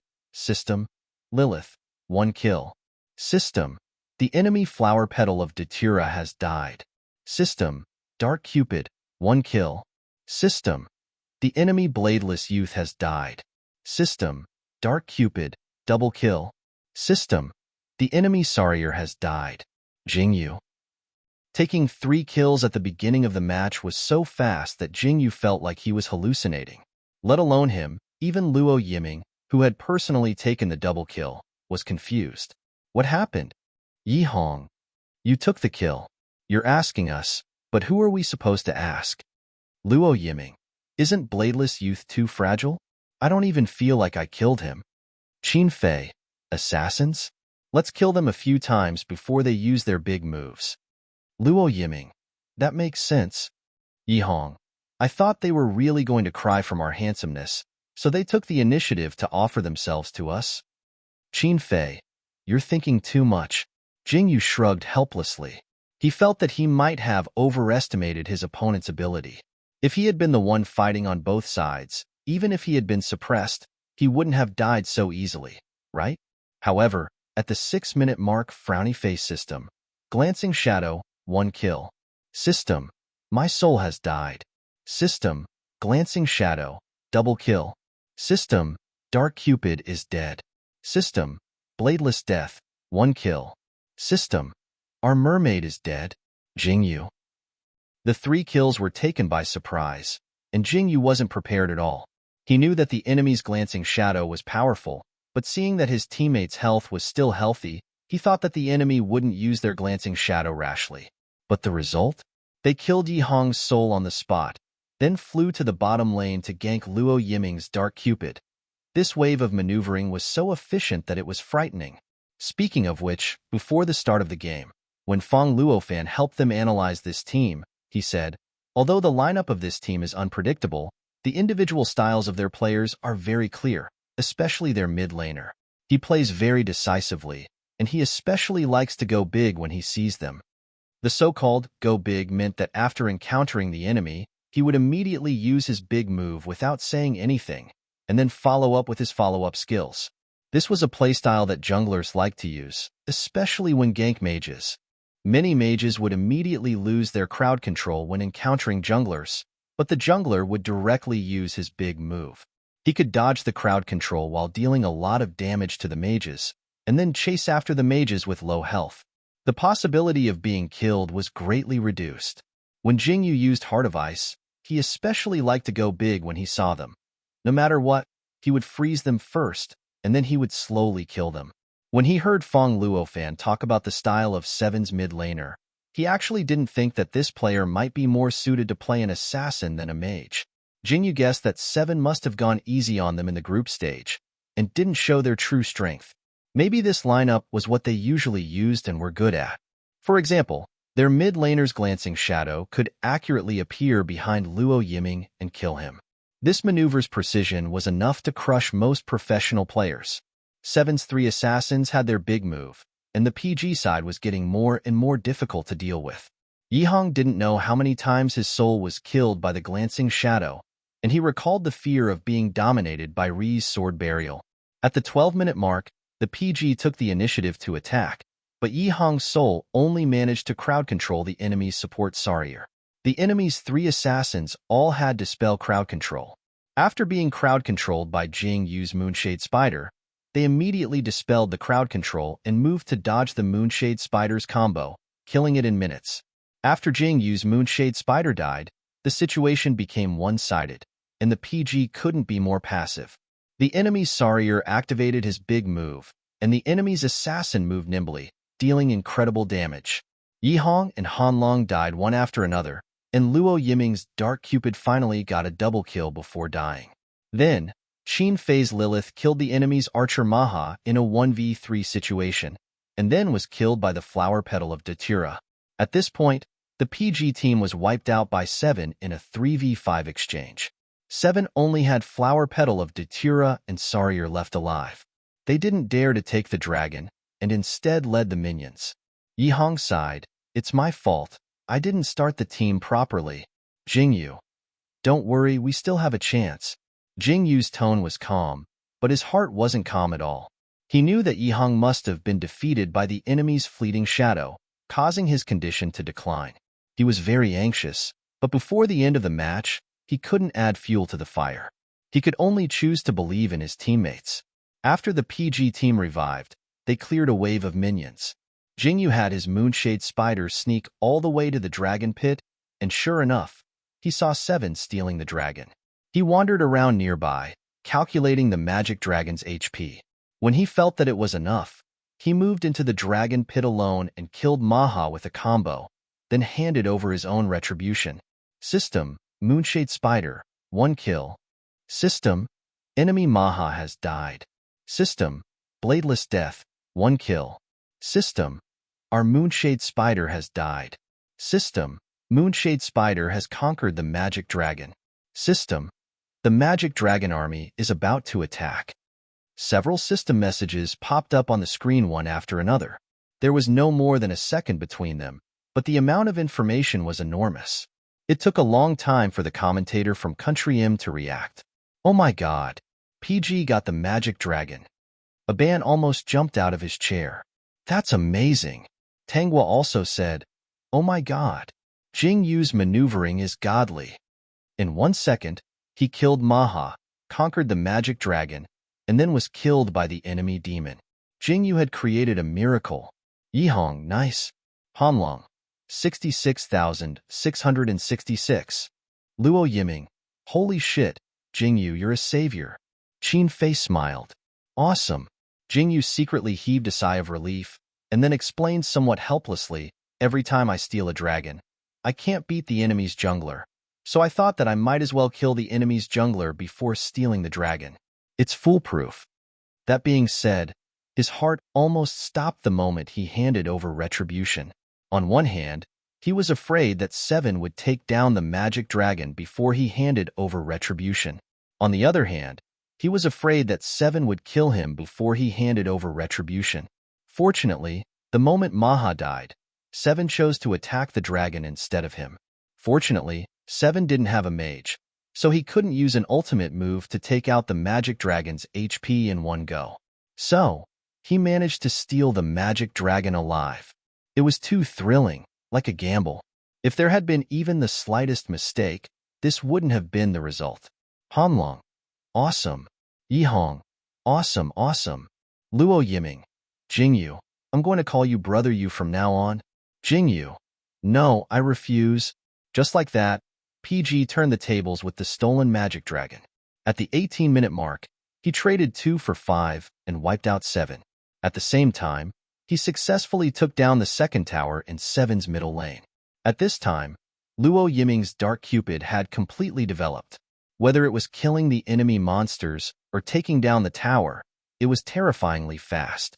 The enemy monsters wanted to focus fire on him, but PG had 4 players protecting him, so Luo Yiming's Dark Cupid had the highest damage output and the most kills. In the end, they successfully destroyed 7's territory. Although this round didn't take more than half an hour, it was a narrow victory for PG. If Jingyu hadn't stolen the magic dragon, if Luo Yiming hadn't survived to the end, then the result definitely wouldn't have been like this.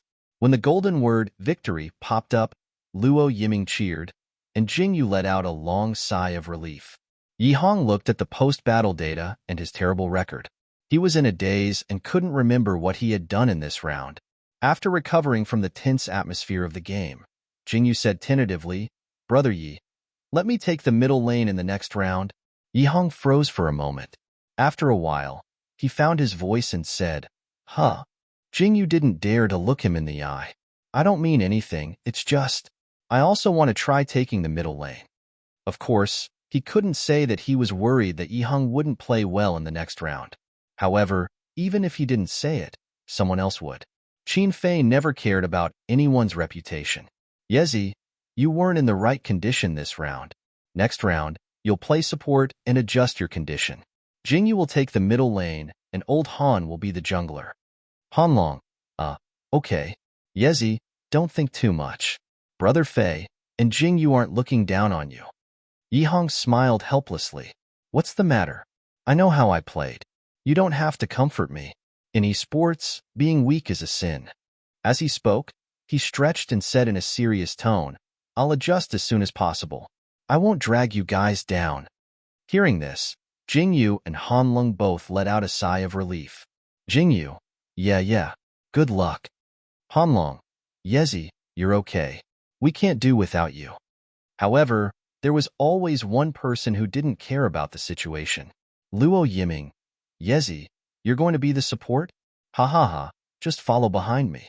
I'll protect you." Yihong. Thus, in the second round of PG and 7, both teams' lineups underwent a huge change. PG, Lilith, Sword Burial, Dark Cupid, Scarlet Fury, Wind of Condensation 7, Azrael, Fleeting Shadow, Flower Petal of Datura, Heijiao, Maha. Double Archer versus Double Assassin. Jingyu is playing Sword Burial in this round? Aban was surprised. Yezi is actually a support? Tanghua. This is the first time I've seen Scarlet Fury as a support in a professional match. You'll be mocked for using Scarlet Fury as a support in ranked matches, right? Aban. Yeah. Scarlet Fury as a support is useless in the early game. You can't even protect yourself, let alone the archer. He paused. However, I'm still looking forward to Yezi's Scarlet Fury. Tanghua. Both teams use sorcerers as support in this round. However, the highlight is PG's Double Archer and 7's Double Assassin. 7's Assassin is really good. This is the first time I've seen a team that can use assassins to such an extent. Aban. That's right. Anyone who can play an assassin well can't be too bad. However, I think 7 has realized that no matter how good their assassins are, they can't do without APC. That's why they used Hejiao as a support in this round.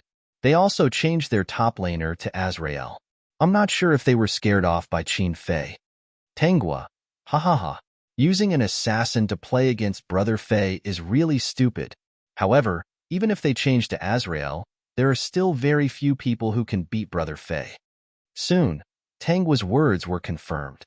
When the second round started, Seven's Azrael was pushed to the bottom of the tower by Qin Fei's Lilith. To be honest, the fans who supported PG were already used to this kind of situation. No one who can beat Brother Fei online has been born yet. Brother Fei is the best jungler in the jungle. He's the best player online. He's the best player everywhere. However, the first kill of this round was taken by Jing Yu. System: Sword Burial, 1 kill. System: Enemy's Shadow Plunder has been killed. Jing Yu said that he wanted to use an assassin as a mid laner, but in the end, he chose Sword Burial for the sake of winning. Han Long was a herbivore jungler. At least in the early game, he couldn't gank. Therefore, after Jing Yu killed Plunder, he returned to his jungler role to gank Seven's bottom lane. In the end, he successfully killed the enemy's support Hejiao, allowing the enemy's Flower Petal of Datura to teleport away. Then, Jing Yu and Luo Yiming took down the magic board and together, they took down Seven's tower in the middle lane. At this time, the game had only been going on for 5 minutes. Tangua. It seems like PG's decision to switch positions was wise. A ban. Now, we can see that the game's perspective has changed to the top lane. Qin Fei's Lilith crippled Azrael and forced him to return to the city. Then, he went to the enemy's top lane, Qin Fei's counter-jungler. Who said that counter-junglers could only counter-junglers? Anyone could counter-junglers. Qin Fei's Lilith domineeringly went into Seven's top lane and took down the Green Goblin. Soon, Azrael, who had recovered, teleported back. He wanted to kill Qin Fei in his own jungle. Plunder Shadow, who had revived, went to Qin Fei's Lilith and attacked him. Qin Fei didn't even blink. He used lifesteal and chased after Plunder Shadow. He crippled him in a matter of minutes. Then, he cast Corrode and left. System: Lilith, 1 kill. System: Enemy's Plunder Shadow has been killed. After killing Plunder Shadow, Qin Fei directly faced Azrael head-on. He fought against Azrael with only a sliver of health left. He kept moving and attacking. Finally, System: Lilith, double kill. System: Enemy's Azrael has been killed. Jing Yu, who had just arrived at the top lane, didn't know what else to say other than shouting, 66,666. The bullet screen in Aban and Tangua's live stream was also flooded with 66,666. Ha ha ha. You don't know anything about the dominance of the jungle's top lane. Brother Fei, the jungle's top lane. He lives up to his name. Maha, the enemy jungler, originally wanted to kill Qin Fei. However, when he saw Jing Yu's sword burial from afar, he was so scared that he turned around and fled. In the end, he hid under the second tower in the middle lane and cleared out a wave of troops. Thus, Qin Fei directly returned to the city in Seven's top lane. He didn't even hide in the bushes. He was extremely arrogant. After that, Qin Fei rebelled several times in the jungle. He was tyrannical in Seven's jungle. Jing Yu was also led away by him and helped him in Seven's jungle. The two of them joined hands to dominate Seven's jungle and pulled the economic gap between the two sides apart again and again. Han Long's Wind of Condensation and Luo Yiming's Dark Cupid were very comfortable farming in their own jungle. They quickly developed and suppressed the enemy's bottom lane duo. They took down the first tower in minutes. Yihong also had his Scarlet Fury sell his support equipment and replaced Jing Yu with a sorcerer's equipment. He began to replace him in the middle lane. PVG originally had the advantage in terms of composition. Now, PVG's economy was completely ahead of Seven's. They had the upper hand in several teamfights in a row. They completely suppressed Seven. When it was close to 20 minutes, Jing Yu pretended to fight the Magic Dragon and lured Seven's members to steal it. He decisively gave up on the Magic Dragon and led his teammates to wipe out Seven. Then, he didn't care about the Magic Dragon. He directly followed the troops into the tower and destroyed it. When it was 21 minutes, PVG successfully destroyed Seven's last tower. Everyone started to attack the territory. After Seven's members revived, they didn't even have time to clear the troops. They didn't even have time to stop them. In the end, before they could clear all the troops, PVG successfully destroyed their territory and won the second game. Luo Yiming, wow, I had so much fun playing this round. In this game, his Dark Cupid took more than 20 kills. It couldn't be more comfortable. Han Lung also said, it's nice to occasionally take down archers. Yi Hong looked at his post-game stats. He was relieved when he saw that his damage was higher than Jing Yu's sword burial. It seems like my condition isn't too bad. Qin Fei glanced at him indifferently. If I didn't fight with Jing Yu and widen the economic gap, would you be so comfortable? Of course, you two are the core of PVG. We're counting on you guys to carry us. Yi Hong didn't even blink when he flattered. The #1 jungler and the #1 assassin in the country. With the two of you working together, wouldn't you be able to do whatever you want in the enemy's jungle? All right, shut up. Qin Fei felt goosebumps all over his body. Can we fight in the next game? Yi Hong paused for a moment. He knew what he was asking and nodded firmly. Yes. In the third game between PVG and Seven's bans were still the same. Immortal, Realm God, Nine-Tailed Fox. However, there were some changes to PVG's bans. Flower in the Mirror, Maha, and Fleeting Shadow. Yes, PVG banned Fleeting Shadow and released Wami Liuhua. When Jing Yu banned Fleeting Shadow, he said to Yi Hong, let me make it clear. If the opponent tries to steal Sword Burial, you can only support. Yi Hong, okay, it's fine. Then, under the watchful eyes of PVG, Seven targeted Moonshade Spider first. Yi Hong raised his eyebrows. It seems like we need to steal Soul, but I don't want to take Soul this time. Han Long, then I'll take it. And so, PVG targeted Soul and Wami Liuhua. Don't get me wrong, Wami Liuhua wasn't for Luo Yiming, but for Yi Hong. This time, he planned to use Wami Liuhua as the mid laner. Maybe because they were surprised by Wami Liuhua, Seven hesitated for a while before choosing their second and third picks. They were Flower Petal of Datura and Bladeless Death. Seeing these two monsters, Jing Yu couldn't help but say lucky. It was really unexpected that the opponent didn't choose Sword Burial. Of course he had to steal it. And so, PVG targeted Sword Burial and Heart of Ice. Aban, who was familiar with PVG's team, immediately reacted. Sword Burial is the top laner. This time, Qin Fei is going to use Sword Burial. Tanghua, on the other hand, was focused on, finally, I see Jing Yu using Heart of Ice again. I don't know why, but I can't help but get excited when I see him using Heart of Ice. Aban, ha ha ha, it's probably because there are too few people using Heart of Ice in an official match. That's right, a team like Seven that was obsessed with assassins had used almost all kinds of assassin-type monsters, but they hadn't used Heart of Ice. Actually, there were still a lot of foreign players and spectators who were surprised by Jing Yu's Heart of Ice. They whispered as they watched the match on the big screen. Why did he target Heart of Ice? Do you want to show off your assassins after seeing how many assassins Seven got? He only won 2 games, and he's already showing off. Heart of Ice doesn't have any other uses besides looking good. Okay? Even the commentator from M Country said in a teasing tone, I see PVG's girlfriend using Heart of Ice again. I can see that he really likes Heart of Ice. His Heart of Ice is really good, but I think there should be a better choice right now. Does he think that his Heart of Ice can take him to the top with a pentakill? The spectators laughed out loud, obviously thinking that it was impossible. Aban raised his eyebrows. Okay, it seems that M Country's commentator is ready to slap his face again. Let's wait and see.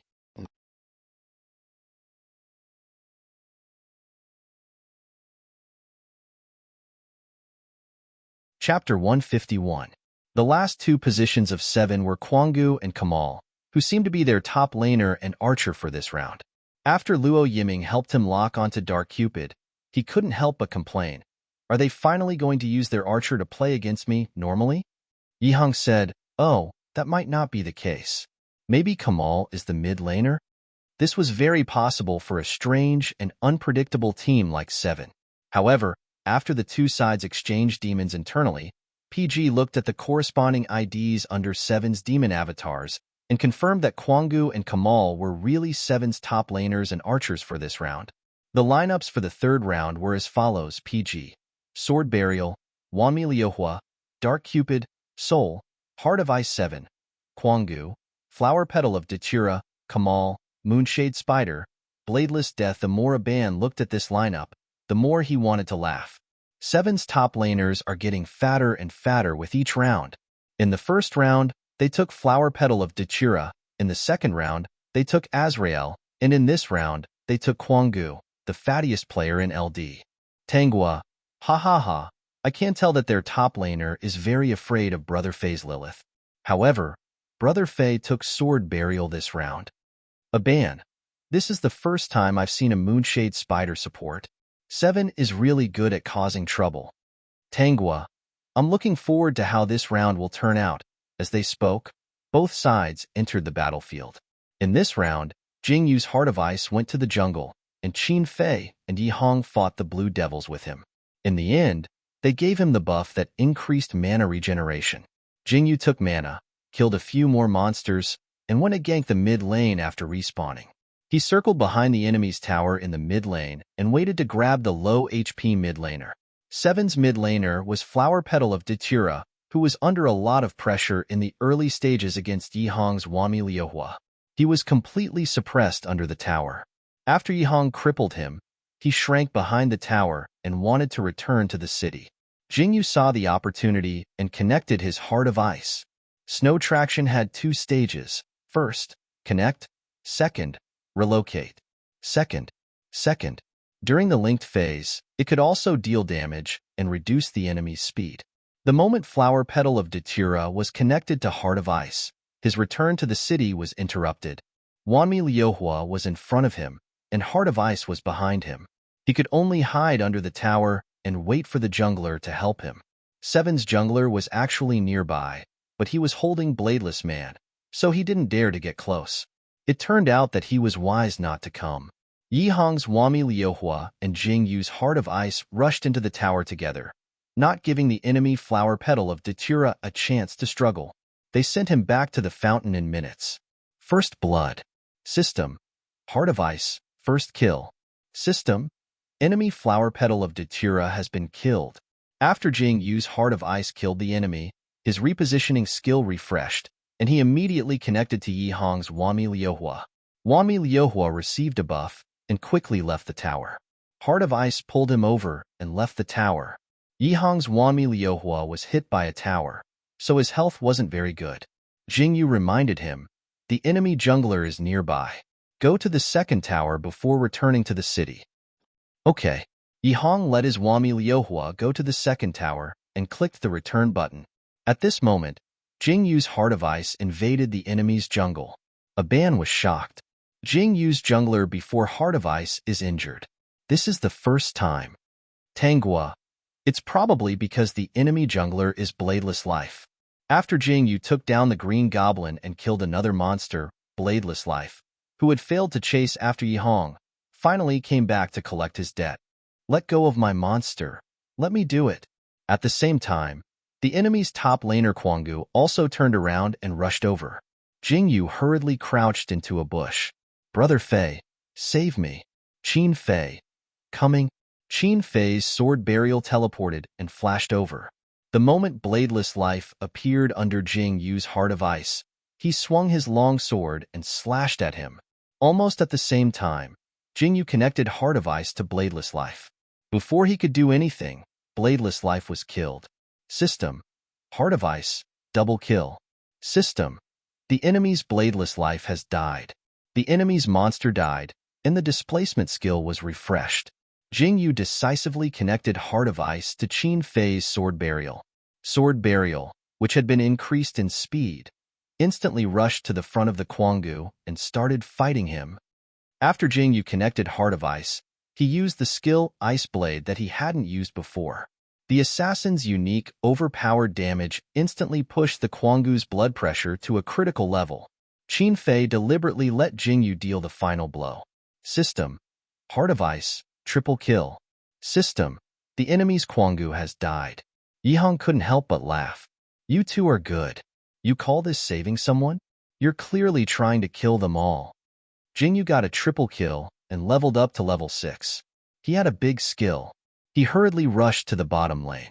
Before he arrived, the enemy archer and support had already realized something and retreated into the tower. However, Jingyu didn't give them a chance to escape. Jingyu shouted, "Old Han, cast crowd control." As he said this, he had already connected Heart of Ice to the enemy archer. Then, he leaped over the wall and used his ultimate. The raging blizzard froze the two demons. Han Long's elemental soul immediately used its second skill. 10,000 threads returned to origin, using silver threads to entangle them and forcefully drag them out of the tower. Jingyu's Heart of Ice followed them out of the tower and shouted, "Yiming, go!" Almost at the same time as he shouted, Luo Yiming had his Dark Cupid teleport right in front of the enemy archer's face. Then, his hand's speed skyrocketed. Then, the moment the crowd control was about to be lifted, Han Lung's soul threw out myriad threads, trapping the two pitiful monsters in place. Jingyu saw the moment Kamal was about to die and pierced him with Ice Blade. System: Heart of Ice, quadruple kill. System: enemy Kamal has died. The teleportation skill refreshed. Jingyu immediately connected to the enemy Moonshade Spider. The moment he escaped after the crowd control was lifted, he floated over and hit him with a normal attack. System: Heart of Ice, quadruple kill. System: enemy Moonshade Spider has died. Because he had taken a tower damage when he first used his ultimate, Jingyu's Heart of Ice was already at critical health. Now, he chased into the tower to kill the Moonshade Spider. Another tower damage was coming at him. If he took it, he would definitely die.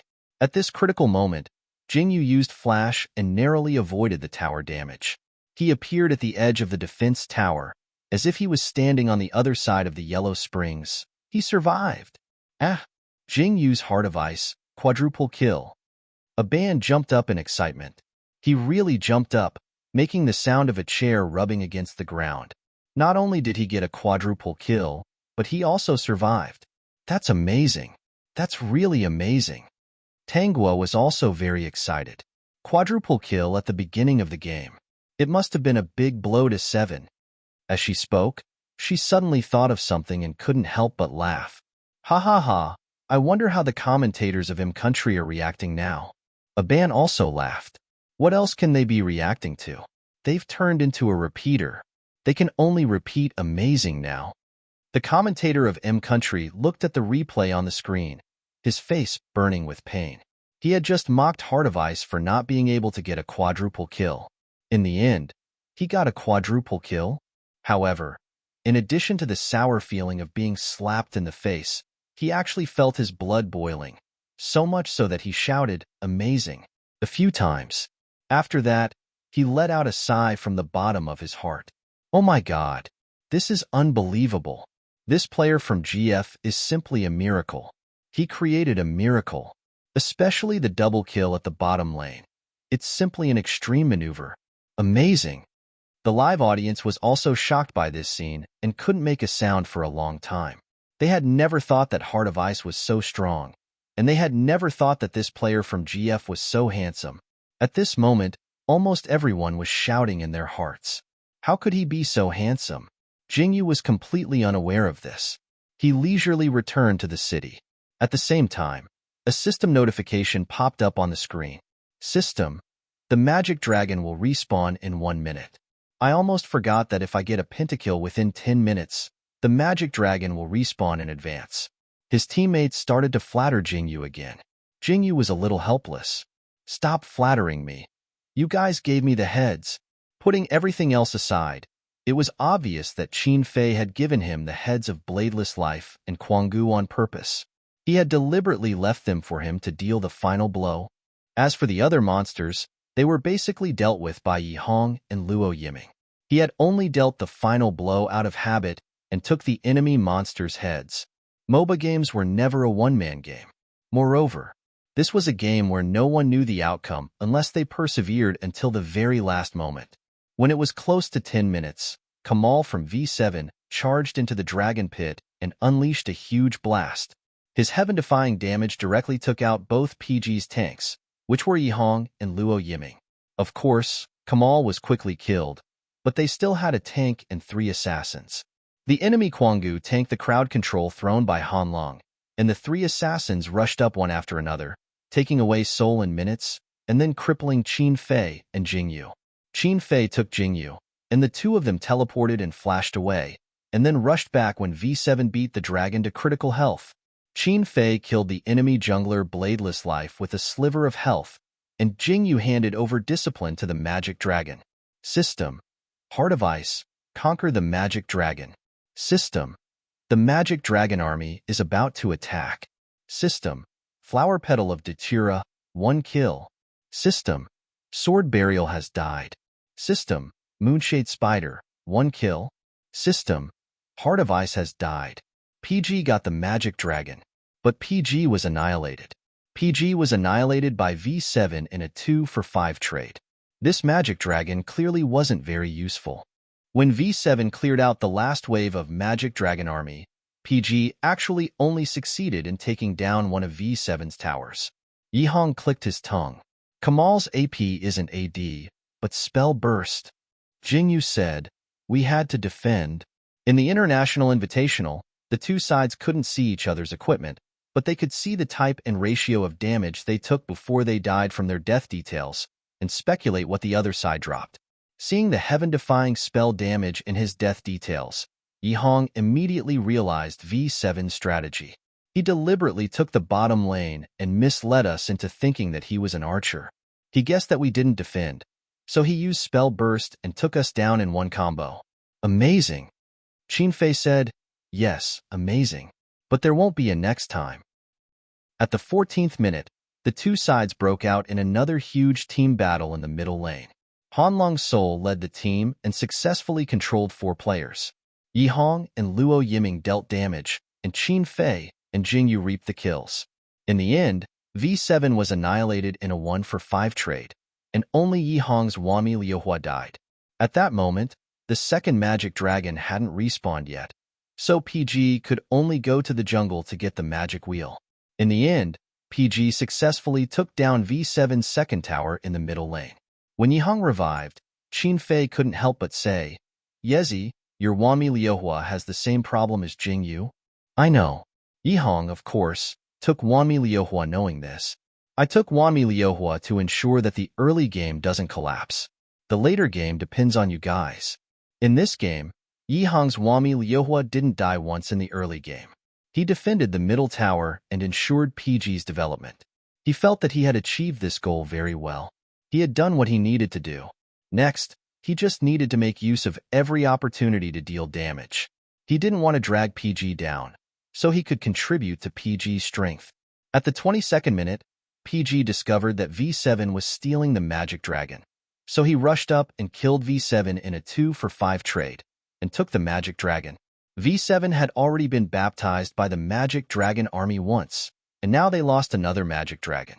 They were devastated, but they still tried their best to defend. After clearing 3 waves of magic dragon army, they only had 1 tower left in the top lane. The minions in the top, middle, and bottom lanes were all taken by PG, so they had no choice but to focus on clearing them.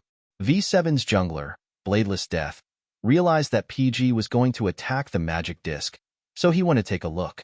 As expected, he burrowed out of the ground and grabbed the magic disc, but was immediately killed by PG, unable to release the magic disc. Then, PG gathered in the middle lane, followed the minions, and took down V7's last tower. At this time, V7's situation was very hopeless, but none of them had any intention of giving up. The 2 sides fought at the edge of V7's territory. PG killed Kamal first, but he still managed to use his ultimate skill. Yihong's Wami Liuhua died, and Hanlong's Soul Shield protected all PG's members, allowing Luo Yiming's Dark Cupid to get a double kill before dying.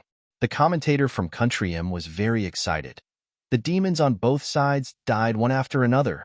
In the end, only PG's Heart of Ice and V7's Flower Petal of Datura are left. Who will win this team battle? As soon as the commentator finished, Jing Yu's Heart of Ice killed Flower Petal of Datura with a sliver of HP, but soon, he was also poisoned to death by the Flower Petal of Datura's superimposed poison on him. At this point, All 10 demons on both sides were dead, and none were spared. The sounds of skills fell silent, and only the system's notifications could be heard on the battlefield frowny face system. All enemy demons are dead. System. All the demons on our side are dead. Aban looked at the empty battlefield where only the minions were fighting and chuckled, unable to say a word for a long time. The comments on the live stream were also very exciting. Frowny face, no survivors. Ha ha ha. No fucking survivors. I'm afraid the air will suddenly become quiet. I've witnessed a famous scene. Jingyu didn't expect this result. Looking at the countdown on both sides' avatars, he raised his eyebrows. Halftime? Yihang laughed out loud. Halftime is really amazing. Qin Fei let his hands leave the keyboard and mouse and stretched. No need to look, we won. As if to prove his words, not long after, PG's minions killed V7's minions and began to attack V7's territory. Then V7's players watched as the status bar of their territory became shorter and shorter. Finally, the screen froze and the animation of their territory being destroyed appeared. The golden word victory appeared on the screen of PG's 5 players. Luo Yiming laughed out loud. Ha! We really won. Qin Fei laughed. Best of the game, minions? Yihang. Minions are the best of the game, ha ha ha. Hanlong. Are V7's players angry? Jingyu shrugged. They're desperate. They watched as their territory was invaded and destroyed by minions, and they couldn't do anything about it. This feeling was quite desperate. In short, PG won the first elimination round with such a dramatic ending. However, this dramatic ending wasn't over yet, because in this round, V7's final MVP was minions. The audience laughed so hard that they collapsed on the floor. After the host from Country M announced the result, he asked V7 to choose another MVP on the grounds that he couldn't interview minions. In the end, V7 voted for Jingyu. Me again? Jingyu really didn't want to be on stage at all. He didn't want to be exposed in front of so many people. He was surrounded by foreigners, which made him feel very insecure. Seeing his uneasiness, Qin Fei stood up as if nothing had happened. I'll accompany you? Huh. Can I? Jingyu looked at the staff member. After receiving an affirmative answer, he was instantly happy. Okay. Accompany me. His teammates vomited blood. Yihang. Fucking PDA again. Bye. Hanlong. Are you going to show off this time? Luo Yiming.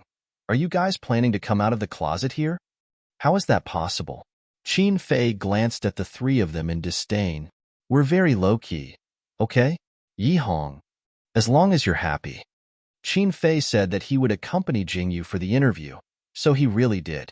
When the 2 of them sat down on stage, the host from Country M was obviously surprised. Huh? You're PG's top laner. Sleep? Right? Why are you here?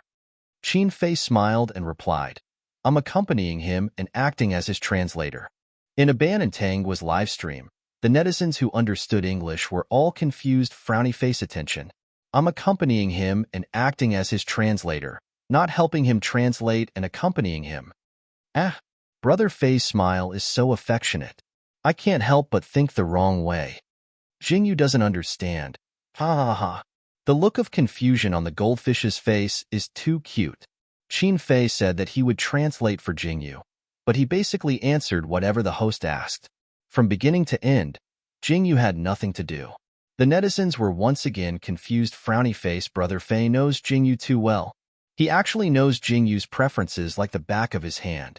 Brother Fei, be honest. Do you have a crush on him? I don't think it's a crush at all. It's an open love. Jingyu, ha ha ha. Jingyu's sitting posture is so obedient. I'm dying of laughter. Thus, the interview ended happily with the host and Qin Fei's questions and answers. When the applause sounded, Jingyu was still a little confused. Huh? Is the interview about to start? Then Qin Fei stood up and extended his hand to him. The interview is over. Let's go back. Jingyu. The live audience. Jingyu only had eyes for Qin Fei. When he saw Qin Fei's outstretched hand, he very naturally placed his hand in Qin Fei's palm. Then, he used Qin Fei's strength to stand up and let Qin Fei lead him away. He was completely oblivious to the subtle commotion in the audience. If Qin Fei had only pulled Jingyu up from his seat, it would have been fine. However, After he pulled Jingyu up, he did not let go of his hand. Instead, he held his hand all the way out of the competition venue. This was very thought-provoking. Tangwa seemed to have confirmed something. She covered her mouth with both hands and looked pleasantly surprised. At this moment, she really wanted to share her speculation with her fans. However, she was afraid that she would ruin PG's reputation. So in the end, she controlled herself. On the other hand, Aban said very naturally and meaningfully, Qin Fei and Jingyu's relationship is really good. Of course, PG's players didn't know about this. PG's teammates had long accepted the relationship between Qin Fei and Jingyu, so they didn't take their interaction to heart. They were more interested in what they were going to eat that night. However, before dinner, they all wanted to go back to the hotel and rest for a while. Playing a game was really tiring. It was mainly mental exhaustion. After Qin Fei returned to his room, he didn't rush to take off his clothes and get into bed. Instead, he sat by the coffee table and waited patiently for a while. As expected, not long after, someone knocked on his door. "Brother Fei, can I come in?" Hearing this familiar voice, Qin Fei got up and opened the door. Jingyu, who had changed into casual clothes, walked in. He leaned against the door with his back and then jumped on Qin Fei and kissed him on the lips. Qin Fei didn't refuse. He took the initiative and kissed Jingyu passionately. Then, he supported Jingyu's weak body and whispered in his ear, "Can't hold it anymore?" Jingyu gasped for breath. It took him a while to find his voice and say, Qin Fei let go of him and patted his head. "Hold it in a little longer. There are only 2 games left. After that, I'll satisfy you." Jingyu said, the corners of his lips unconsciously curled up. He knew that he was a little too dependent on Qin Fei.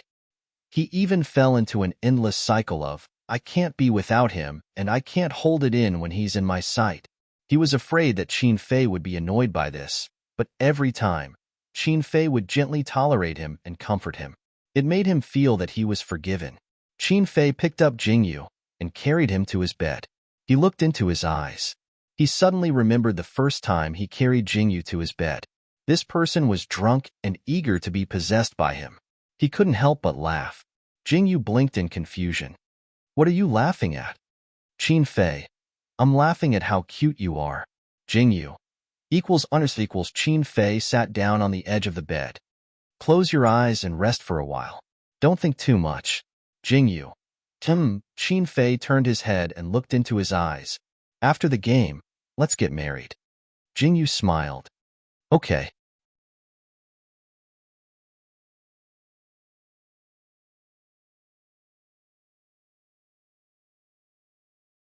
Chapter 152. Jingyu originally wanted to close his eyes and rest for a while, but he didn't expect that he would actually fall asleep. He slept all the way until dinner time. When he woke up, he found out that Feng Luofan wanted to have a meeting more than an hour ago, but Qin Fei rejected him with the reason that he was asleep. Jingyu looked at Qin Fei helplessly. "You should have woken me up." Qin Fei didn't care. "You're awake now, aren't you?" After a pause, he changed his clothes and said, "It's okay. We can have the meeting after dinner. There's still time." After dinner, PG and the other 4 gathered in Feng Luofan's room again. At this time, the teams that advanced to the semi-finals were all confirmed. There were 4 teams in total. One was Xed from Country D, and the other was God from Country M. The other 2 teams were PG and BLC. "BLC is still alive?" Luo Yiming shouted, but Feng Luofan glared at him. Feng Luofan grabbed Luo Yiming and lectured him. Then he said some words of encouragement to PG and the other 4 before finally getting to the point. "I won't say much about BLC. I'll talk about Xed and God." As soon as he finished, Qin Fei yawned. "You're getting more and more long-winded. Feng Luofan, didn't I get to the point? Shut up and listen to me." Qin Fei. Oh, it was no wonder that Feng Luofan became so long-winded. After all, it was the first time for PG and the other 4 to participate in the International Invitational Tournament, and it was also the first time for him. He had the mentality of, just try your best in the first International Invitational Tournament. He watched PG go all the way to the semifinals, and suddenly had an idea about the champion of the International Invitational Tournament. Now that he had an idea, wouldn't his mentality change? Fong Luofan was now more nervous than PG and the other four. I'll talk about Xed first. As he spoke, he opened the video file that he had prepared beforehand and played it for the five of them on his laptop. Xed's lineup is not as surprising as Seven's, but the players' performances are quite surprising. When he said this, the scene of Xed's mid laner getting 3 kills was broadcasted. In this round, Xed walked with a blood carp and crouched in the bushes between the enemy's first and second towers. The moment the enemy's mid laner came back after healing, he used a combo and killed him directly. 1 kill. The enemy's jungler came to grab him. His displacement and 1 skill hit him consecutively. Xed's blood carp's health instantly dropped to a critical level. Then, he started to zigzag, dodging a few normal attacks. He turned around and used a whirlpool to control the opponent. He didn't escape to his own tower, but to the enemy's jungle. Not long after, the jungler respawned and used his displacement skill. Just as he was about to take Bloodcarp's head, Bloodcarp flashed in the opposite direction and dodged the attack. Then, he used his newly respawned skill to perform a combo that did not contain any ultimate skills and killed the jungler instead. Double kill. At this time, Bloodcarp only had a sliver of HP left. He was in the enemy's jungle, so the enemy's archer couldn't just sit there and watch. Bloodcarp crouched in the bushes nearby. When the archer rushed over, he attacked first. He controlled the archer and dealt damage. He instantly killed the archer and escaped to the middle lane. The archer hesitated for a moment and decided to chase after Bloodcarp, who only had a sliver of HP left. However, just as he reached the middle lane, Bloodcarp used his ultimates. He turned around and killed the archer. Triple kill. Just like that, Bloodcarp single-handedly completed a triple kill in the enemy's jungle and survived. After he killed the enemy archer, he directly teleported back to the city. Fong Luofan. Xed didn't play very fiercely, but they didn't back down at all. They used fancy escape skills, but they were still at ease in the enemy's jungle.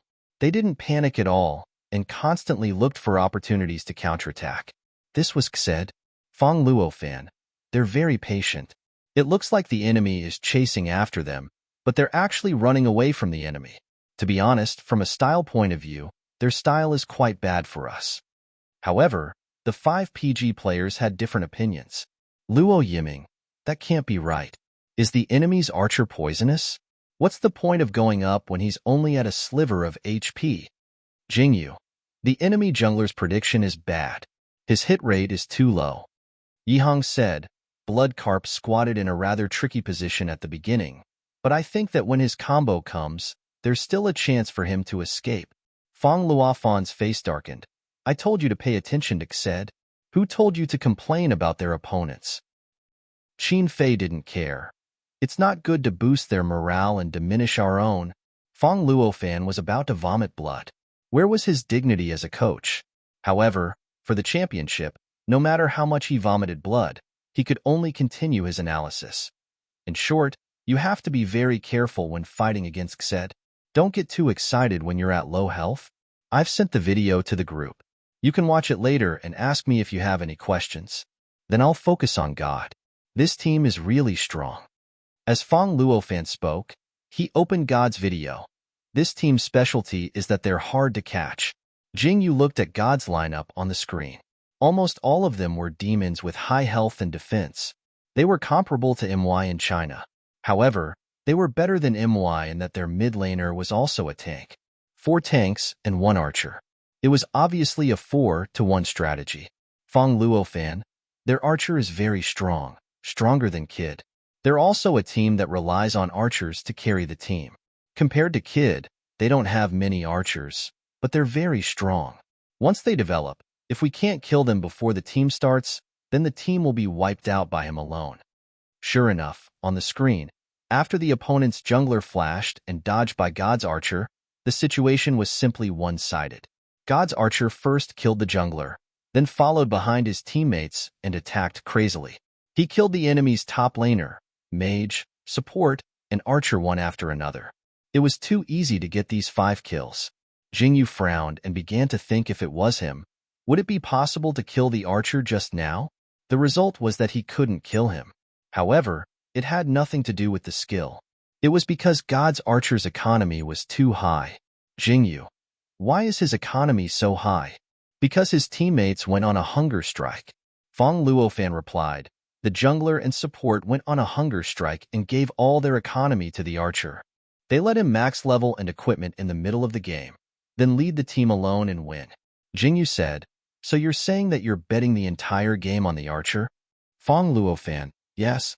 Luo Yiming, damn, they can do that? Yi Hong, his teammates are so pitiful. Hanlong, you can't say that, it's all tactics. Qin Fei, what should we do? Fong Luofan, there are two ways. One is that we use the same tactics to ensure the archer's development. But this way, it'll be equivalent to a battle between two archers, and the other positions will be useless in the early game. The other way is to destroy the enemy's top laner and mid laner before their archer develops. Qin Fei, I choose the second way. Yi Hong, me too. Hanlong, me too. Luo Yiming blinked. He couldn't decide which way was better, so he didn't say anything. After a short silence, Jingyu said calmly, let's see how it goes. If the lineup allows, we'll choose the second way. But we still have to be prepared to use the first way. Have fun, that was PG's slogan. But for Jingyu, it was meaningless if they didn't win the championship. The next morning, the semifinals began.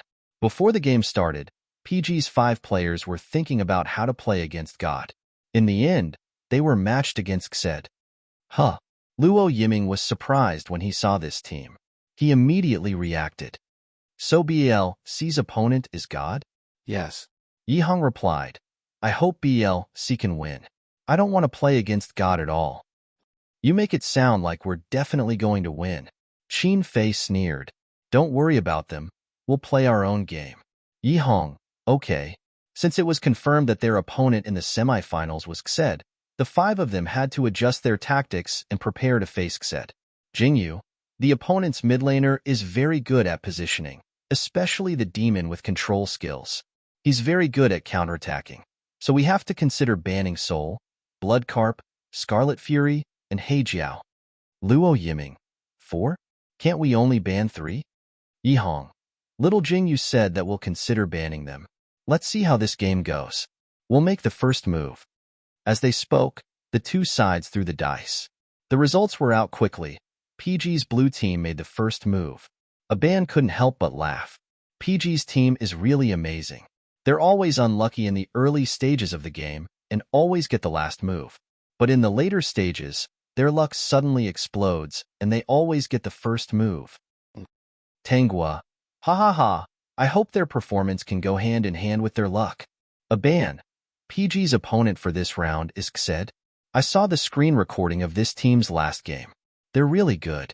After their HP was low, they ran away from the opponent all over the map. They just didn't die. Tenghua, not only did they not die, they even counterattacked. Aban, yes.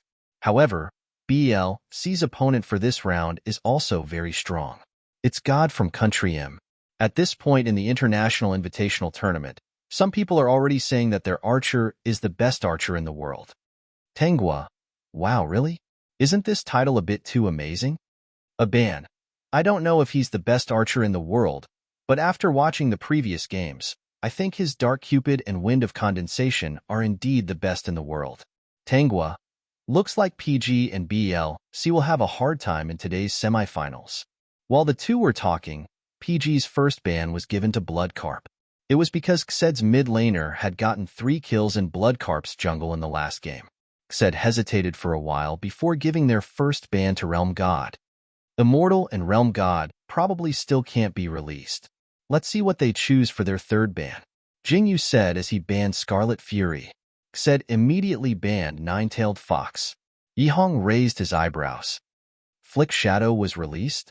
He said as he banned Soul. He decided that he was going to steal Heijiao. However, Xed gave their last ban to Flick Shadow. PG's players, the commentators, and audience.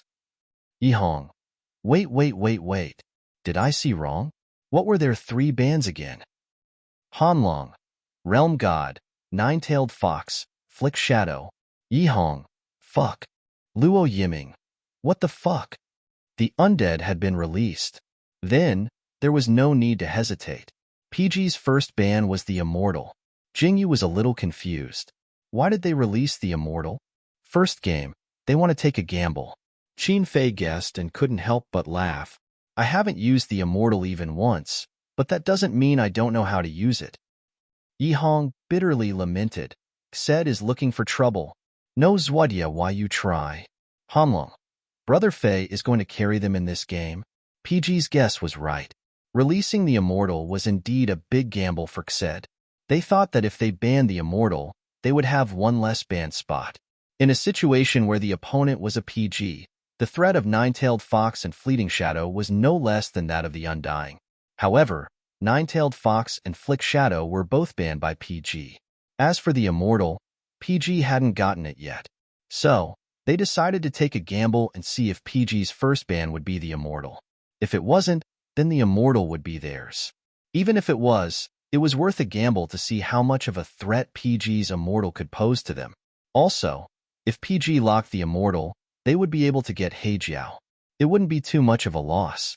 Although PG had the right to pick the monsters first, they could only pick one monster. So, if PG chose the Immortal, they would have to give up Heijiao. However, PG couldn't be any more optimistic about this result. Yi Hong, we won. Luo Yiming, yes, we won. Hanlong, we already won. What's the point of fighting? Jingyu, equals unequals. Seeing Jingyu's disapproving look, Yi Hong couldn't help but laugh. Little Jingyu, your brother Fei's Immortal is fighting 1 against 5. There's nothing for us to do. Jingyu coughed and reminded him seriously, you can say whatever you want, but you still have to play seriously. Of course. So, Yi Hong smiled slyly. Why don't you say something too? Luo Yiming, yes, yes, yes. Our words don't count. Jingyu's words count. What do you mean by count? Jingyu looked at the two of them helplessly, but in the end, he satisfied them. I'm going to get the Heart of Ice. Don't stop me. My Heart of Ice is #1 in the world. If you don't like it, come fight me, Yi Hong. Ha ha ha. It's going to be great. Hanlong, we're definitely going to win this time. Qin Fei looked at Jingyu's side profile and couldn't help but chuckle. He said casually, I'll carry this game.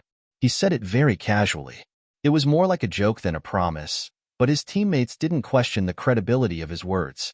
After Xed locked onto Heijiao and Dark Cupid, PG immediately locked onto Heart of Ice and Kamal. Xed locked onto Kwanggu and Sword Burial, who should be their top laner and jungler. Then, PG locked onto Maha and Gulen in the last 2 positions. Tenghua. Huh? Is PG planning to use a speed change composition in the bottom lane? Is Kamal the mid laner? A ban. It's obvious. Yezi's card pool is getting deeper and deeper. Yesterday he used Wami Liuhua. Today he used Kamal. The demons he can use are not limited to mages. Tenghua. Xed's jungler used Sword Burial in this game. It's been a long time. It's amazing. Sword Burial is obviously the #1 jungler in this version, but foreign teams rarely use him as a jungler. A ban. Because compared to assassins, Sword Burial's movement speed isn't fast enough, and his skill damage isn't high enough. He's not as good as assassins when it comes to chasing down low health. Assassins pursue explosive damage, similar to mages. Sword Burial is a warrior, and he pursues continuous damage like archers. Teams from different countries have different definitions of junglers, so it's normal for them to use different demons. Tenghua. I see. In the end, PG and Xed's lineup for the first game was PG, Undead, Kamal, Maha, Gulen, Heart of Ice Xed, Kwanggu, Heijiao, Dark Cupid, Flower in the Mirror, Sword Burial. All the fans who supported PG, just by looking at this lineup, could imagine what kind of carnage would happen in the top lane. Qin Fei. Was that someone who could make him use Undead? Qin Fei used Undead, and his power was comparable to Thor using a hammer. No, it was much more terrifying than that. Sure enough, Xed's top laner Kwanggu, the most tanky demon in the whole world, was crippled by Qin Fei's Undead at the beginning of the game. He shrunk under the tower and missed a bunch of minions to avoid the attack.